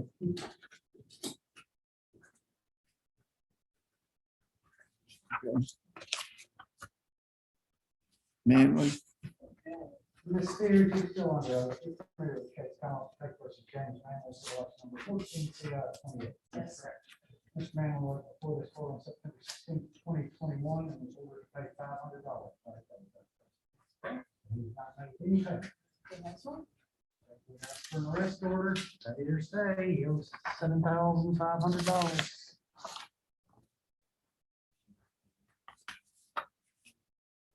That's, Pruitt.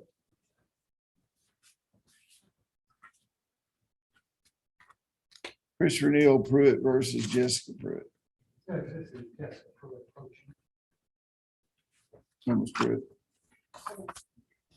I had to find $100 today, right here, that I was gonna see if we could reevaluate. If I don't have it. I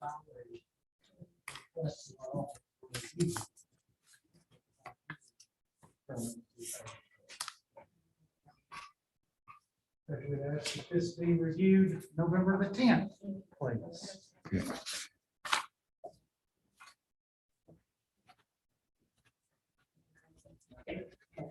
November 10th, you have to come back, you have to remain current.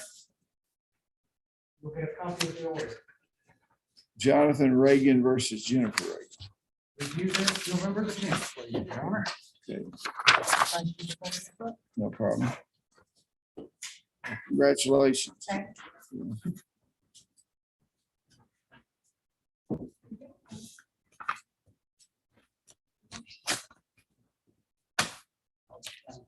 I can do that part without you, so yeah, no problem.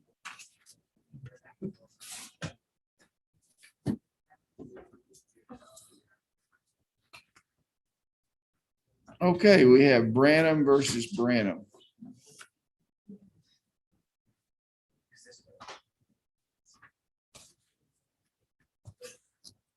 Hey, man, could you pull it? I read those motions last night, one of the English and problem.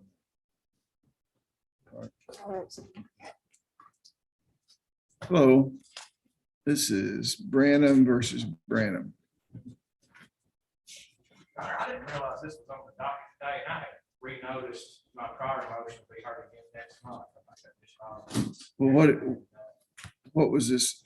What was this about? We had filed a motion to enforce the agreement, and you appointed Mr. Hurd as the guardian ad litem last time we were here. He's met, filed a report. Based off that, I filed a motion, but I didn't have the report time to file it. Took that for Where is, who is David Shane Branham? And you are. Yeah. And where is Heather? She's not here again. I did not realize it was on that. That's probably my fault. I told her we didn't court. What is it that they want to have enforced? Tell me about it, Mr. Hurt. Judge, my recommendation was that Mr. Branham continue to have primary custody, and that the mother restart some time sharing with some reasonable guidelines. He had been out of the child's life for quite a while, always in a caregiver. So just starting with some reasonable time sharing, not overnight, limited like that, see how it goes. I think that'd be appropriate. I think it'd be best for all the clients. Yeah, I think that's already started. Okay. Well, perhaps we could have a rare occasion where we could have an agreed order. Yeah, that doesn't happen very frequently, but we could. So we'll go ahead, you can re-notice it. I'm not going to re-docket it. You re-notice it for November 10th, and hopefully we'll get an agreed order signed before then. And so you're visiting some with your mother now? Is it going okay? Well, I know that there are a lot of things out there about anytime we have a situation like this, there's a lot of hurt, a lot of disappointment and that sort of thing. So I sure hope y'all work it out. Okay. Okay. Thank y'all very much.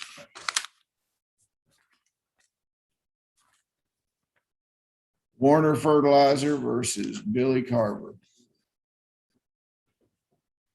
Warner Fertilizer versus Billy There are Carver. gonna be so many orders on those cases. Agreed. Huh? I got agreed order. It was just an order giving them more time to answer. An extension of time for discovery. Yeah. I heard it. On both those cases. Yes. Yeah.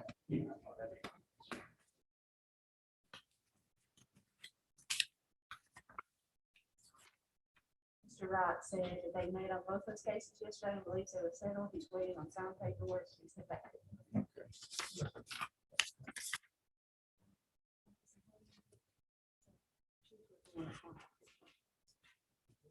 Tara Thomas versus James Russell Crane. Would you find that motion? Tara Thomas versus James Russell Crane. You have it for me in that thing there too.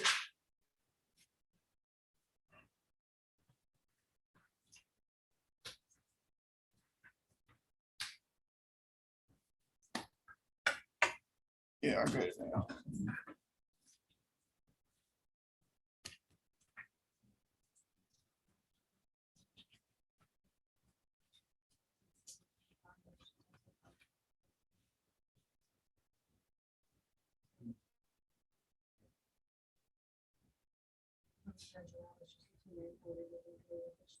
I read this last night. Where is Miss Thomas or her representative?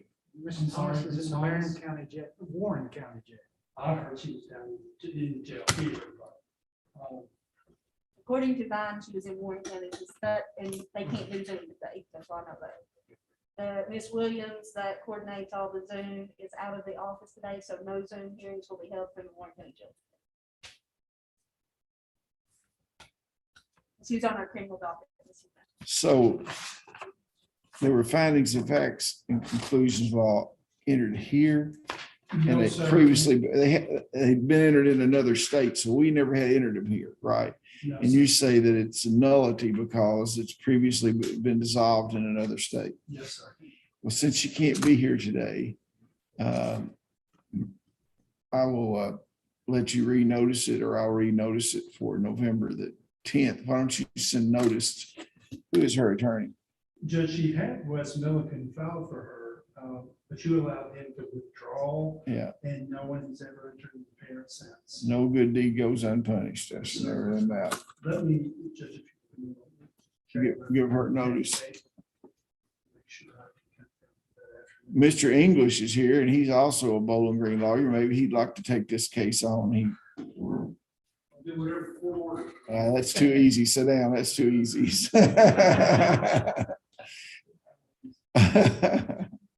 Is that the only date you have in November? Yeah, we can put it out in December if you want to. What's your December date? Ninth.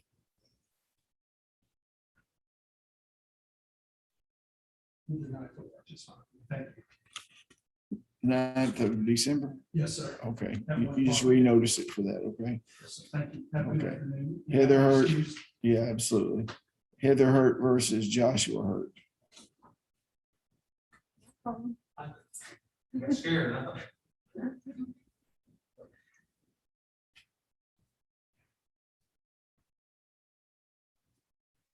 Okay, let me the file.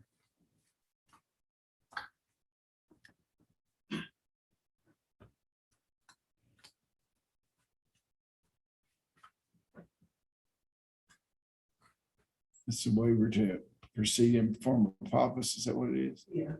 Wait, don't come up here. Okay. Okay, what do you have to say? So you can't get recorded unless you're there. I needed the decree to go in there too. They told me to bring it today. They said just see if we can get. Are you Heather Hurt? Yeah. Where's Joshua Hurt? And y'all are wanting a divorce? Okay. What's the filing fee? Huh? You want to split it? $80 each. I'll sign a decree.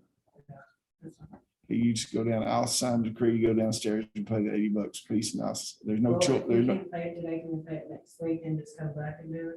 well, I'll tell you what, I'll go ahead and when it's paid, I'll sign it. You won't have to wait another month. Are there not any children involved? Yeah, there is, though. We have to do the class. We have to do it. Yeah, well, so I'll tell you what, you go ahead and pay, and as soon as you finish the classes and stuff, what else? Has to do 30 days. Don't need to do the classes and then you'll need to. Yeah, she told me to call her next Thursday. Okay, do the classes and I'll sign, y'all just split it, pay it down there and I'll get it done for you, okay? You do the classes and then you can contact them downstairs and we'll do it, okay? Okay, no problem, yeah. Yeah. Par versus par.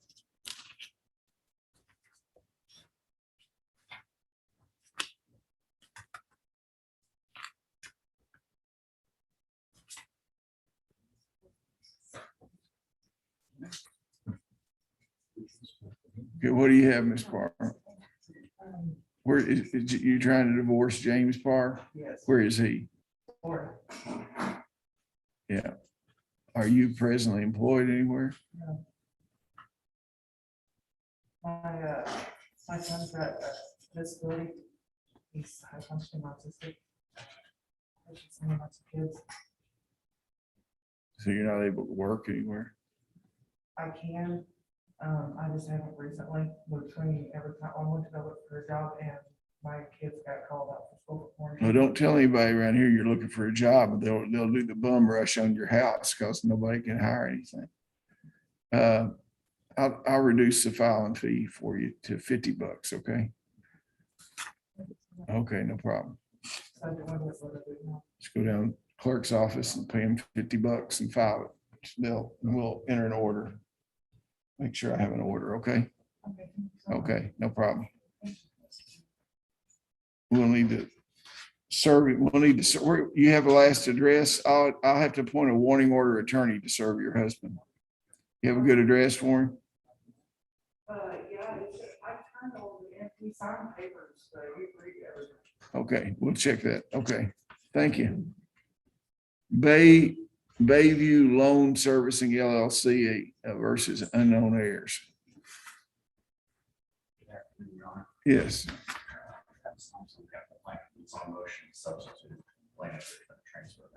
I saw that. That's sign that, no problem. Next time you have one like that, just call over. Okay. You don't have to come over. Or you, okay? Okay, so yeah. Laura McCarty is administrator of the state versus multiple defendants.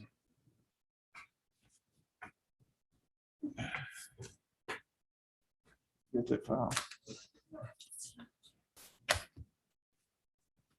I was reading these motions, in this case, and it looked like there's several motions and there's several things that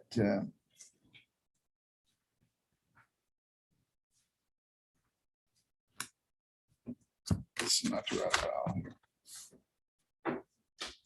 19/00080.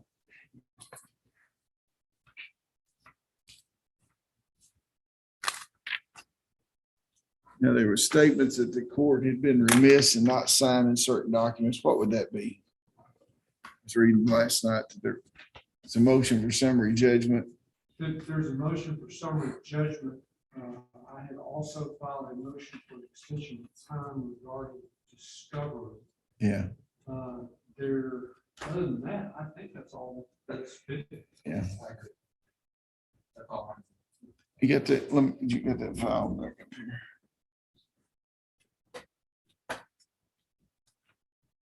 I think you're referencing in the motion, there was a response about the agreed upon trial order maybe not being signed. Yeah. I don't think there's a specific motion for that. I think we just pointed that out. Well, I was going to apologize if I'd held things up. I didn't know. You have not, Your Honor. We've all gone ahead and followed that. Yeah.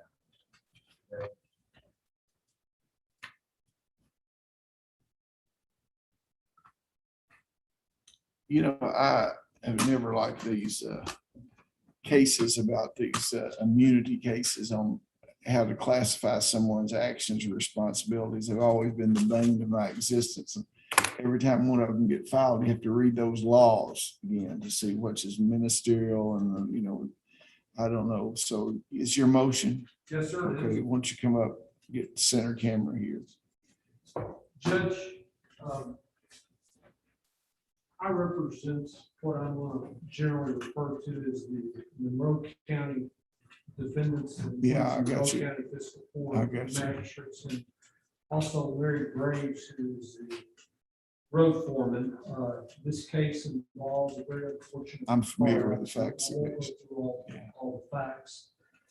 Judge, to basically get down to the issue that we think the court should decide. We believe that Monroe County, members of the Monroe County Fiscal Court and Mr. Graves are all entitled to immunity in this case. The plaintiffs have agreed that the county is entitled to the county and fiscal court are both entitled to immunity in their official capacity. The case basically boils down to, are you going to hold the individual magistrates responsible for this along with Mr. Gray? We think the law is clear that members of the Monroe County Fiscal Court are entitled to immunity in several arguments. One, of course, is legislative immunity. That's all the members of the Monroe County Fiscal Court did in this case is vote. Yeah. Did you recover that motion for me in this case? I can't find it in the file.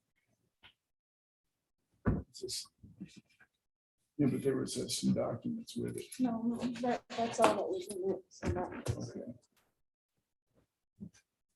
No, I don't know where I read the stuff then. Did you file a memorandum in this? Yes, sir. Now, there's been memorandums, responses, and I think it's been well briefed. Yeah, I read them somewhere, but I can't find them right now. So I guess they were e-filed maybe. Were they? Yes, sir. Yes, sir. Okay, go ahead. The plaintiff alleges in this case is this particular bridge was designed improperly. It was designed too low. What happened back in 2012? Monroe County received a HUD grant for $500,000 to go in and to remediate damages that had occurred as a result of flooding. This particular bridge is the Lions Road Bridge. It's a low, before that, it was a low river ford. The county went in and they contracted with a company called ACES, Arnold Consulting Engineering Services, to basically design, bid, and supervise construction. We approved the contracts for it. The bridge was constructed. Plaintiffs in this case, their primary allegation arising against this on this is it was constructed too low. After the bridge was constructed, the county had a problem. When the river would overflow the bridge, there would be a considerable amount of debris that would be left on the bridge. And Judge, I've got some pictures here that I think will help the court understand exactly what occurred. The bridge was, this is a picture of the bridge as it was originally constructed. All these are in the record. Thank you. And as you can see, there was a guardrail. Yeah. That's across the whole part of the bridge. The particular guardrail in question is that which is on the right side. After the bridge was constructed, the county developed a problem with debris catching on the bridge. And Judge, if I could give you a copy of this picture. This is a picture of some of the issues that developed with debris as the water would recede. In fact, this picture was taken following a car that had become entangled with all that debris. As a result of that, Judge, the county made a decision to shorten the length of the guardrail that was just pictured on the right side of it. In fact, this is a picture right here. If I could hand you this picture right here, Judge, you can see where that car is parked. The guardrail on the bridge was shortened so that it equal to the same length as the guardrail that was on the other side. What this did, is the reason for that, and here's another close-up picture of it, Judge, if it'll help you. This one right here. What that allowed the county to do is that when the water and debris would wash down from the river and so forth, it would allow that debris to flow on across the bridge and not become entangled on the road. It also allowed the county access to the river so that they could get heavy equipment down there to clean out the area underneath the bridge that too helped in flow, the water flowing over the bridge. What happened on the night of this unfortunate accident was that Miss Carter tried to cross over the bridge when it was, when water was over it.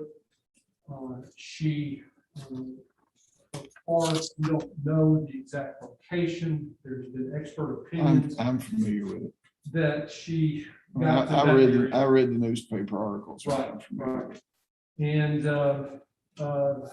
the plaintiffs are alleging that the county are alleging that basically that the county officials are individually liable for that. As the court well knows, Monroe County is entitled to immunity as a subdivision of Commonwealth of Kentucky by Constitution. The plaintiffs have conceded that the Monroe County judge, the fiscal court members are all entitled to the claims against them in their official capacity. The only thing that remains is whether in their individual capacities they are responsible. Fortunately, Judge, the court, the Kentucky Courts of Appeals have decided two cases which we believe are exactly on point.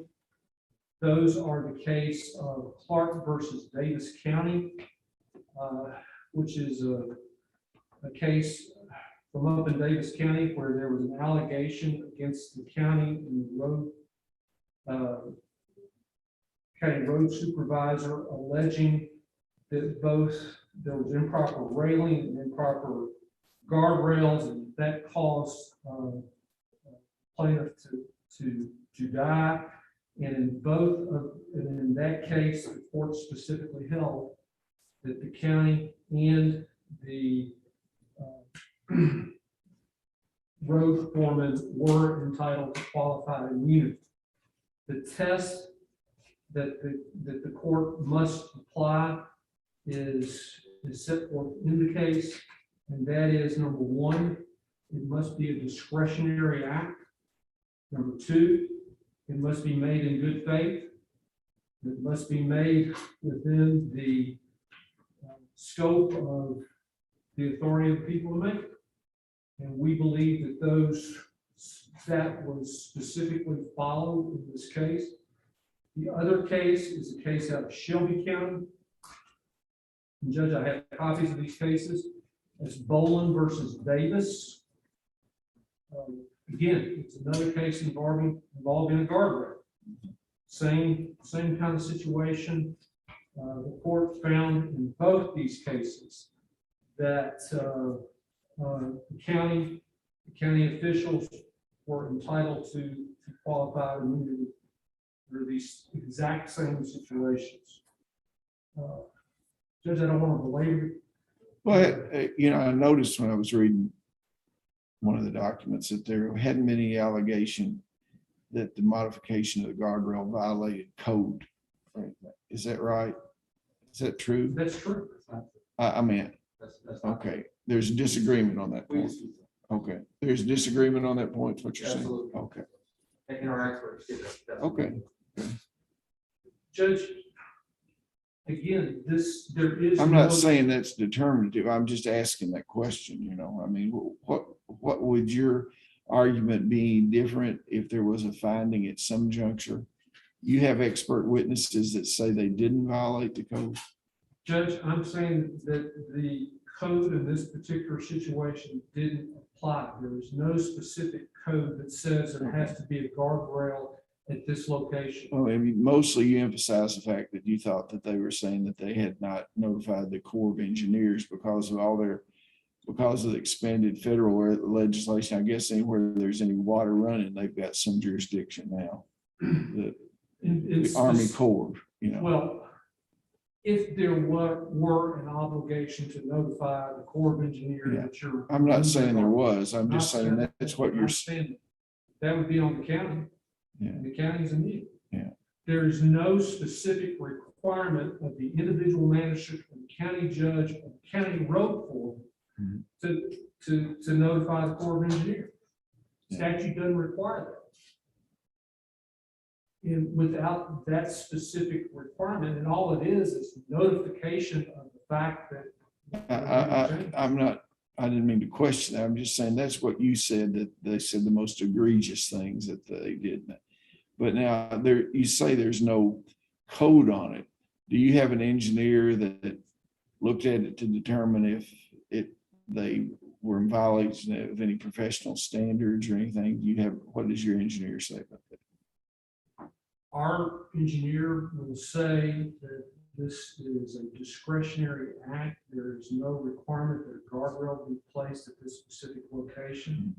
It was, the county was faced with a situation where it had an issue. It's shown in that picture. Well, I don't see how anybody could expect a guardrail not to get gommed up there, you know, anyway, but unless they build a bridge a heck of a lot higher, you know, and made it like a Cumberland River Bridge or something like that. And you see, Judge, that's one of the. But issues. that gets down to an entire, you have to get there first. So, Part of the problem that I've got with the plaintiff's case in this situation is they're saying that this bridge was designed improperly. It should have been designed so it was 30 feet higher than what it was, or whatever they say, so that it wouldn't flood.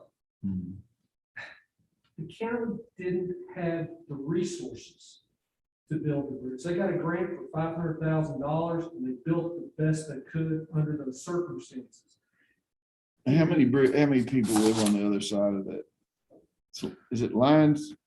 Yes, sir. Yeah. Yes, sir. I don't know the specific number of people. I don't know the answer. Yeah. Is there one house over there? Does anybody know? There's several homes in that area. There Yeah. are other ways to get through to Tompkinsville from the particular area. Yeah. Going on Lions Road across the bridge. Okay, thank you. What do you have? I'll be very brief. Thank you for having us today. Yeah. I do want to, and I appreciate Mr. English's argument. I do want to posture the legal issue before the court, though, because it's a very narrow issue, and I think you've already hit on it.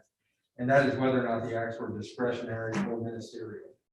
And to that end, I have given you 5 cases directly on point.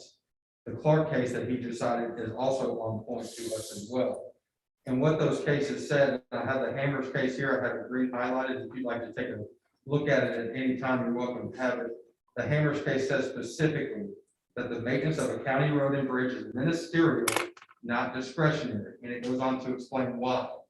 And I'll use the metaphor of a stop sign. The decision as to whether or not to place a stop sign is discretionary. But you can't put the stop sign upside down or backwards or anything of that nature. So when you place the stop sign and decide to put that stop sign in there, it is a ministerial function to ensure the stop sign meets the standards and the things that you've already asked about, Your Honor. The Hammers case is directly on point. That says the maintenance of a road and bridge is ministerial. The Shearer case, which is also cited in the Hammers case for your review, says the maintenance of a road and bridge is ministerial. The Bynes v. City of Frankfurt case that we cited also cites the Nash case that states whether to design or construct a drainage system in that case was discretionary. But once you decide to construct the drainage system, doing so is ministerial. And therefore, it is our position in this case that the cutting of the road was a ministerial function, not a discretionary function. Does your expert witness say that the result would have been any different if the Absolutely. guardrail? Yes, we got 9 experts, Your Honor. It's a lot. And so our meteorologist was able to track the weather data at every single second of time.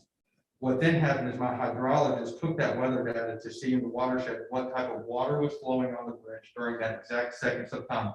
And he can tell you exactly what the pressure of water and the amount of water was during every. So they're saying that the car was swept off the bridge, but would not have been swept off the bridge had the rail not been You're modified. exactly right. And what they did was they said. I don't know whether I wasn't right or wrong. I was asking a question. Yes, Is that what they said? They do. They take the load capacity of the rail and say that even the water at its highest point, that even would have not even had enough pressure to take 10 to 15% of the load capacity. So it would have easily stayed on the bridge, is what they said. And so that's what our experts had to say. Regarding the concept of legislative immunity that they cited, that's a federal concept that is not consistent with a narrow analysis. In addition, the case law they cited, that has to do with actually passing ordinances and legislation. Cutting the guardrail is not legislation, so that's a very easy determination for this court to make. I will also point out. Was there any action by the fiscal court that directed any employee to cut the guardrail? The only issue was that Judge Willett directed road foreman Graves to go cut the guardrail. There was nothing else. And we cited the court in our motion, and I'll be very quick on this because we've cited these. And had there been complaints about the driftwood and things? Is that the reason it was cut, or why was it cut? Mr. Graves testified that Mr. Willett said that. There has been no affidavits produced to this court to that effect. There's been no testimony in the record to that effect, only the hearsay testimony that Mr. Graves said that Judge Willett said, who's obviously passed away. And so there's been no affidavit submitted to the court. I will point out that KRS 178080 does provide the process to modify a bridge. It requires a petition, survey, vote, and notice to the county. Admittedly, that was not done to modify this bridge and roadway. And then there's a case, the Ezeal case versus Christian County that we cited. And they say that the failure to maintain the roadway in that case, as well, that was brush overgoing the roadway. The failure to take out that brush was a ministerial duty as well. So when you go back and look at these briefs, I know you've read them, we've given you numerous cases, 12 cases as to what is a ministerial duty versus discretionary duty. You have gotten 0 cases from my colleagues on this issue, because the Clark case finds that the decision on whether to put the roadway, whether to put the stop sign is discretionary, but once you decide to do it, it's a ministerial function on how you maintain it. And that's what happened here. So if you have any other questions, Judge, I definitely have more argument. I will point out this, Your Honor. There's a sizable insurance policy in this matter for the Monroe County defendants. That's practically the effect of what happens. That's who's paying Mr. English, and that's who would pay a judgment. This is not Monroe County money. Am I supposed to be influenced by that? I mean, I don't think that's an appropriate argument, quite frankly. You couldn't make it to the jury, and I don't think you ought to make it to the judge. That's fine. You know, it's okay, but you know. So I'm supposed to hit the insurance company and not make sure. I don't like that. Okay, you have a response? Yes, sir. In Bowling versus Davis, Judge Nichols was on the Supreme Court now. That was on that said, in Clark, we concluded that the Davis Fiscal Court engineers and road foremen were entitled to qualified official immunity because their decision not to install warning signs and a guardrail required an exercise of discretion and therefore was not a ministerial act.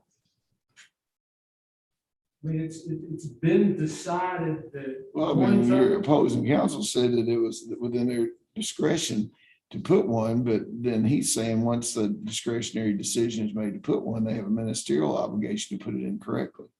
Well, it's not a question of putting it in, it's a question of where you put it and once you do it. We made a decision because to take it out. With a situation. So you're saying there was a discretionary decision to take it out.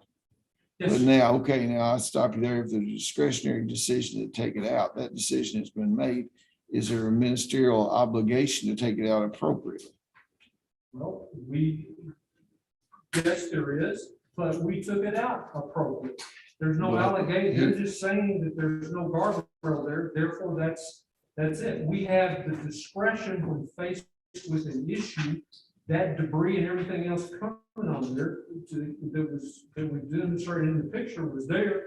I see, this is something that you're talking to someone that has never been able to get their arms around this concept of discretion and ministerial very well. And I think you're making a great argument on the thing, but I also think there would be a pretty good argument to say the discretionary act is that there's a problem over there and they want to take the guardrail out. You go over there to take the guardrail out, do you have an obligation not to take the guardrail out if it cannot be done appropriately without endangering the public? And that's probably a ministerial decision. I don't know the difference between those two, where those two lines cross. I'm just saying that I don't understand that very well, but I'll take it. Do you have any response to that? Just finally, ACE's engineer, Mr. Gilly, was the one who engineered the roadway design. And I asked him under oath, and he testifies on page 26. Well, I'm sure he said if it hadn't been modified, it would have been fine. I'm sure. No, he's a defendant. He said he would never have allowed the county to do this. I'm sure he said that. You know, I'm not saying that he wasn't truthful when he said that, but I would be shocked if he said, well, it wouldn't have mattered. You know, we designed it improperly in the first place. I don't. The only thing I would help in terms of guidance is to look at where the Board of Appeals has specifically addressed the issue of guardrails and so forth. And we believe that both in the estate of Clark and the Nolan decisions, that issue has been decided. Well, let me ask you this. If it was a discretionary decision to put the bridge and the guardrails down there in the first place, correct? Correct. Okay. Then where does it kick in that you have to put them in right? Are you completely immune if you go down there and if you put a bridge and guardrail in initially that was inherently unsafe, contrary to the code, was just an accident waiting to happen? If you did that, was that still covered in your discretionary activity? Or when does the ministerial responsibility of putting it in correctly? It appears that they took it seriously because they just didn't go down there with a crew and put it in. They got an engineer to draw it. They got an engineer to put in. They hired a company to do it. So they were taking their job seriously. And that was an exercise of their ministerial responsibility to do that. Correct? So where does that end? So they want to modify it so they can go out there and just take it out? And understand, well, first of all, you've got to say, is there a code that says you can't take this guardrail out? Is there a code that says a guardrail has to be in this particular location? There is none. What they have said is the ministerial duty that we failed to abide by was the fact that we didn't apply to the Army Corps of Engineers before we modified the bridge or modified the guardrail. There's no code that says you got to have a guardrail 40 feet past. Well, does it have to be a code? I remember the first case you ever defeated me in was a case over in Bowling Green one time. And it was out near Hodgson's Industry. You've forgotten it in memory, but and there was a sidewalk there and a ramp, and some poor defenseless lady went down through there and slipped and fell, was terribly injured. And I had an engineer to come down there who had designed all the downtown Bowling Green stuff. And I had him come down and he said that ramp wasn't within code. You know, of course, I miserably lost the case. I think I might have got $500 or something like that. But I think actually I got a verdict in 0 damages or something. I think that's whatever. But in any event, what good are experts if they can only testify on what the code is? What if there isn't a code? Are there standards that you have to meet professionally that engineers say this is safe and this isn't safe? And then is that a fact question? It is if you were dealing with a private party who is building something. It's not, it's a different analysis when you're dealing with the county. That's where the difference comes in. The county and its employees are in a different situation for that. If I were to go out and or a private bridge or private, absolute expert testimony comes in, should have done this, should have done that. But when it's a governmental entity, it is a completely different approach. And that's why you have to apply the qualified immunity test, is to see, was it a discretionary decision? Was it made in good faith? And all the other tests are set. Well, I look forward to reading the case law, and maybe it will enlighten me where discretion ends and ministerial obligation kicks in. Maybe it doesn't. I'm not sure about that yet. You have any last words here, other than trying to prejudice me against the insurance company? No, and I apologize. I'm a plaintiff attorney. We've Yeah. always tried to judge. Yeah. The Gaither case says, it's a Supreme Court 2014 case that says exactly what you just said about standard. It's in our motion. It's not. The Supreme Court of Kentucky. Supreme Court of Kentucky, 2014, says exactly what you just said. Okay, thank you so much. Thank you, Your Honor. Yeah, okay, does that conclude the docket today? Here we have some confidential matters that we got to take up. Judge, on motion for extension, can we until court room, just think. You want to hold that in abeyance as far as the extension? Yeah, y'all want to, if y'all feel like you briefed it enough now that I have this, this obviously mental block on the difference between discretionary and ministerial, or just you want me to go ahead and take it and enter a ruling on that, and you can decide. I guess you would agree if I say that they aren't allowed a qualified immunity, then he'll have 30 days from that date to go ahead. How many days you need? 30 days from that. Okay, I'll just include that in the order if I decide it that way. Okay. Of course, Your Honor. Okay. I was going to address, I did not know this until, I think one of my colleagues just filed a motion for summary judgment on November 10th, which is a Wednesday. Is that a hearing day? It's our normal rule day that Okay, if we have a conflict with that day, can we maybe try to call you? is November 10th, a Thursday. Isn't it? It's at that one time. It's Okay. that one time. Thursday is Veterans Day. Thursday's Veterans Day. You all had something on that day. Or I think I got that motion or something from you all that said we would be here Well, November November 10th. 10th is the correct day because the 11th is Veterans Day. Okay, okay, thank y'all. You want your pictures back here? Boy, they are helping. That means you want files. They're already in the record. That's what I thought you said. Yeah, I know times is hard down there. Gotta save that cost. Yeah, good seeing y'all. Good seeing you.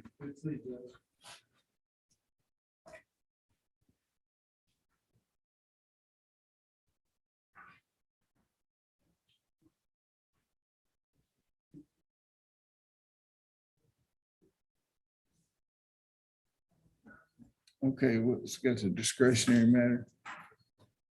Confidential. You got the discretion. Ministerial matter. Yeah, I got ministerial and discretionary. It's not for 7 minutes. 7 minutes.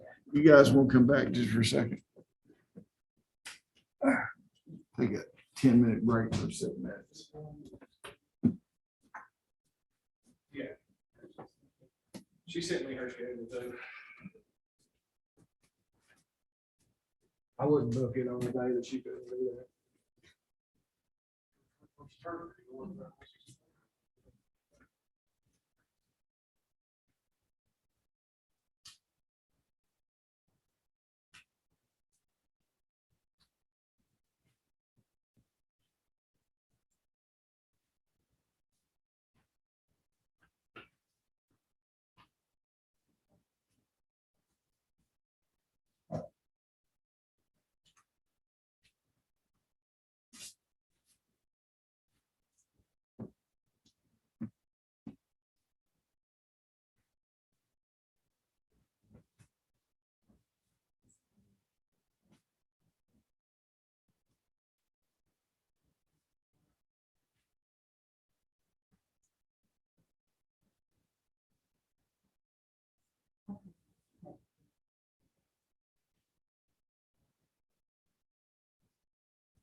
I go on the second way, there are